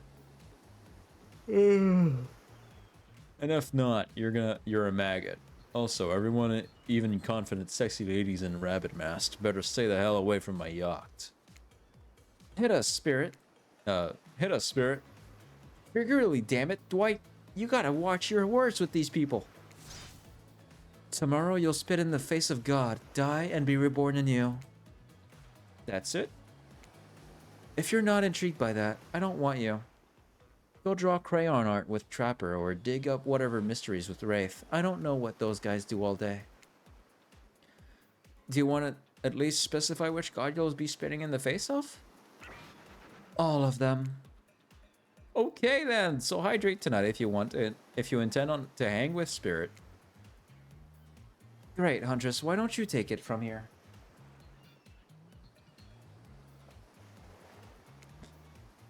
Tomorrow morning, I'm planning on a nice atmospheric breakfast on the yacht. Don't worry, Trapper won't even know it's gone. What was that? What was that? Nothing, go away. Then, boy oh boy, I've got such an adventure planned. It involves hunting for treasure. What kind of treasure are we looking for? Guess you'll have to pick me to find out. Let me tell you, it's Primo stuff. Now, if you don't mind, I've got to start preparing because it's clear already that you're going to pick me. Confident, mysterious. I like it.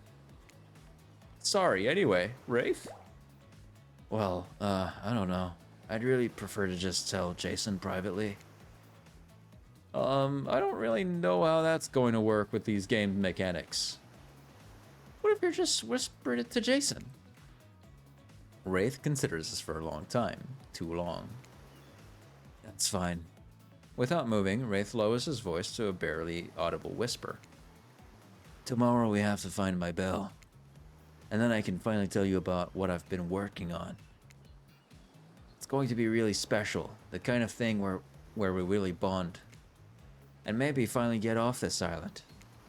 And maybe then we can go on a real date. You done? Is that it? Wraith nods proud. And time's up, everyone. Gosh, you'll need to dream about these options so you're ready to choose in the morning. Now go dream about all these swoon-worthy options so that you're ready to make a choice come dawn. Have a swell night. Did you forget to mention something? Oh gosh, how could we forget? Before you run off to slumber peacefully, there's one more thing to do. No reality survival dating competition priority would be complete without singling out one of your contestants who is already teetering on the edge of a psychological break and giving them a little push. Hold up, this has been a survival dating competition parody this entire time and I'm just now finding out about it?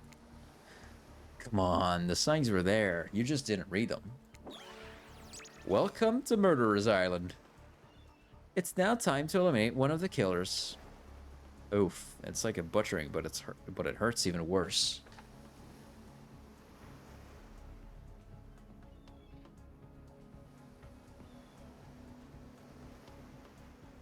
You can't kill a killer, but you can break their heart.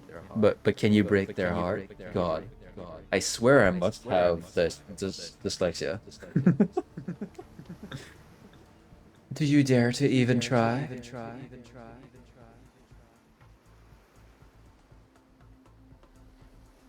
You mean... That's right.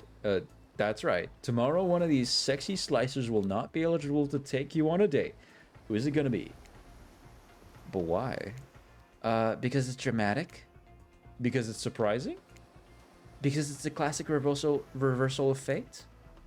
And it will hurt someone's feelings. Someone dangerous. What's it gonna be, champ? What's your thought process here?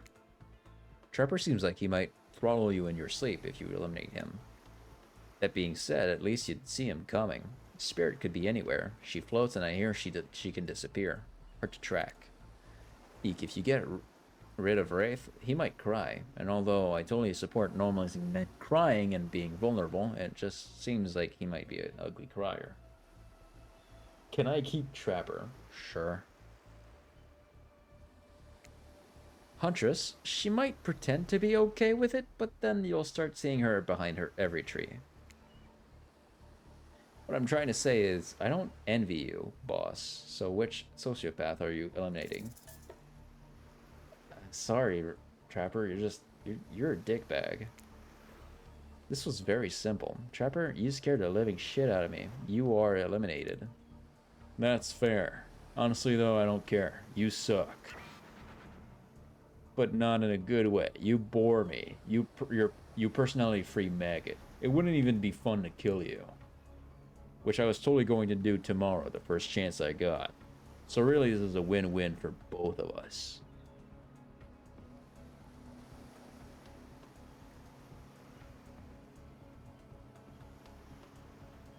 Hold on, I'm rearranging my band-aid.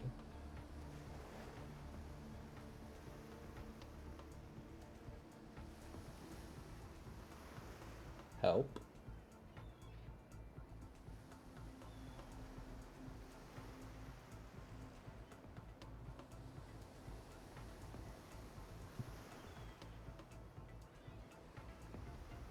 Ah, that's good. Don't take him away from me. I can fix him. We can find you a better one.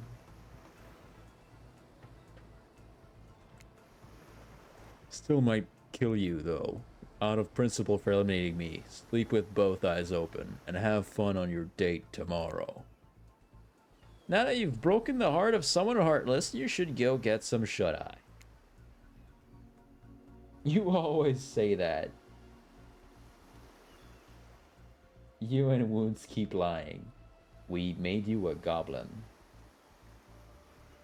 But if you want a taller one, a taller guy, we can create you a character.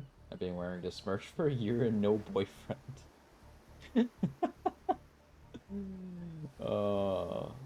But you look good in it. You do. I'm sorry, it's just that maybe boys are afraid right now.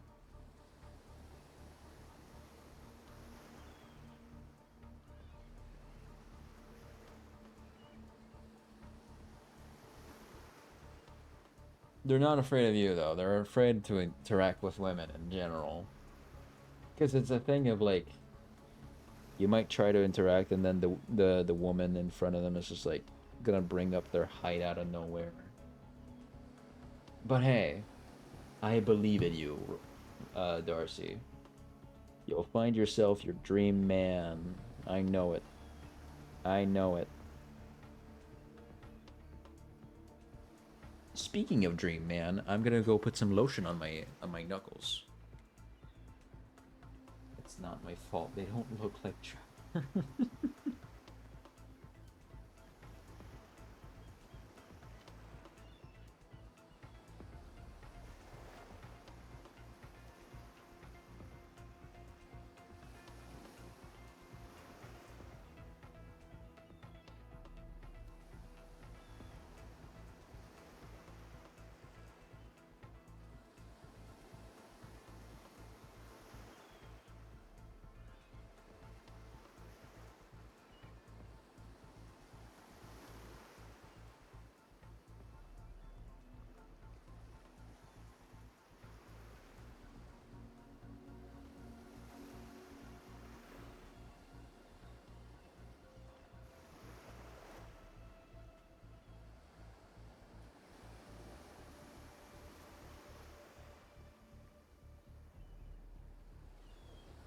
You see, Darcy, the problem is Trapper might only be 6'4", and his eyes are green, they're not blue. Yeah, he's rich. I don't think he's in trust he's in trust fund though, right? I don't think he's in finance. He takes care of a mine. I can work with that. Okay. Good to know that your standards aren't insane. They are crazy, but they're not insane. And don't worry too much about the broken heart you've left behind. Because of course they'll be receiving a consolation prize. They might not get to go home with Jason when this is all over, but they'll never sleep alone again. That's right, we're sending our eliminated player home with their own mostly new Trickster body pillow. The next best thing to the real Trickster.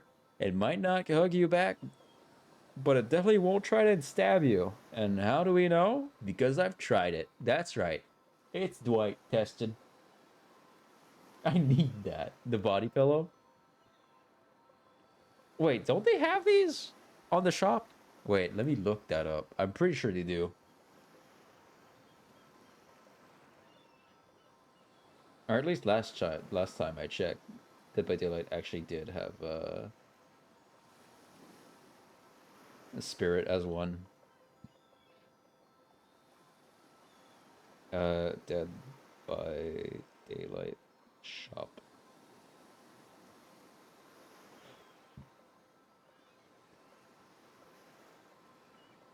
Shop.deadbydaylight.com. Let's see. Pillow.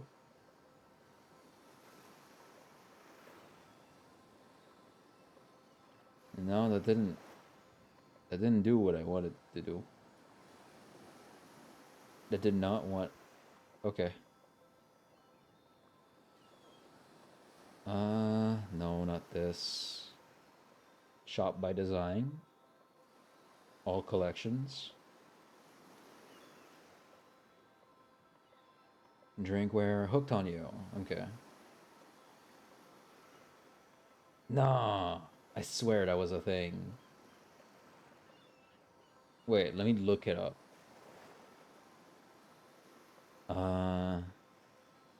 Dead by Daylight. Trickster. Body pillow.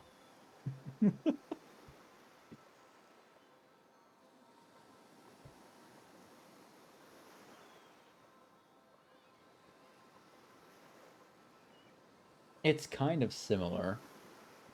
It's this exact image of Trickster reversed, and then underneath him there's not like the pattern of what it would look like if he was sitting on a bed like this. It's just blank white, and then underneath him, which he is smaller on the pillow itself, it's the title of Hooked on You, a Dead by Daylight dating sim. So they do have one. They do have a Trickster body pillow. It's not available right now, because obviously it's sold out. It's too popular.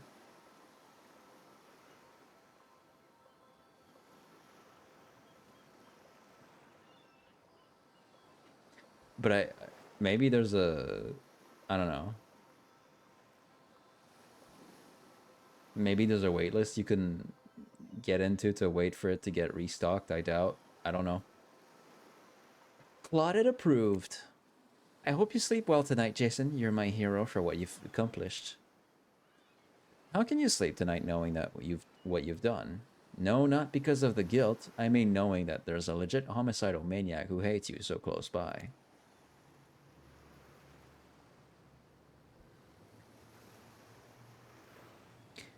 How can you sleep tonight knowing what you'll do tomorrow?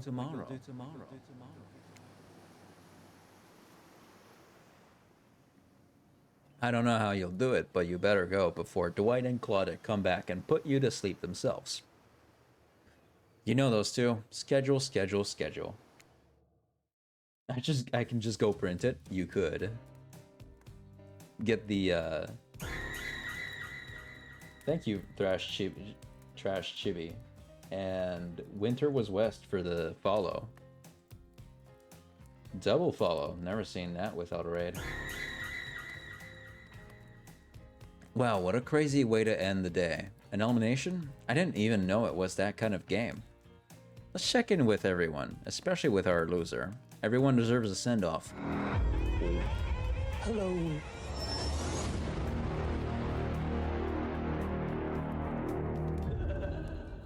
I spoke too soon. Hold on. Thank you guys for the follow. for the follow. Oh my god, my brain. My brain. Oh god, Raiders, please hold on, my brain. My brain. Go!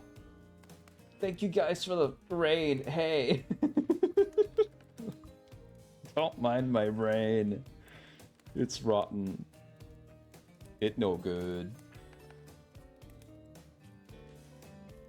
Thank you for the... Hold on. Let me catch myself. Let me recover from stupidness.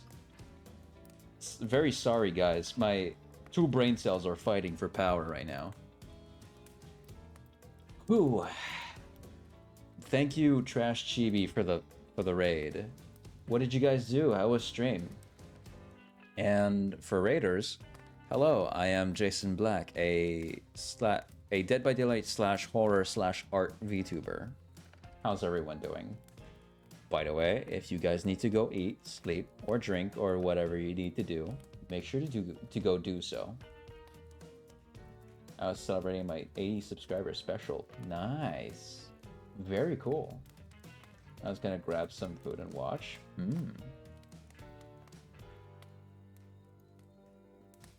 Just hit the 80 today? Hell yeah.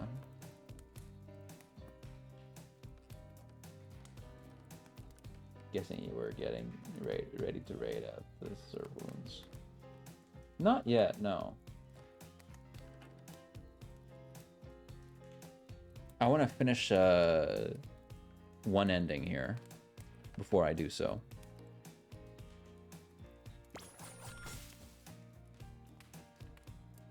We'll see how things go tomorrow, I suppose. I'm not expecting anything. I tend to shut my mind off during hard times. I know I seem all excited and devil may care, but the truth is, I'm really a pessimist at heart. That tends to happen when your mother is skewered by an elk and when you were, your mother was skewered by an elk when you were young? Yeah, how'd you know? Wild guess, it's also the only thing you talk about. We got tacos, hell yeah, Darcy, let's go. Enjoy your tacos, baby. Enjoy those tacos, dude. Let's go. Tacos are so good. If you'll excuse me, I think I saw a raccoon over in that tree, and I'm feeling peckish. I don't remember the last time I felt this nervous. Excited? Chemically, those two feelings are very similar, but I don't know. Jason is really great. What else do you want me to say?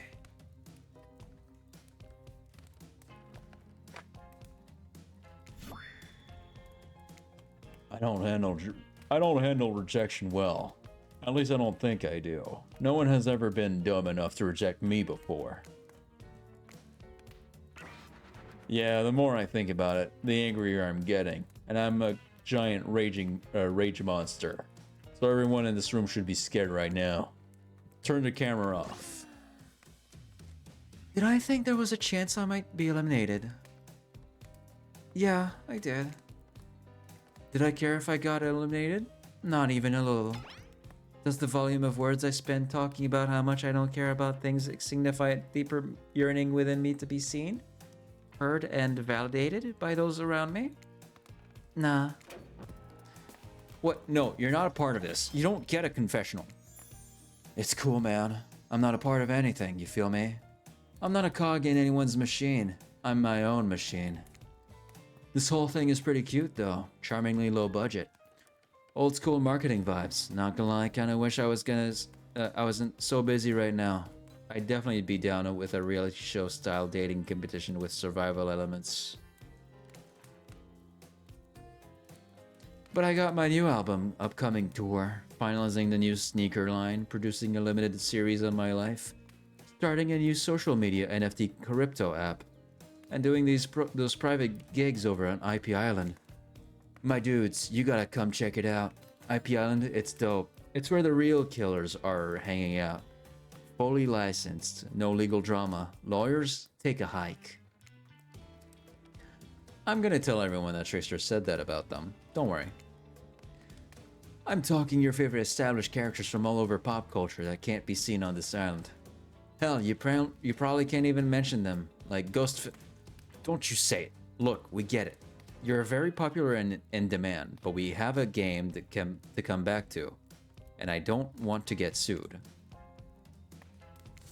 Ghostface. Come on!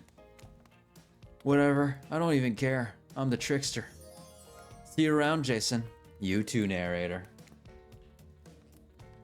I have a name, you know. You do? Yes, seriously, they do not pay me enough to deal with you people.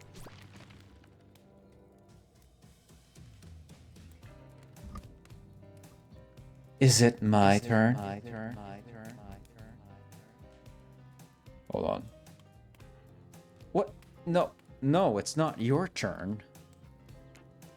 You're sentient water. How are you even sitting in that chair? What's a chair?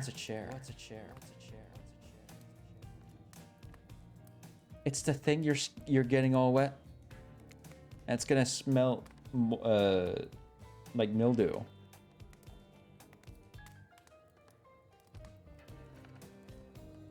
Okay. Rude.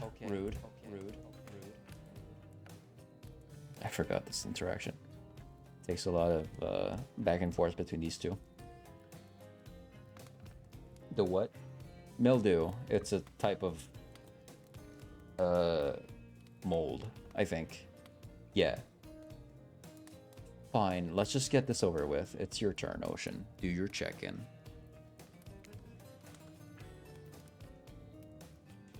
Check-in? I was just looking for the bathroom. Is the narrator the voices in your head? Yep. They are the voices in our head. Kinda. Bathroom? Are you serious? It's down the hall to the left.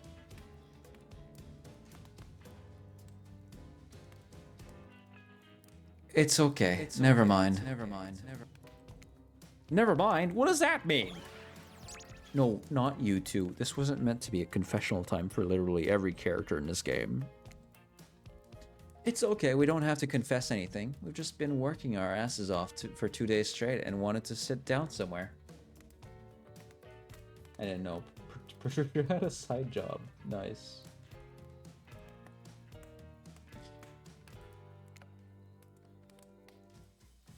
This chair is wet. Yeah, I think the ocean just peed in it. How's that, Puss? You know what? I don't care. You two are looking pretty pleased with yourselves. I've got something to confess. Oh great, what's it gonna be? You ate glue in the 2nd grade? You cheated on an algebra test once? Watching Trapper get eliminated was the first time in this unending spiral staircase of pain that is my life that I've felt even a modicum of joy. Every minute that I'm alive is a nightmare. This place, this sun, these sweet sugary drinks. It sounds fun for a long weekend. But for an eternity? An unrelenting rhythm of crashing waves and wailing seagulls. It's like crescendoing song of evil that makes me question the very foundation of the universe. Why am I here? Why are any of us here? What kind of sentient being would do this? Please erase me from this existence. Make it so that I was never born. Pull the plug on this experiment and let my soul be free. And please, please get me out of this polo shirt. Okay, let's get you to bed, buddy. I don't want to go to bed. Going to bed means eventually I'll wake up again. I'll have to wake up. Yikes, huh? That was a weird way to end.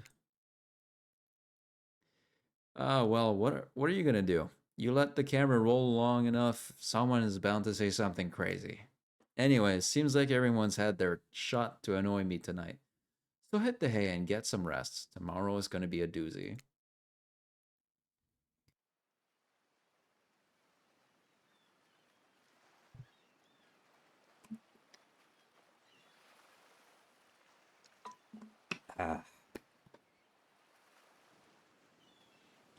Soft sunlight warms your skin, nudging you awake. Also, you're using a killer crab as a pillow, which it's sort of okay with. What's that? You don't know what you know about the killer crabs? Oh, right, you didn't go on that Huntress date. You really missed out. It was thrilling, or I guess it would have been. You'll have to play the game again to get that reference, I suppose. You pull on your beach attire and splash water on your face. Dwight and Claudette approach. Is that look on their faces excitement? Terror? You notice your stomach flutters with butterflies. Someone's in love. Or you've been infected with zombie butterflies in your sleep. It has happened here before, but it's probably the love thing. It's time. Claudette gestures over to the beach where the killers all stand flanked by tiki torches. It's a scene very reminiscent of a TV show you used to hate watch with your ex. Suddenly, the message is clear. You are going to declare your affection for a killer in front of several other killers. Hey, isn't Tracer supposed to be here? We paid him good money to make some half-assed cameos in the show. I'm gonna chew his agent out. But before they walk you over for your big moment, don't you think we haven't noticed how kind you've been to us, Jason?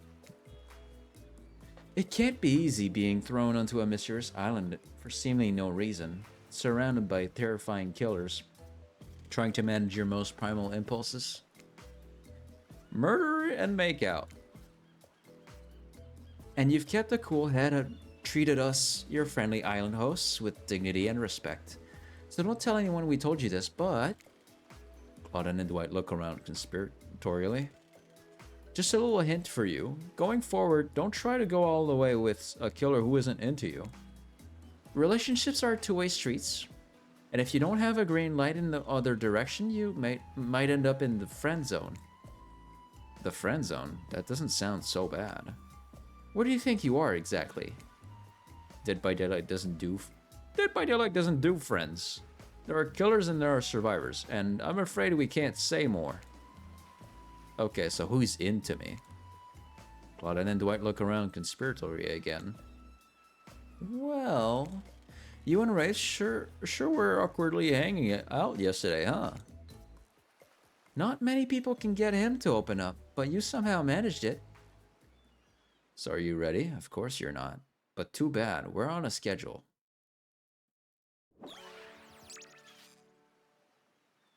You make your way over to the row of hotties. Claudette and Dwight stand off to the side, hands behind their backs. It's been quite the 48 hours, but there are clearly sparks in the air, and I'm not just talking about this rusty chainsaw, though I do recommend staying away from those sparks. So, no friends, straight to girlfriend. Got it. No, that's not what they meant, but sure.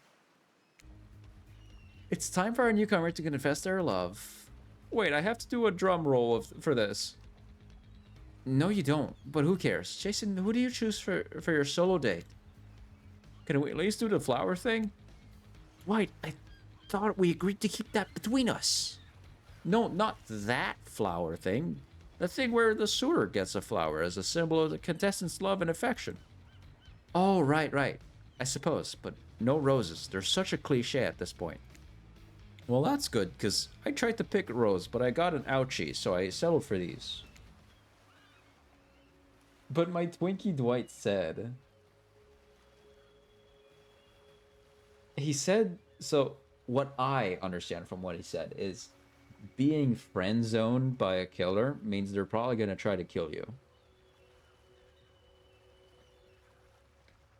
Beautiful.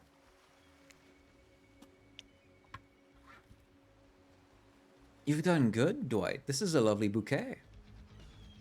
I hope Dwight saved some of these for Claudette. They're a thing, right? You're getting that vibe too. Just me? Sorry. You've got other things to think about right now. Got it. So marriage. No, that's not what that means, but sure.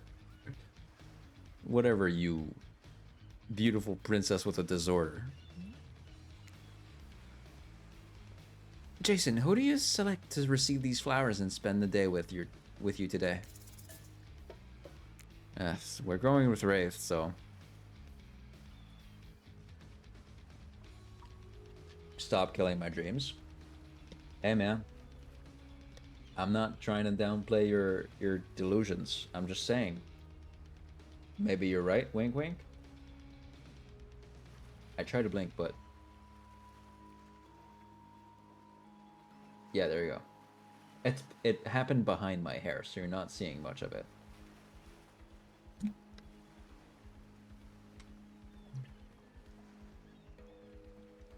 Ah. You turn to Wraith and let out a sigh. Wow, are you becoming more like him?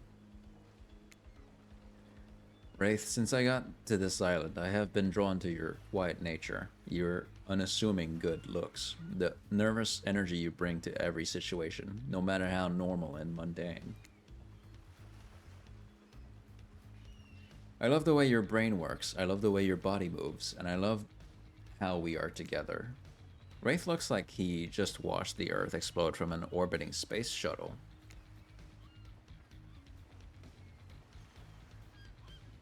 His mouth hangs open a little, his eyebrows twitch. No one can tell if he's too excited to process or partially dead. He kinda... I get you, Jason. Well, I'm trying to 100% the game. I don't really care about a man. I'm only into women. And it's not gonna end up the way you think with him. Can I have him? Sure. I like the taste of dirt.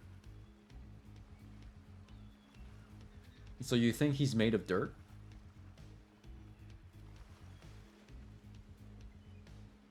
Do you want another perspective, or do you want to keep thinking that? He might as well. We can find out. I don't think he is. The brown part, I'm pretty sure, is his actual skin color. I think the white part is ashes.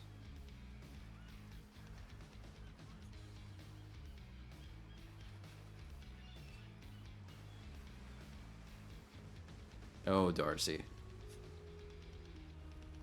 His mouth hangs out a little. Yeah, okay, we reread that part. Got anything to say, Wraith? Sounds about right. As you board the yacht, Wraith is unsurprisingly quiet, but the awkward vibes are down by about 60%. Good job, I guess. I mean, look at that beautiful smile. Come on. It was nice of Trapper to volunteer his yacht for the start of this day-long date, but a bit dismissive of him to say that you two are so boring that the yacht itself wouldn't even notice you were there. What we know about fun anyway? He wears an old-timey one-piece bathing suit like the strong man from some bygone carnival. Come to think of it, that actually is a little fun. Wraith just has a regular old button-up shirt and shorts on. No, now's not the time to think about Trapper and the way his Vantage singlet hugs his curves just the right. That's what he wants. Classic Trapper trap.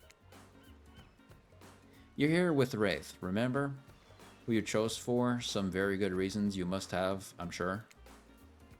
You cast all other thoughts out of your mind and stand at the edge of the deck, looking out at the ocean, wondering what's out there. Where you even are. I mean, look at that beautiful smile. Come on. So if I can have them both. A gentle rocking of the waves feels comforting as you turn to face your paramour. Wraith can barely look at you. Is it nerves or something else? Because you're obviously not keeping them. Just hear me out. Catch 169.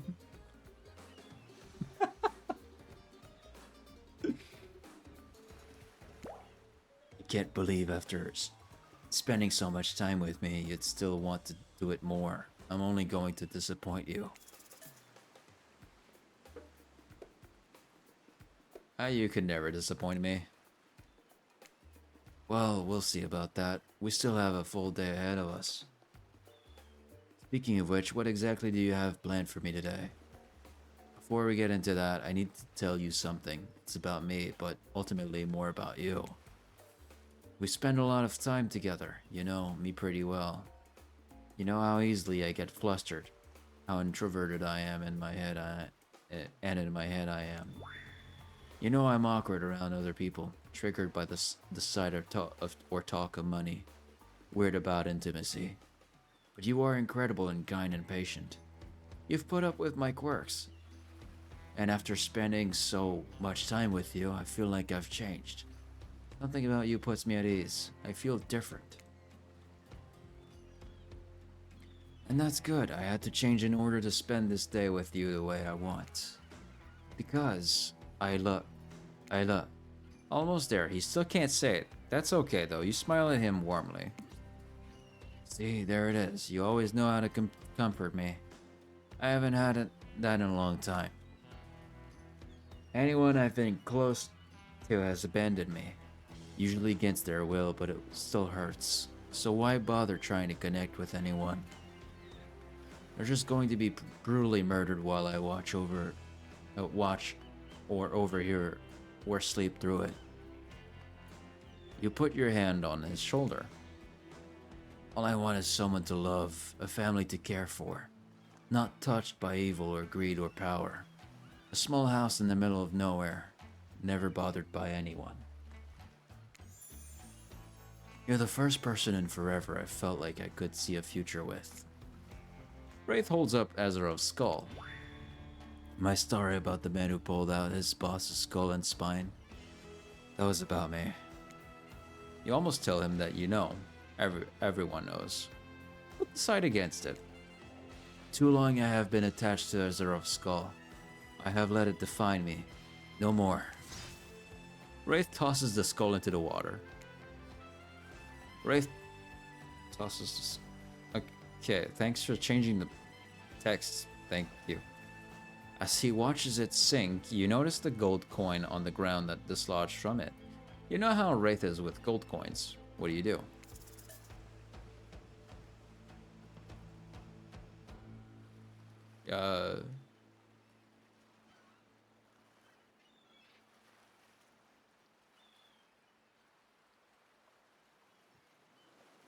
Pick up that coin?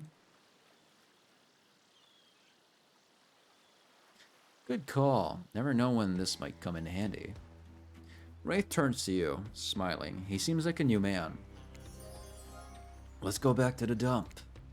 What a romantic sentence to start this day with.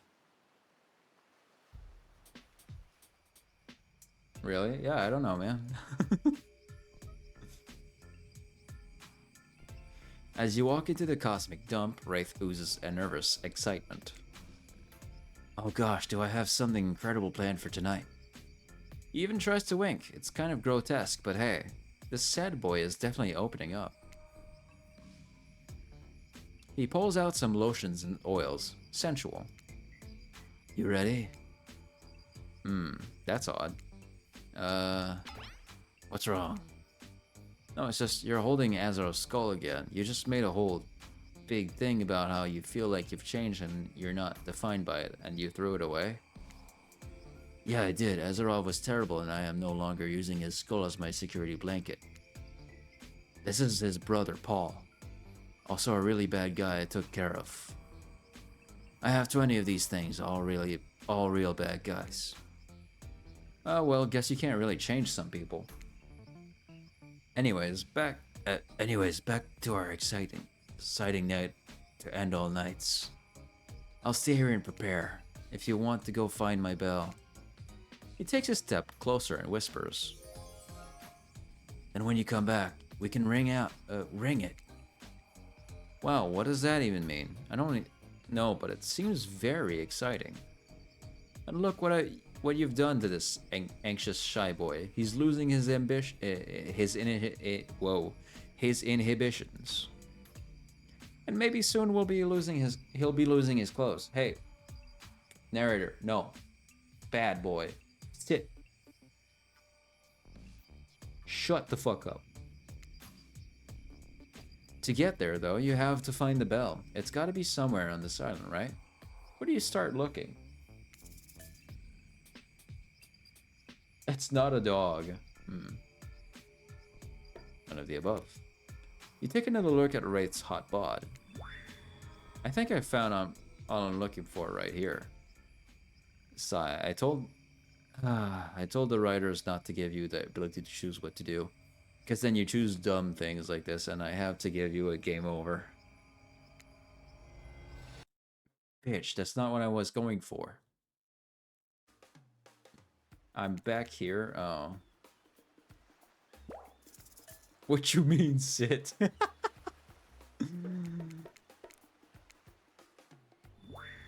Yeah, I'm gonna leave the coin on the floor, see what happens.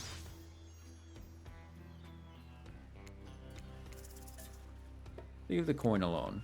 Alright, sure, I mean, he's not even looking, but okay. Waste an opportunity to pick up a perfectly valuable object that might come in handy very soon.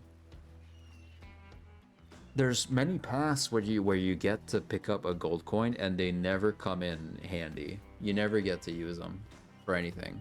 In fact, the first gold coin is the only thing you can use. And you use it to get a drink. So like, take the right decisions, man. My bad, my bad. We're losing our Pokey. We're not.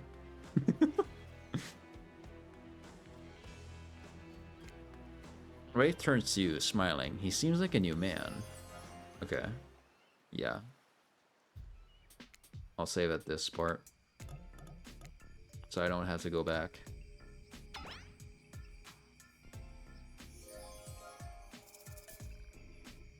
It's at the Black Lighthouse, I remember.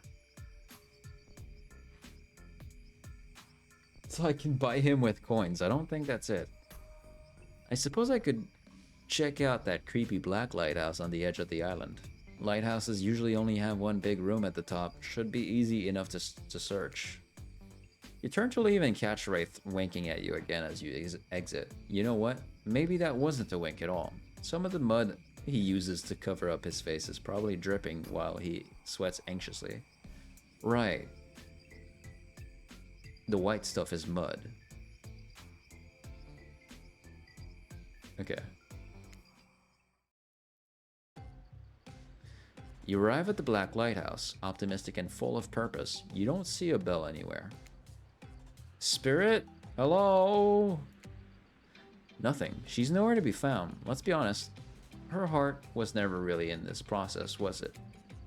You start poking around, wondering if Spirit took the bell and hid it somewhere around here. What's up, dude? You turn to see Trickster, casually posed like light reflecting off his perfect skin. All of his too many abs glistening perfectly. Doing some snooping? I'm looking for Spirit. Me too, actually. We were gonna do face masks and I told her I'd show her around my stage over on IP Island. It's tight. Only killers we couldn't clear to be in this game are hanging out over there, just out of view. And just out of view of you. And any interested parties lawyers. Having a blast, doing shots, making content. Oh my dude, you have got to meet my good friend. Nope, stop right there. Not getting sued over a dating sim. I feel that. Hey, have you seen Wraith's bell anywhere? I'm not gonna lie to you, friend. I have no idea who you're talking about. But you wanna maybe hop over to the other island? Check out my stage? Sure. Sure, maybe Spirit's already there. Trickster smiles. Just as you're about to ask how he plans on getting you there, you blink and... you're there. Trickster's private stage on IP Island. And it's empty. Yeah, I mean, it's hella early. Everyone is sleeping and recovering from last night's rager. Things don't get really going here till like near midnight. So I have to wait until then to have any fun here? Trickster smiles slightly. Oh, I wouldn't say that. How about you leave me alone for a second so I can, you know, freshen up a little first. Trickster likes that idea. As soon as that horny weirdo leaves, you drop the charade and look around for the bell. Nothing. Worried your cover might be blown, you dive into the water and begin the long swim back to the Black Lighthouse. Let's not do this much physical work again, okay?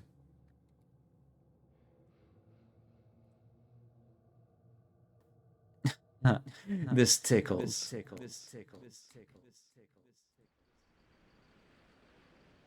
As you dry off and catch your breath, you ponder your next move. So where to next? Maybe Trapper's Cave. At least I know how to look out for traps. With that in mind, I'm sure I can get in and out safely and find that bell. Trapper's Cave. Wow, this game sure is much bigger than you thought, huh? Might need to replay it a couple times to really be able to grasp how much work was put into it. You enter Trapper's Cave intently.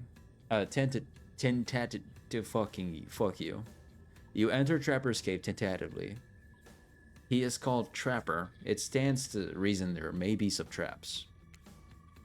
Illuminated in a deep blue, the cave is home to a pool of water that shimmers and shines. You find yourself hoping Wraith's bell isn't in there. You hear a voice from behind a pile of rocks, like a feeble old man calling for help. Look around the cave. You ignore the voice and look around the cave, because you have a job to do. Hey, maybe play this game to find out who the voice belongs to. Just saying, could be fun. Oh, what's this? You found a gold coin? Leave it. You know what? Rather than hear somebody remind me that this is Trapper's Cave after all, I'm just gonna not touch anything. You step back from all things shiny and enticing and consider just leaving and figuring out this whole bell situation in some other way. Well, if it isn't Jason. You decided against spending time with me, and yet here you are, in my cave. You can't help but to be drawn to me, can you? What is it? My animal magnetism? My musk? My hopeless devotion to leg day? I don't think Wraith has ever set foot in leg day. No time to figure out what the hell that even means. You think fast. You're right, Trapper. It's the leg day thing. I love your leg days, and also the musk. Love a good musk. Knew it. Listen, I know I made the wrong choice eliminating you and going with Wraith. How could I have been so stupid? You should probably cleave me in two, hack me into pieces. I deserve worse, but if you'll let me, I want to go back to Wraith and tell him I made a mistake and I'm leaving him for you. Trapper stares at you, unnervingly, a twinkle in his eye. I should probably cleave you in two. You're right, but it takes a true self-assured person to admit their mistakes. And you're clearly aware that you're stupid, so you know. We're making progress. Whoa, are you pulling this off?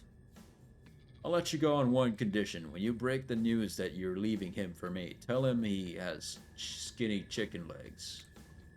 Yes, if you want, you can tell him that. Trapper lets out a hearty laugh. Oh yeah, I want. You scramble out of Trapper's Cave as you hear his deep laughter echo behind you. Hope the bell wasn't here, because if it was, you're never going to get it. So where to next? I have a good feeling about Huntress's cabin. I love a cabin in the woods. Great things are always happening at those. People are always walking into them and back out of them unscathed all the time. To Huntress's cabin, it's as if this is your chance to visit and admire some of the locations you may not have visited already because of their choices you specifically made. What a great opportunity.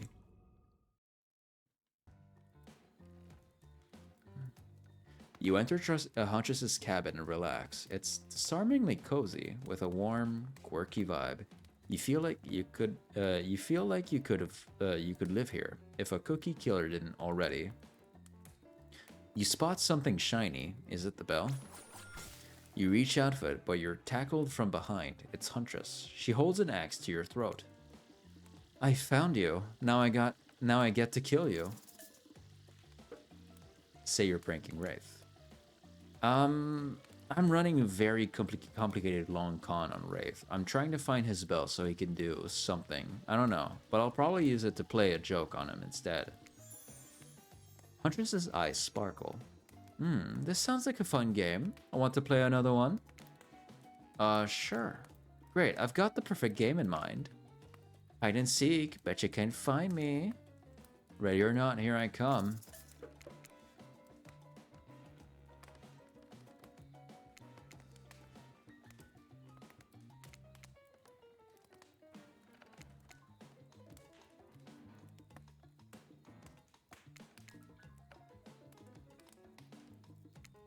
You're silly. If this was really real hide and seek, you'd be dead by now. But this doesn't change anything. What do you mean? I'm still mad you broke into my house. Which is too bad, because maybe I do know something about the bell. Maybe I'll tell you later. We'll see. Huntress goes into another room, and you realize you're not going to get anything else here. Except possibly killed. I've got bad news for you. You've already searched the spots that Spirit and Trapper hang out. You even checked out Trickster's stage. Would have been nice if an actual concert was going on, but maybe in the sequel. Please make a sequel. Please make a sequel. I want Hooked on You too. And now you've also searched Huntress's cabin too, and managed to not get yourself skinned. However, just having your skin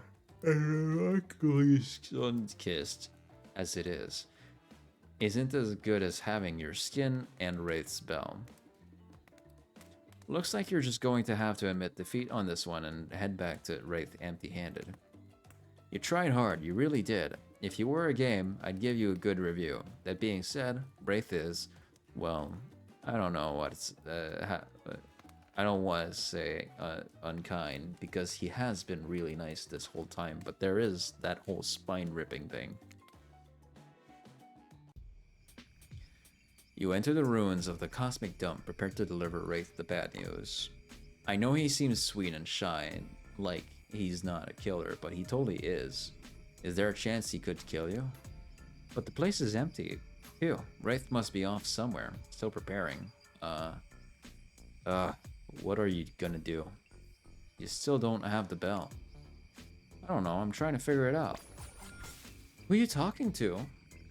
Huntress pops up from behind you, one of the giant obelisks, smiling behind her mask. I followed you back here. It was fun, like a cat stalking prey. Yeah, that sounds fun. After you left, I was thinking I wanted to tell you about the bell. Oh my god, Huntress, thank you. But it's going to cost you. You fish around in your pockets for anything of value, but they're completely empty. I'm sorry, I don't have anything to give you. Jesus. Sorry, her face is really scary. Oh, there are other ways you could pay. Don't worry, silly, nothing crazy. I never do anything crazy. All you have to do is sing me my favorite song. Oh no, is it in Russian? No, it's in ABCs. Oh, okay, that's all I have to do? Yeah? Damn, Huntress looks jazzed as hell. She is truly unhinged. You clear your throat. Here goes. A, B, C, D, E, F, G. H, I, J, K, L, M, N, O, P, Q, R. Wow, this is annoying, huh? Should have managed your money better. It's never too late to get serious about it, you know? I have a cousin who's really good with this stuff. I can put you in touch. Sorry, I know that you're thinking, and you're right. This isn't time for this. STUVWXYZ. Huntress applauds like a lunatic. That was good. That was so good. Again. No. Fine.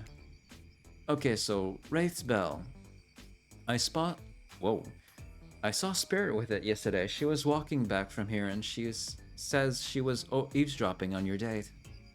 So when you weren't looking, she stole it to sabotage your budding relationship with Wraith. I think she said something about a cringy truth or dare game. I think they had a fling or something and she's still mad about it. Or not, who knows. She's definitely mad about something. Even though it's rusty and old, it's still kind of shiny, so I offered to pay her for it. But she said she had the perfect spot for it picked out, at the top of her lighthouse.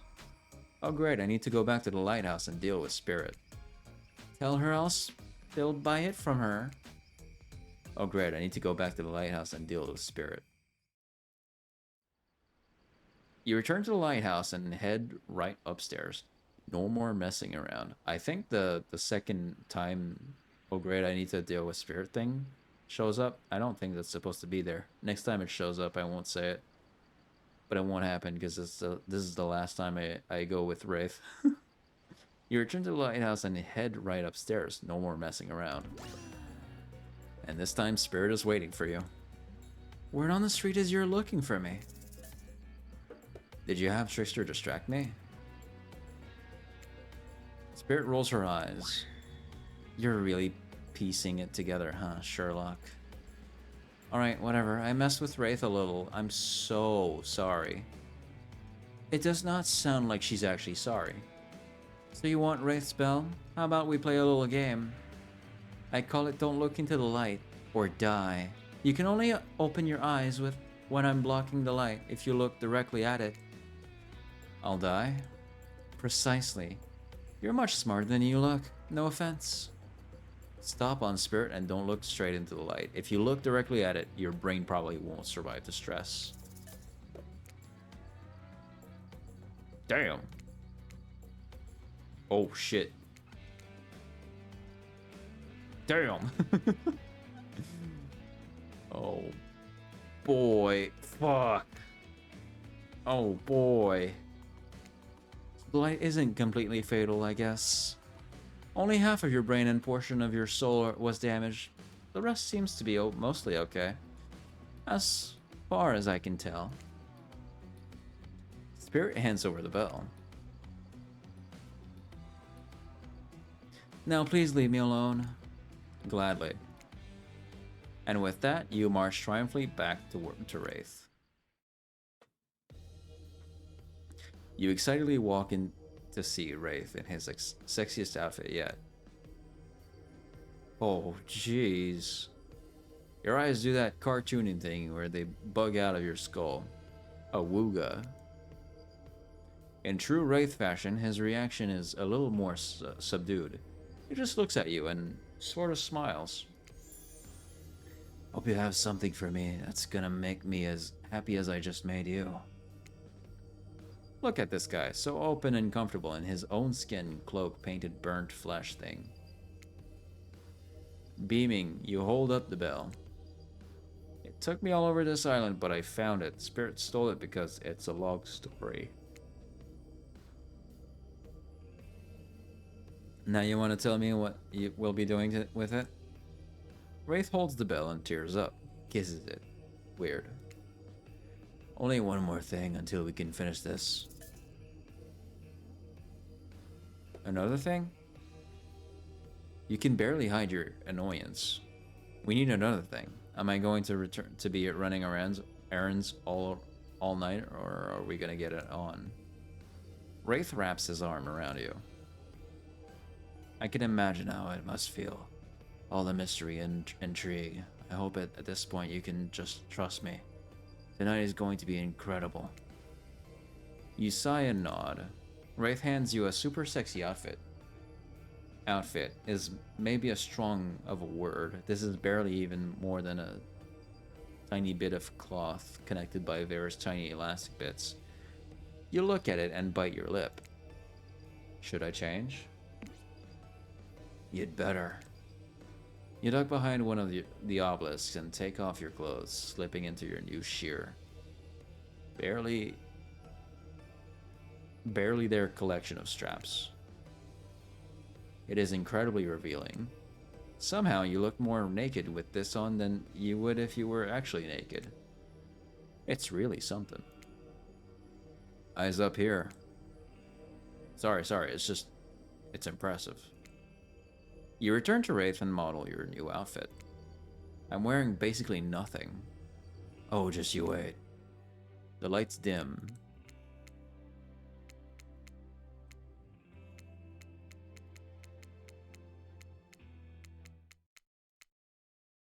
Hold that thought, lovebirds.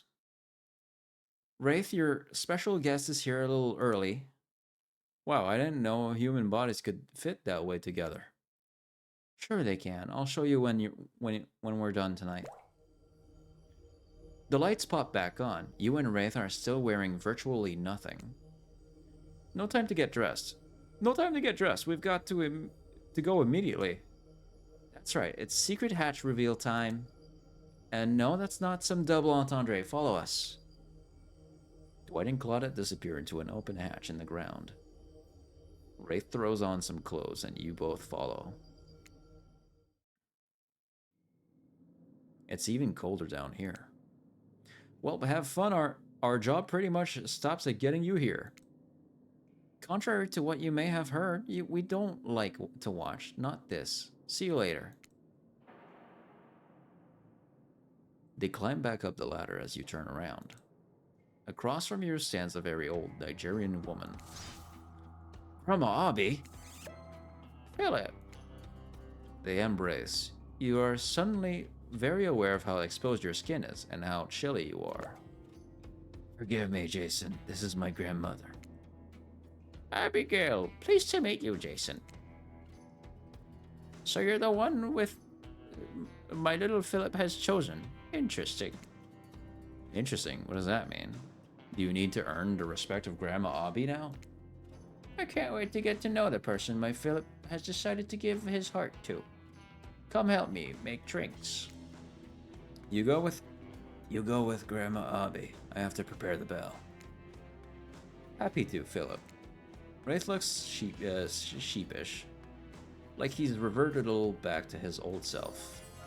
Oh yeah, I guess I never told you my real name, Philip Ojomo.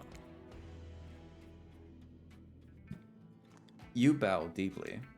Nice to meet you, Philip Ojomo. Wraith laughs, grabs the bell and leaves. Grandma Abi takes your hand and guides you to the table with potions. Come on, let's get some refreshments. I'm an old lady, and it's not easy for me to mix these exactly. My hands just aren't as steady as they once were. You'll need to help me pour. Now doesn't seem like the time for questions like, what is it? What is this? Or are we supposed to drink these possibly poisonous liquids? Just get to it. Fill that cup up.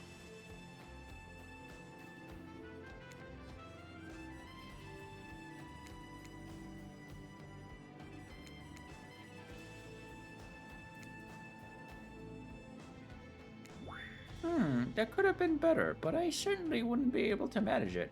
I suppose it will have to do. Come. While we wait, I want to make sure you're the one. You sit across from her, and she smiles brightly at you. Philip has been through so much. He said he saw things as a child that no child should have to ever even think about. I fear what that could do to a person. But not Philip. He is thoughtful and strong-willed. He is a good boy. I agree.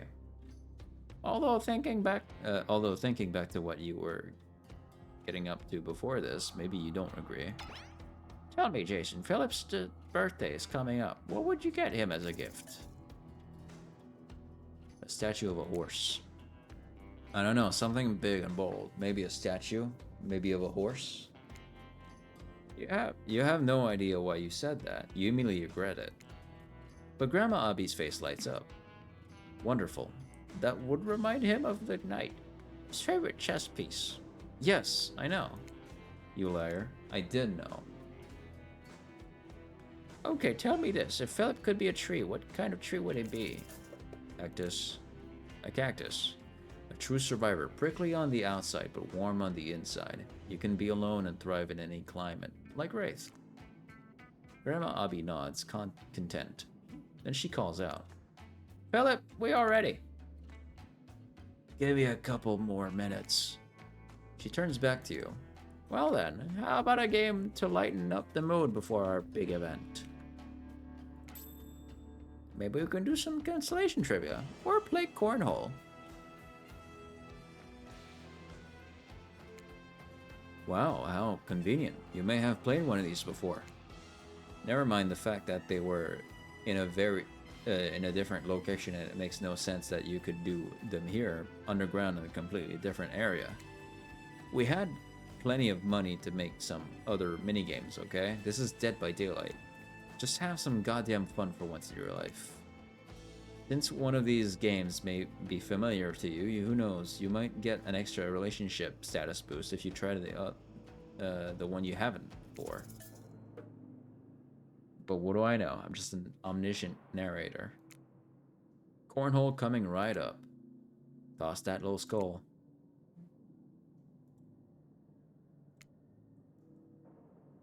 Oof. A little to the left. Whoops. Hey. An admirable performance. Not perfect, not terrible. Not exactly the description of Grandma wants to use on the love of her precious grandson's life, but so be it. I'm glad... fuck. I'm glad you got a moment to relax. Sorry I yelled at you earlier. It's been a long game. Wraith re-enters, holding the bell, and looks brand new. I think we're ready.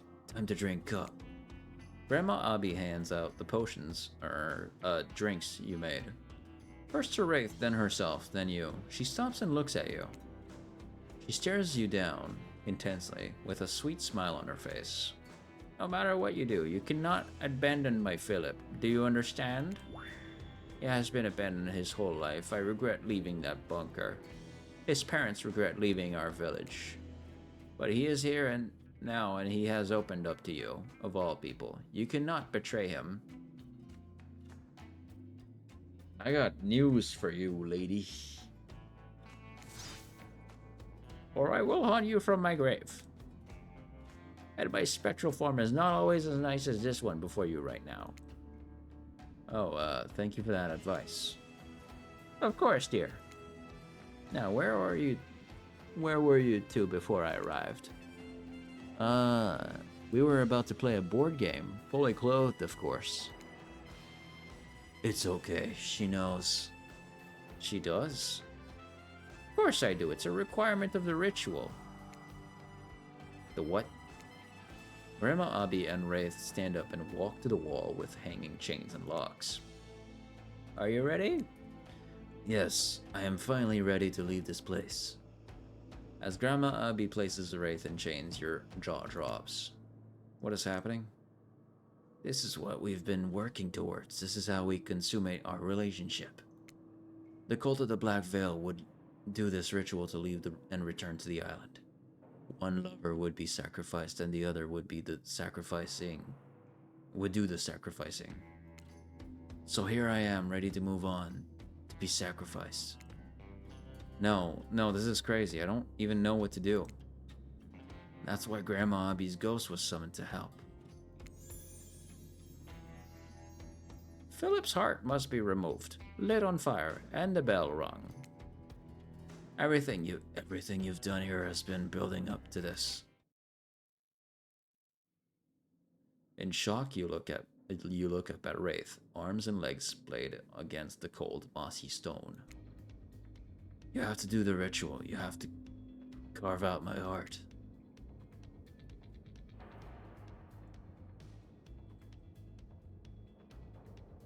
You don't get an invitation like that every day. It sounds like fun, doesn't it? You've done so well. You've earned it. We're almost at the finish line. You didn't think I brought you all this way without a plan, did you? What kind of sinister body of salt water do you think I am?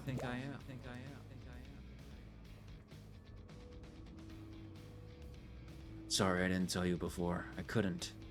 You never would have come with me on this journey. A disturbingly calm Grandma Abby hands a you a jagged dagger and seems far too dull for this job. But it is a really good knife. It looks cool. All he wants to do is leave this place with you. You can make that happen. Those who stay together, stay together. Grandma Abby is still witty under very intense and disturbing circumstances. This ritual requires sacrifice on both ends. We both need to be in love with each other. I love you and I've been waiting to give you my heart. Please take it. Reject Wraith's love. No, this has gone too far. Wraith and Grandma Abby both look at you, surprised. Look at yourself, chained to a wall, begging me to carve out your heart. You've lost your mind.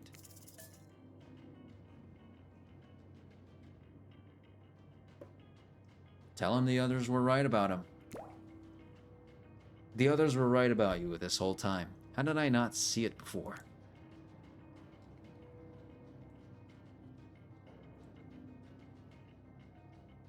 Good.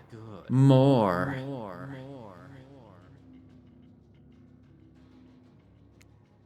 You actually believe in this dumb ritual? You believe you could fall in love with me and get off this island? Wraith, as usual, looks sad, but more importantly, a little frightened. What, I don't love you, you freak. And you're never getting off this island.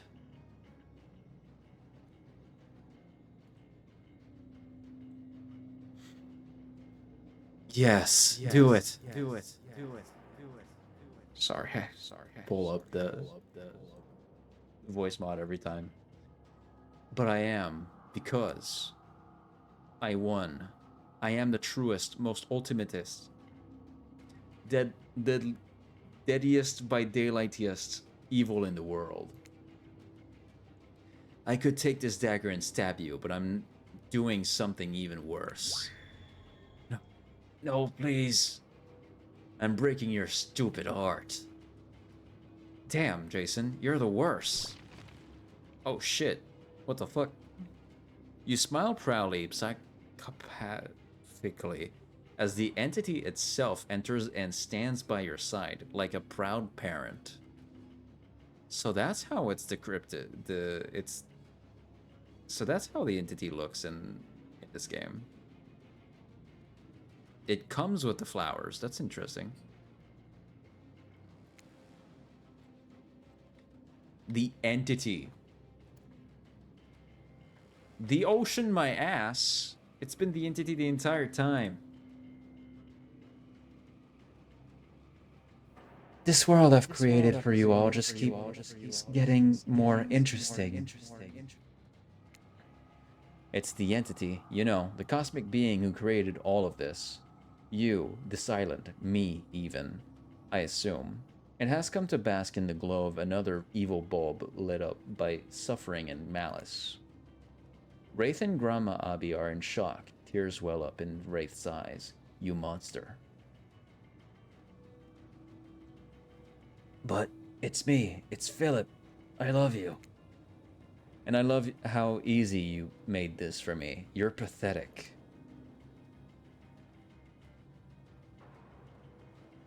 What the hell is the entity doing? Whoops. What did I just do? Oh. Okay, I put a bookmark on it.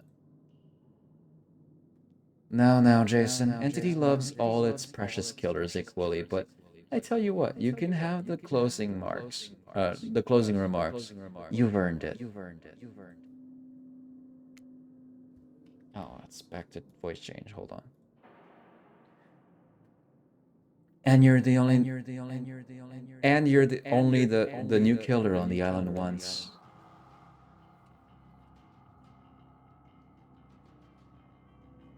Gotta be honest, that didn't make sense in my brain. I'd like to thank you for playing my little game.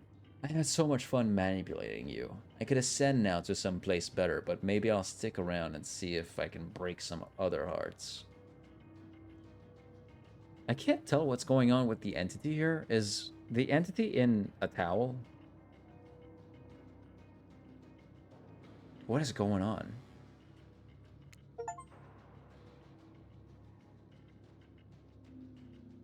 And there it is. Over on IP Island, you and the entity watch Trickster perform to a massive crowd. The drinks are strong, the weather is perfect, the music is loud, and you feel great. Also, you have backstage passes. Your skin looks great, and oh yeah, you just won $1 million. Nice. Not that Wraith is there. No, he's not allowed, and besides, he wouldn't want to go, even if he could. But like I said, he can't.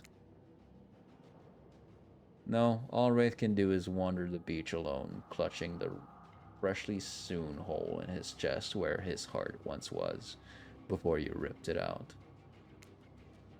Congratulations, you proved yourself to all of us by breaking the heart of a sad, pathetic evil monster. Stringing him along, tricking him into loving you, and then revealing your evil plan at the worst possible moment. You're a genius. Now go enjoy your victory. Alright. Next time we play this, we should be able to do Trapper's both endings.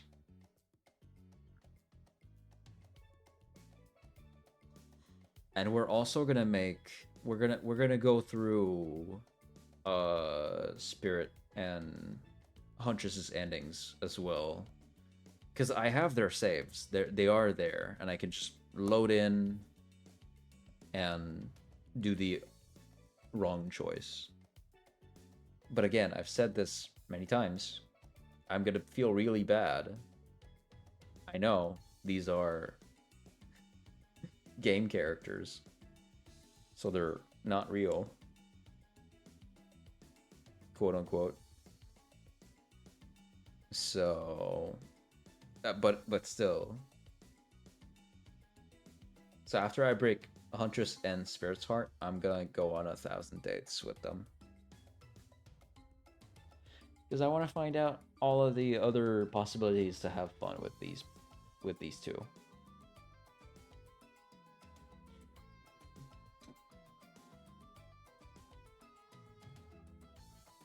Very cool. I'm assuming maybe the entity shows up every time you break a killer's heart. Just seems like something that would happen. Very cool, though. Very cool.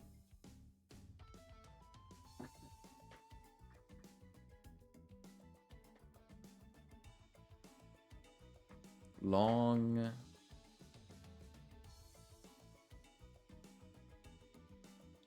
end credit roll thing.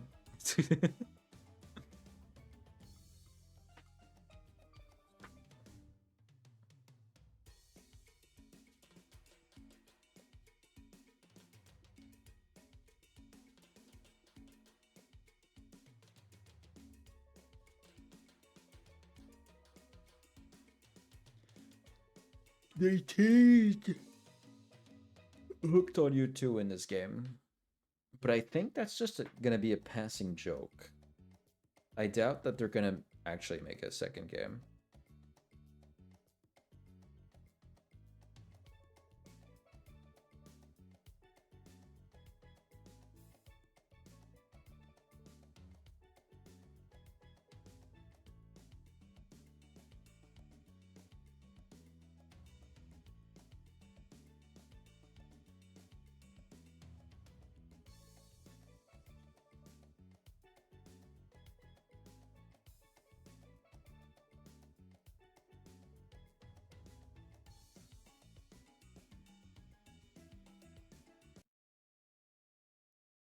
Okay. Well, that was nice. That's gonna be it for today. Also, let me just delete the other save I just did. Goodbye. Okay. Nice. Sick. That's gonna be it for today. I gotta go to sleep. I a tired boyo.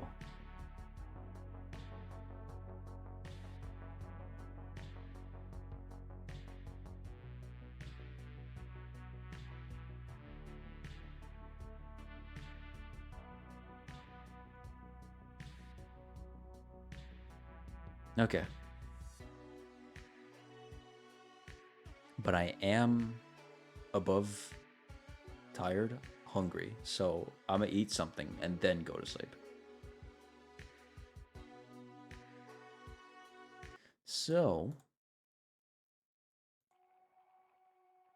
thank you guys for coming to my stream. Sleep well, sweet dreams. Have a great day tomorrow. Yeah. Tomorrow, I don't think I planned anything for the weekend. So I'll most likely have movie night. Let me see, just to confirm. Yep, movie night. We're gonna watch some of the films that we didn't get to in the